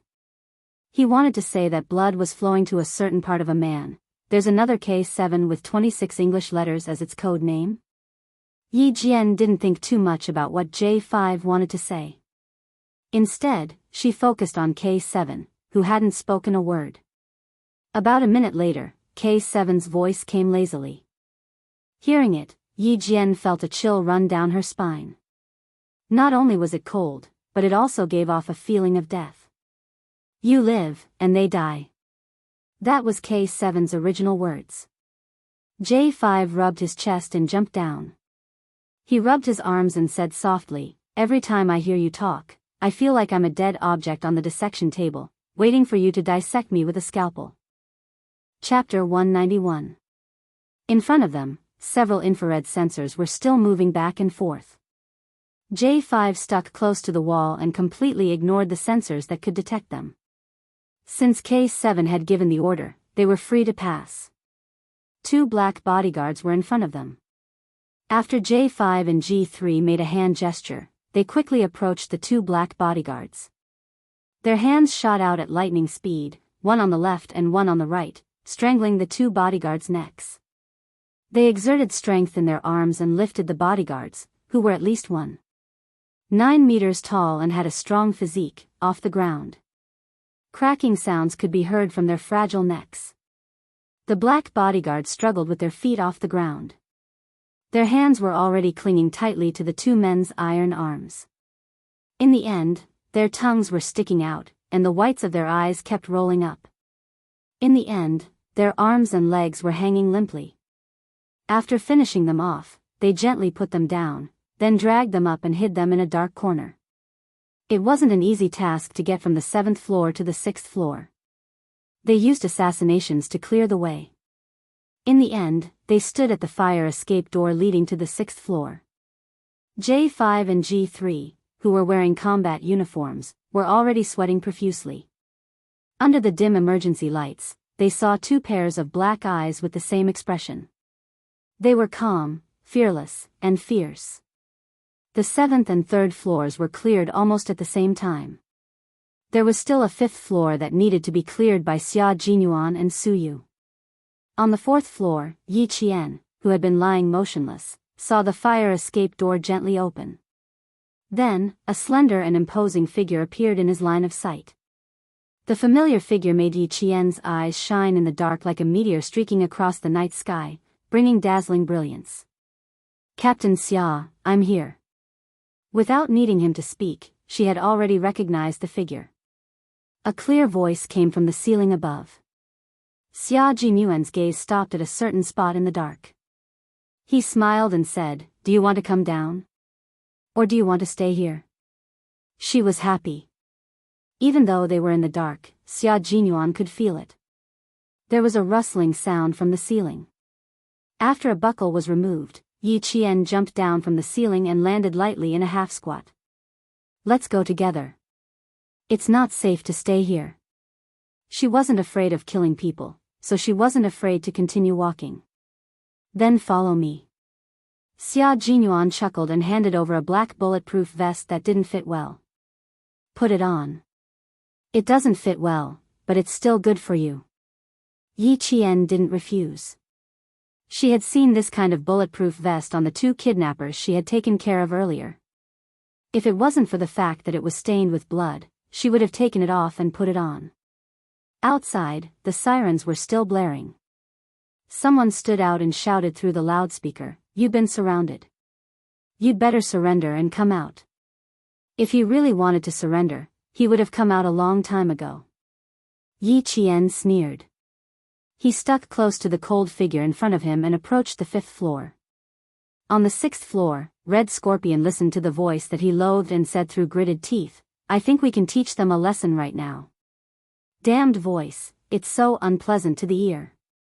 He stared at the surveillance screen, where he could clearly see the streets near the building. "Did you hear that, my weapons expert? Our partner, I hope you can teach those rats outside a lesson." Nick enjoyed the feeling of making the international police feel helpless. "Look at them, what a bunch of trash." He looked at the corner of the room. Only then did Red Scorpion realize that there was someone there. Judging from his back, he wasn't a Westerner. He probably had the physique of an Asian. His back didn't move. He only raised his hand and snapped his fingers as an answer to Nick. Chapter 192. All passers-by were prohibited from entering this area, and even the nearby residents were evacuated by the police. Only the small 7-story building was tightly surrounded, and there were even helicopters circling around on the top floor. The target was inside, and the international police were acting with the determination to capture all of them. Following Nick's loud laughter in the room, several loud boom sounds suddenly exploded from nearby. A police car was directly thrown into the air by the heat wave, and then smashed into another car with a bang. In less than a minute, countless explosions sounded in the surroundings. "This is my territory. Even though I won't be coming back, I still have to say that I really like this exciting and depraved place. Nick smiled cruelly in the midst of the blazing flames. This is my territory. Even though I won't be coming back, I still have to say that I really like this exciting and depraved place. Red Scorpion sneered disapprovingly. If we take everyone as hostages, we'll leave even faster. No, I hate using hostages the most. Ha ha ha, I prefer to directly confront those self-righteous fellows. Nick was not like Red Scorpion, who liked to act alone. He invested a lot of manpower and resources to tease the international police who were no different from rats in his eyes. The international police, who were originally full of confidence, were instantly shaken by the 4 explosions around them, and all of their faces tightened. The commander began to roar loudly, and the sound of ambulances filled the entire sky of Sydney. The entire city's police force was mobilized, and all of the entrances to King's Cross Street were sealed off, entering a state of high alert. Damn it, where are the explosives experts? Hurry and get them here. God! There's still a bomb here. Hurry. A police officer began to call for help with his walkie-talkie, but before he could finish, the bomb was manually detonated, causing the officer who was on the phone to directly lie under the car door. Among the rocks that rushed into the air, his voice was distorted. Manually detonated. Can't get close. The international police had loudspeakers, and so did Nick. His voice was transmitted through the speakers outside the KTV, and he laughed loudly. I hope you like my present, cute rats. If you have fun, I don't mind giving you my present again. His voice was cold and cruel like a demon's, causing the faces of the international police officers hiding under the cars, behind the trees, and behind the buildings to turn the color of pig liver. This was humiliation. They were being humiliated by a criminal. Yi Jian didn't know why, but when she heard that, she felt quite relieved. K7's cold and emotionless voice came through the earpiece.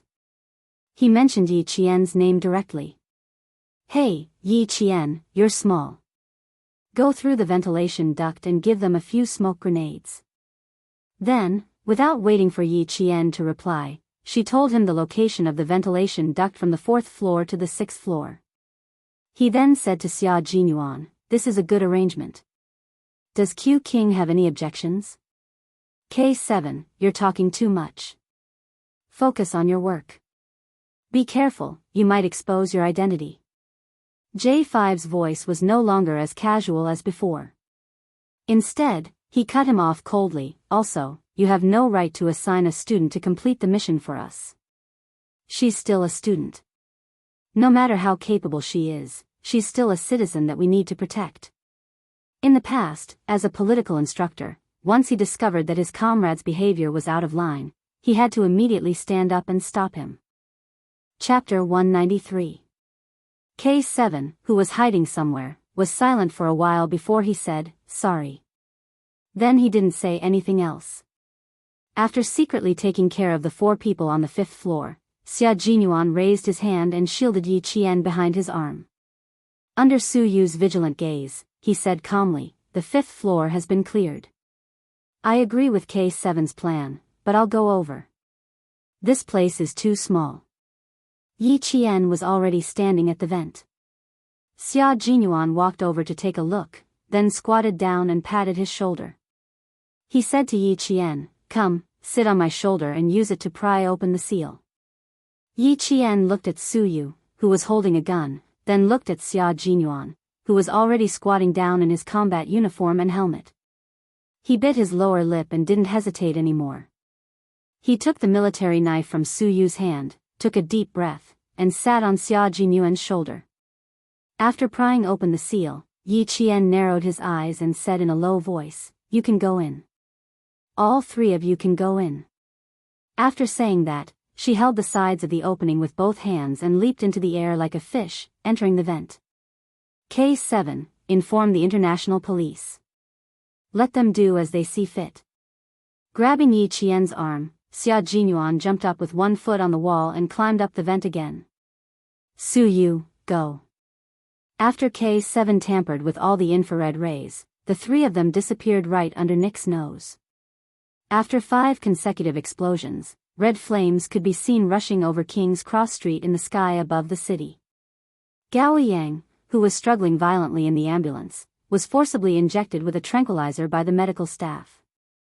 He was directly pushed into Sydney's best private hospital, a private hospital that the Gao family owned 25% of the shares in. When Director Li, who was waiting in the hotel, heard about this, he clasped his hands together and prayed, "God bless." Now, he just had to wait for Yi Qian, who was with the Chinese soldiers, to come back. Director Li was finally relieved to see him with his own people. Outside the KTV, Nick proposed a deal. It was very simple: leave safely. His request happened to be something that the international police could not agree to. They could only stall for time and quickly arrange for the team to enter the KTV. Smoke grenades were thrown in one after another, and the fire alarm continued to ring sharply without stopping. "Where are the soldiers from the Chinese side? Tell them to contact me immediately. Right away." The commander of the operation was a white man. At this time, he was so angry that he was like a mad lion. He roared, "Damn it, where did they go? Damn it! Why let them get involved? God, let them go to hell." As the commander-in-chief of this operation, he had an undeniable responsibility for the 5 consecutive explosions. However, it was not over yet. The other party still had explosive points and extremely lethal weapons. Last time, who was the one who said that the damn Nick was active in King's Cross Street? His roars were transmitted from the walkie-talkie to the commander at the scene. Even through the line, he could feel his saliva flying everywhere. The commander at the scene was a European police officer. When he heard this, he puffed out his cheeks and sighed heavily. He said with a serious expression, "Yes, sir." The Chinese soldiers suggested it, but unfortunately, no one believed them. Including you, who chose not to believe them. All the international police officers who could hear the conversation were silent. They all remembered. Now we need to contact them because they were the first to enter. Oh, wait a moment. There's an emergency call. The commander at the scene took the walkie-talkie. Before he could speak, a cold and emotionless voice came from the other side. It was K7 who had contacted him. At this time, Xia Jinyuan, Yi Qian, and Suyu had just entered the vent. Chapter 194. K7 was a soldier who didn't like to talk nonsense. No matter where he was, he always had a lifeless expression on his face. At this moment, the commanding officer only felt that K7 was extremely cute. "Okay, no problem, we will cooperate fully." "Okay, I will arrange for someone to send it over immediately." Okay, we understand. Now, let's start the operation immediately." The good news made the commanding officer's solemn expression disappear. After K7 ended the call, he handed the communicator to his officer. After the cross-section of the building was sent to the international police, the 30 vanguards directly cut into the 6th floor, while the 20 vanguards rushed in from the 7th floor. K7, who was still in contact with Xia Jinyuan, looked behind him and sent a message on his phone. "The sniping operation has begun." On the opposite side of the building, someone looked down at the message and whistled happily. He set up his sniper rifle and put his blue eyes close to the scope. The cross in the scope was aimed at a certain direction. As long as the main target appeared, he would immediately open fire. On the 6th floor, Yi Qian, who was lying on his stomach, could clearly see the number of people walking back and forth in the corridor through the ventilation blinds. He already knew the number of people, but now he had to wait for a very important item. He had to wait for the international police vanguards to send the gas masks over. Only with the masks could they throw down the smoke grenades and tear gas grenades. The elite vanguards moved very quickly.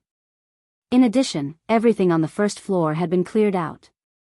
The 2 vanguards who were responsible for delivering the gas masks also carried a 30-round emitter submachine gun that was specially provided to the special forces.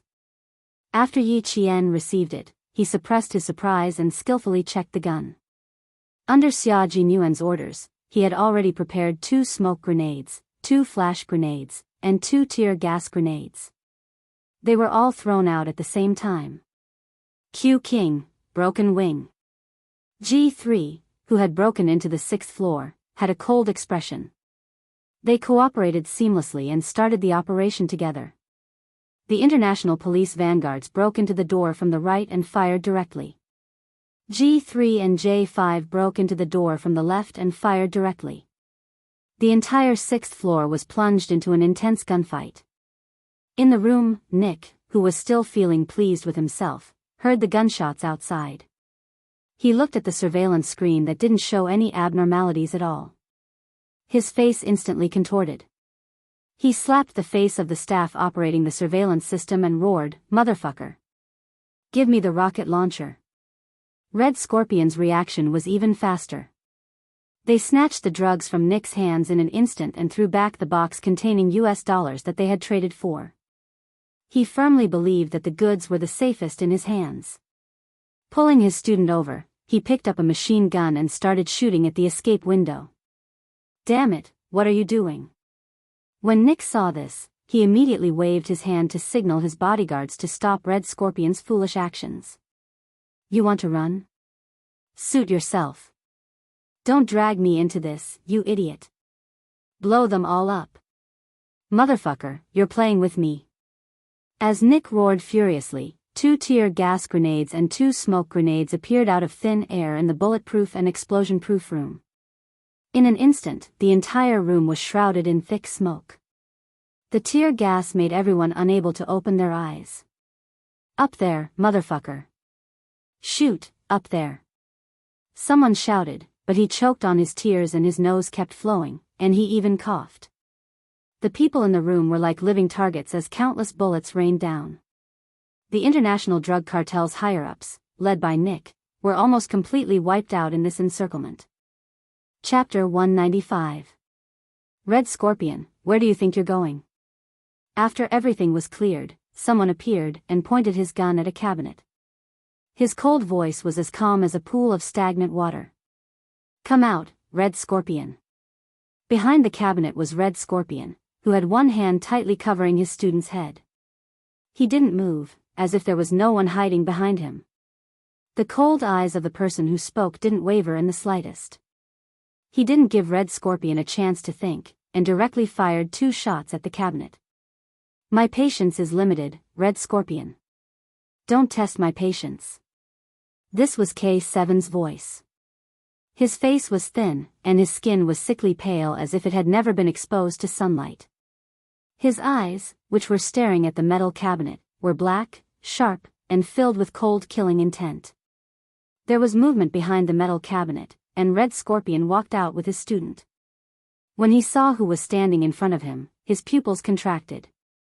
"It's you." It was Nick's weapon expert. After seeing who it was, he pressed the gun against his student's head even harder. He stared coldly at K7. "Who are you? You won't live no matter how many hostages you have." K7 directly ignored his question. He pulled the trigger lightly, and his thin lips moved slightly. In his eyes, Red Scorpion was already a cold corpse. "Before you die, don't drag others down with you." It was standard American English. Surprisingly, K7 spoke much more elegantly when he spoke English than when he spoke Chinese. "Give me the student, and the rest is up to you." In return, Red Scorpion laughed contemptuously. He directly pressed his gun against the Vietnamese student's head, and the hole left a green crescent moon mark on the boy's temple. "Do you know who he is? The son of a big shot. Ha ha ha, you can talk to him right now. See if he wants his son back alive, or shipped back as a corpse." His words made K7 furrow his brows without leaving a trace. His thin but extremely delicate face became even colder. The hostage in Red Scorpion's hands is said to be the son of a big shot. They've hidden the identity of the Vietnamese student. "Fuck, I knew these bastards were unreliable," G3 sneered, and said to K7, "The hostage is in our hands. Stay calm and wait for us to arrive." K7's black eyes stared at Red Scorpion without blinking. His hands that held the gun were also aimed at the center of his target's forehead. "No need. Clean up the weapons outside. Leave this place to me."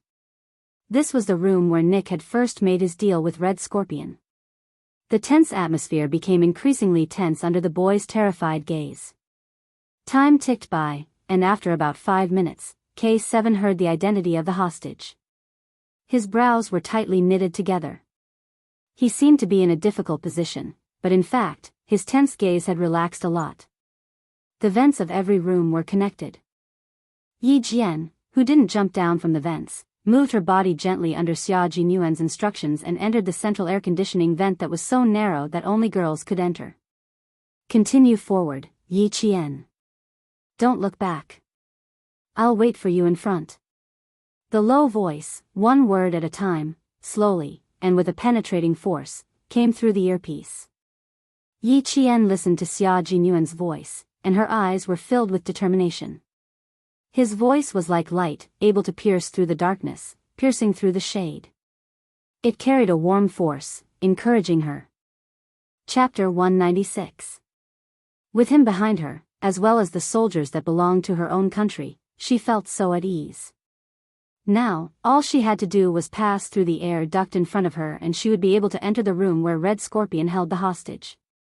Yi Qian only lightly tapped the side of the microphone rhythmically, telling them that she was fine and that they didn't need to worry. There was already sweat on her temples.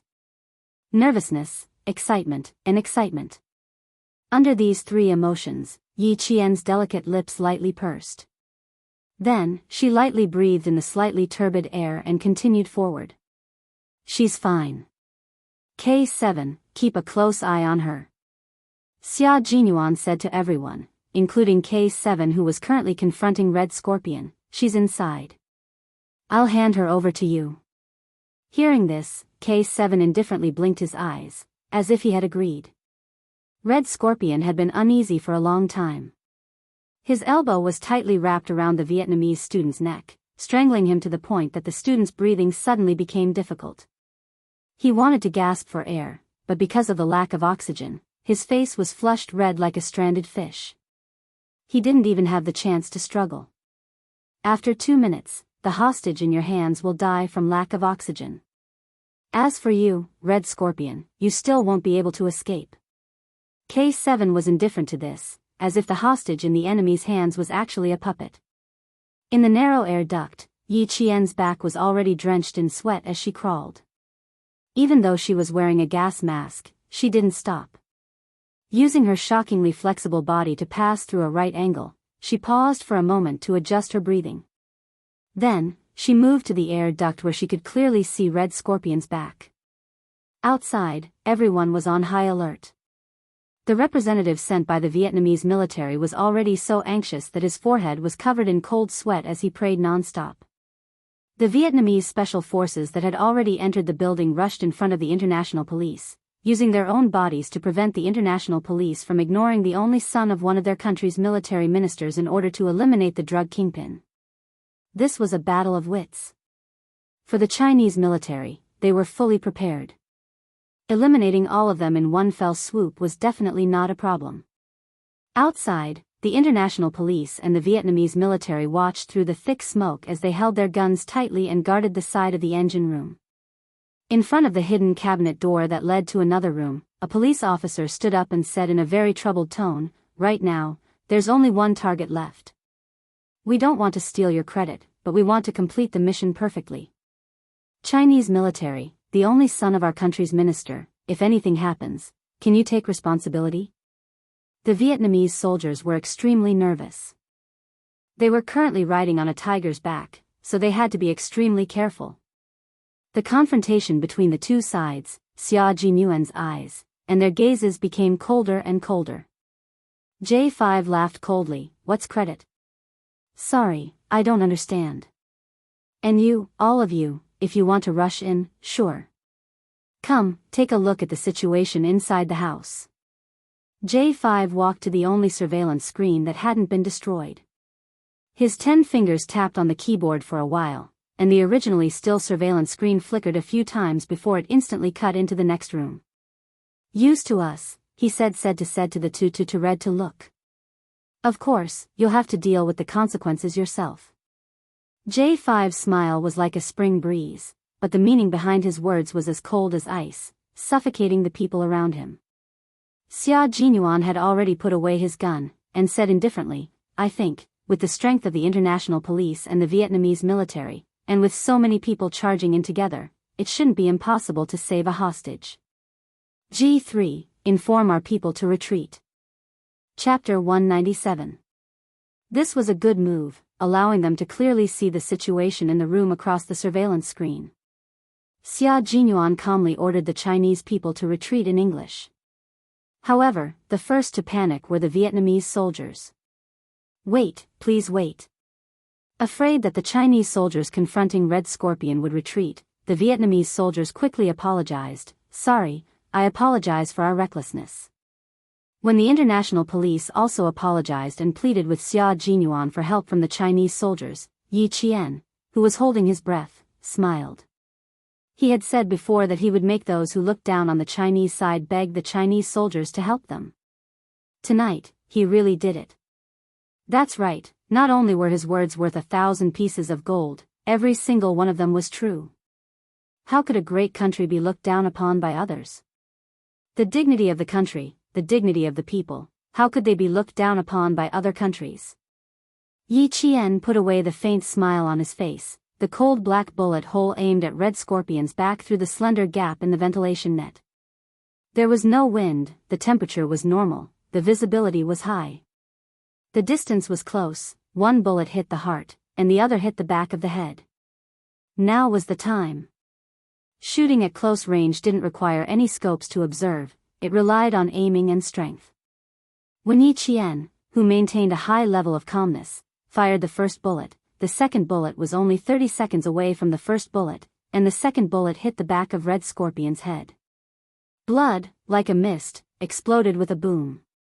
Even though there was clearly some distance between them, Yi Qian felt as if the blood had filled her eyes, and the entire world was blood red.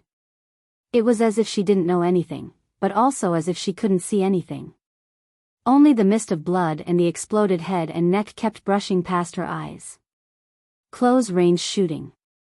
2 consecutive shots, no matter how tough his life was, he should be dead by now. The international police and Vietnamese soldiers who were watching the surveillance screen were stunned, and then they all subconsciously looked towards the ventilation vent in the room. Judging from the position where Red Scorpion was shot, there was another soldier on the Chinese side hiding in the central air conditioning vent. How could he crawl through such a narrow space? Outside, the sound of sirens could be heard. Inside, it seemed to be exceptionally quiet. Yi Qian blinked and looked at the handsome face that had suddenly appeared before his eyes. He blinked again and then chuckled softly. Sweat flowed into his eyes, but with the mask on, it was not convenient for him to wipe it off. Looking at him, Yi Qian was breathing heavily, as if he could not catch his breath. Red Scorpion's miserable state was still lingering in his mind, as if it was branded in his mind. Even though she knew that she had made the right choice, just like how she had shot the 2 of them earlier, when she saw the huge, bloody hole on the back of his neck, it hit her heart and made it difficult for her to breathe. What a bold little girl. She was scared. Don't look, girl. Xia Jinyuan, who was standing on the table and using violence to remove the ventilation blades, looked at her palm-sized face that was completely drained of blood. He stretched out his slender hands and said in a voice as calm as the morning bell, Come, give me your hands. I'll carry you down. Don't look, close your eyes.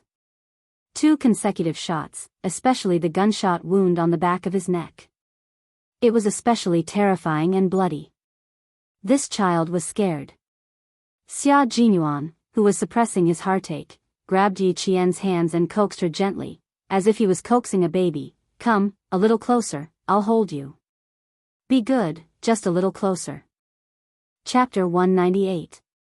He didn't say it out loud for fear of hurting her, so he spoke carefully, as if he was protecting the apple of his eye. Xia Jinyuan's voice not only had the power to penetrate the darkness, but it also had the effect of calming people's hearts. Yi Qian thought to himself as he blinked his eyes. He exhaled a mouthful of foul air that seemed to be stained with blood. When he saw Junius' worried eyes, he smiled slightly. I'm fine. It's just my first experience, so I'm still in the process of adjusting. She had shot 2 people in a row previously because she knew that if she was discovered, both she and Gao Yang would die. She had no choice but to deal with the enemy and save her own life. This time, she was fully prepared, but she still overestimated herself. Yi Qian reached out and grabbed his hand tightly. He smiled bitterly. Captain Xia, I want to take off my mask and take a breather. There's sweat in my eyes, and it's uncomfortable. It wasn't as if she didn't sweat during training, but she couldn't help it this time. There was no smoke in the room, so it was fine for her to take a breather. Her soft voice made Xia Jinyuan's heart ache. This girl was too strong, so strong that it made his heart ache. Okay, take it off and take a breather. He replied gently. He put down his hand and gestured for his comrades below to open the windows and let in some fresh night air. Su Yu and the others heard her words and could hear the slight tremor in her voice. A 14-year-old girl should be wearing a beautiful floral dress with her black hair tied up high. She should be the apple of her parents' eye. This girl, even if she was afraid, she still knew how to comfort the men first. K7 turned around and opened the tightly shut windows to let the night breeze in and disperse the stench of blood in the room. Perhaps this would make this 14-year-old girl, who was as brave as a soldier, feel a little better. When she took off her mask, Xia Jinyuan saw her pale face and pale lips. His heart felt like it was being pricked by needles. Come, let's sit aside and take a breather. The space here is too small, so it's not comfortable to lie down. Without the love and protection of her parents, how could she be so strong today? How could he not feel sorry for her? Yi Qian rubbed his eyes gently and breathed in for a while. After he felt a little better, he moved forward. As soon as he popped his head out, he felt several nervous gazes looking at him. Lowering his head, he saw a few young soldiers of about the same height, wearing the Army Special Forces uniform, staring at him without blinking. While he was sizing up the room, the wardrobe door that was supposed to be closed suddenly opened. 2 Vietnamese soldiers walked over, and the smell of smoke grenades and tear gas filled the room. Yi Qian, who was not wearing a gas mask, felt a sharp pain in his eyes in just a few seconds. Then, tears flowed out uncontrollably, stream after stream. Xia Jinyuan's eyes turned sharp and he said in a cold and sharp voice, "Back off." Not only did his voice carry the authority of a soldier, but it also carried an irresistible deterrence. The Vietnamese soldiers who came in carelessly shrank their necks and subconsciously shrank back into the room behind the wardrobe. K7 walked over, touched the wardrobe door, and fixed it in place. He said, "Take him down first, then send him to the hospital for a checkup." Chapter 199. He looked up at Yi Qian, who was tearing up because of the smoke from the tear gas grenade. A trace of pity flashed through his eyes. "I'm going to see Coach Joseph. I'll be back in 10 minutes. Coach Joseph was the Russian soldier who had set up the sniper rifle on the opposite building. He had come to the Chinese army to train the soldiers. Yi Qian, who was crying with her eyes closed, recognized K7's voice. When she could open her eyes, K7 walked away from the window. "You're so touched. Come on, let me give you a hug." J5, who was standing on his tiptoes, tried to stretch out his arms to signal Xia Jinyuan to carry the girl down and put her in his arms. Yi Qian knew it was J5 from his voice. She also heard Xia Jinyuan reply with a faint smile, "How many good sisters do you have? How many more brothers do you want to be?" He then whispered in her ear in a voice that only the 2 of them could hear, "Close your eyes and let out all your fear." Yi Qian, who had put on the gas mask again, didn't answer. She couldn't cry either. She was being held in his arms. The awkwardness now exceeded the discomfort she felt before. Downstairs, Su Yu, G3, and J5, who were standing by the table and looking up, raised their hands, ready to receive Yi Qian at any time. "No need. You guys clean up the scene. I'll take her out first." Xia Jinyuan, who was holding Yi Qian in his arms, didn't ask for help from his comrades. He jumped down steadily and left the scene without looking back. G3 looked up and said to J5, "Is he coming to our team?" "Yes, the king of soldiers." J5 pulled on his helmet and looked at the slender figure leaving. He said with interest, "That's right. I heard he's only 20 years old. His personal information is confidential. Other than the political commissar, no one knows. His background is not simple." He clicked his tongue. Under the gas mask, his peach blossom eyes were shining. "Q King is not bad. But I think that little girl is better. His IQ is high, and his courage is unique." "So you didn't know any of these people?" "He was sent from the Yun province's armed police border defense force." Standing next to these soldiers, who were of the same height, he was secretly surprised and said in a deep voice, "I'm afraid the other target has heard the news and didn't appear in this transaction. This time, I'll have to trouble you all. On behalf of the Yun province's border defense police, I would like to express my gratitude to all of you." This was a matter of Yun province. Xia Jinyuan and the others were actually providing support. "We won't be separated, we won't be separated. We're all one family. What's there to thank?" J5 laughed heartily as he spoke, pointing at Red Scorpion's corpse. "Let the Vietnamese army take care of this themselves. Let them bring this student back as well. Our final mission. Let's go, my comrades. Let's go meet the insufferably arrogant white commander." After waiting for a few minutes, the Vietnamese army and international police came in. All they saw was a Chinese soldier, a hostage rescued by the Chinese soldier, and Red Scorpion's corpse. After watching the two special forces soldiers leave the window, Siu turned around and began to talk to the Vietnamese army. The international police ran to the open window and looked down. They found nothing. The Chinese soldiers who appeared on the surveillance screen had suddenly appeared and mysteriously retreated. It was as if they had never appeared. Chapter 200. The night breeze with the smell of gunpowder blew in through the open window. Outside, the sirens were still ringing through the night sky. The international police officers standing by the window leaned their whole bodies out of the window, but they did not see the other Chinese soldiers who were confronting them, nor did they see the Chinese soldiers hiding in the ventilation vent. "Sir, they have left," someone on the intercom said softly.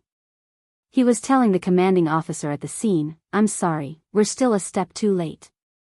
He disappeared into thin air, leaving not even a trace behind.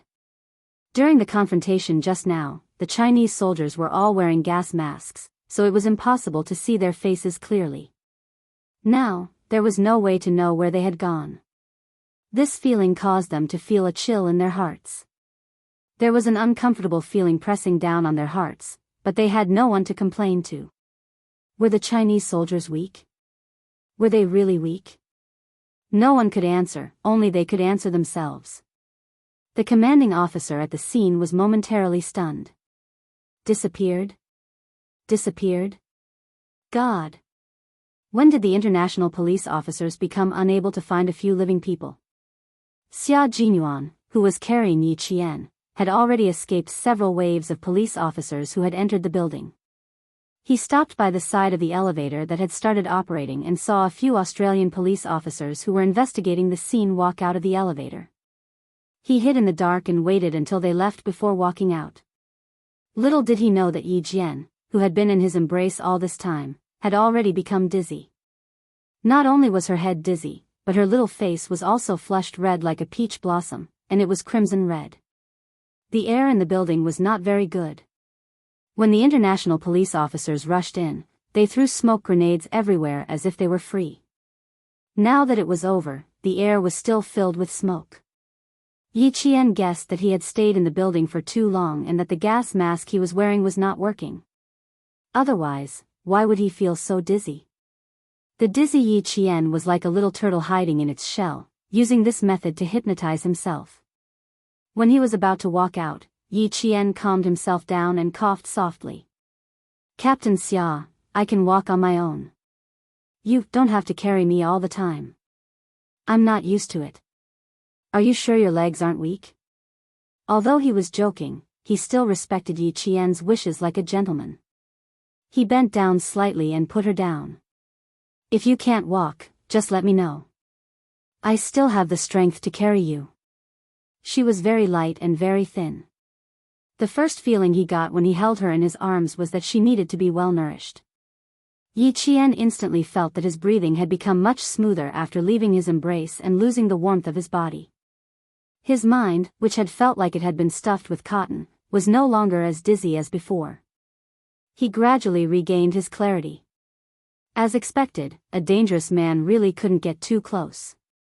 She was held in his arms like he was protecting a treasure.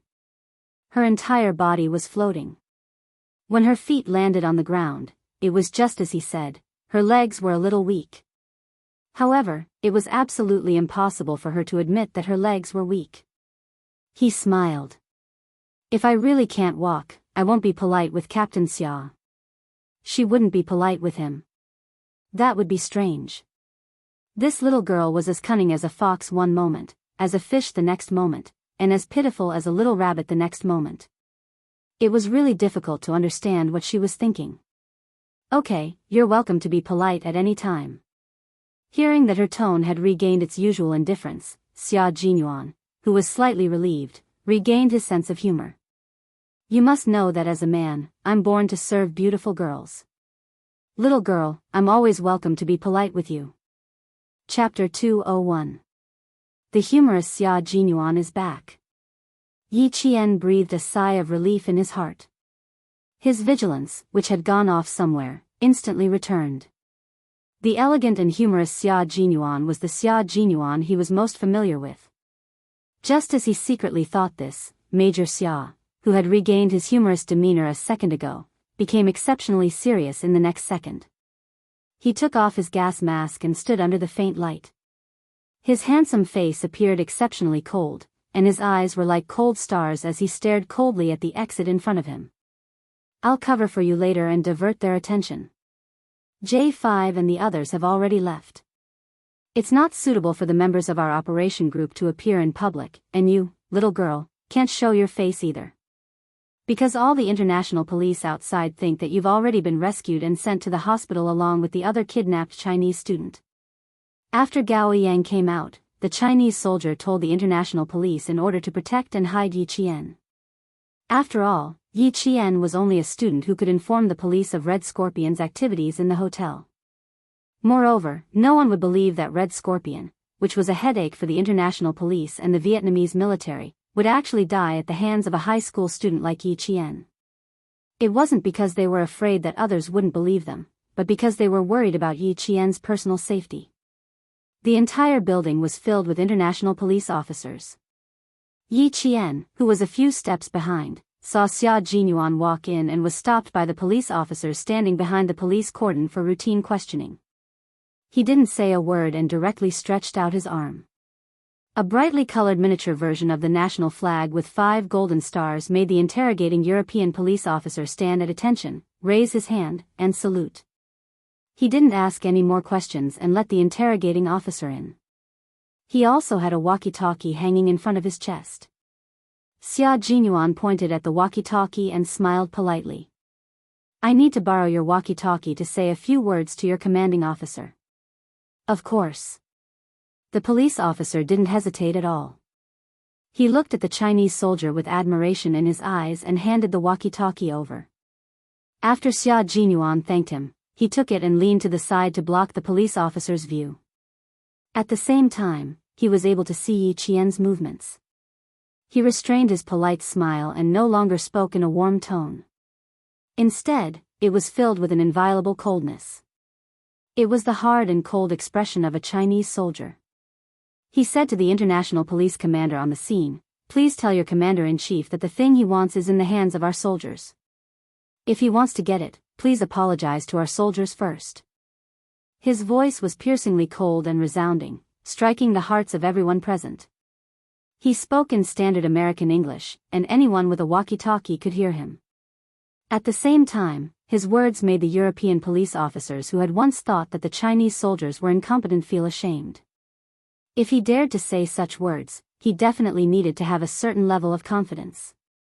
Xia Jinyuan returned the walkie-talkie to the European police officer who was already embarrassed. He smiled again and did not forget to maintain his politeness and said, "Goodbye." His voice wasn't loud, but it was enough to attract the attention of the police officers on duty. They saw Yi Qian stick close to the wall and nimbly hide behind a tree. She didn't immediately come out. She was like a little fox that came out of its cave. After looking around vigilantly, she lightly jumped across the warning line parallel to the green ribbon and successfully avoided the sight of the police officers. Watching her leave, Xia Jinyuan's lips curled up slightly. She's strong and agile. No wonder she's a reserve soldier, trained by a first-class sergeant and the world's best sniper. Chapter 202.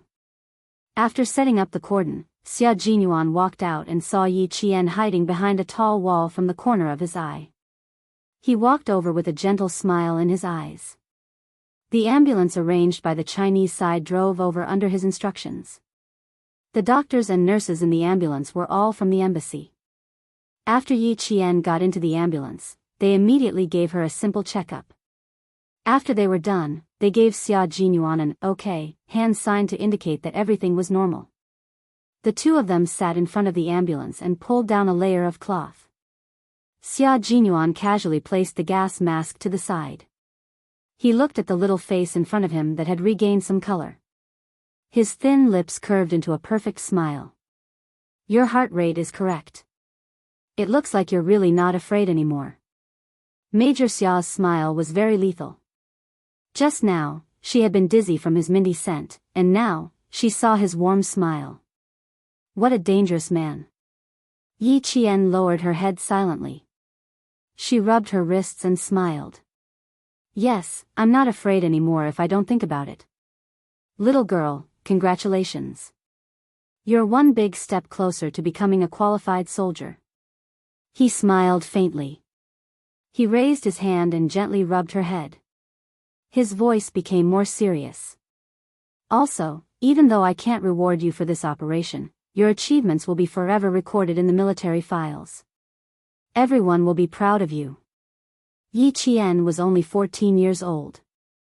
She had gone through a kidnapping, sacrificed herself to save others, participated in an operation, and fearlessly killed the top target.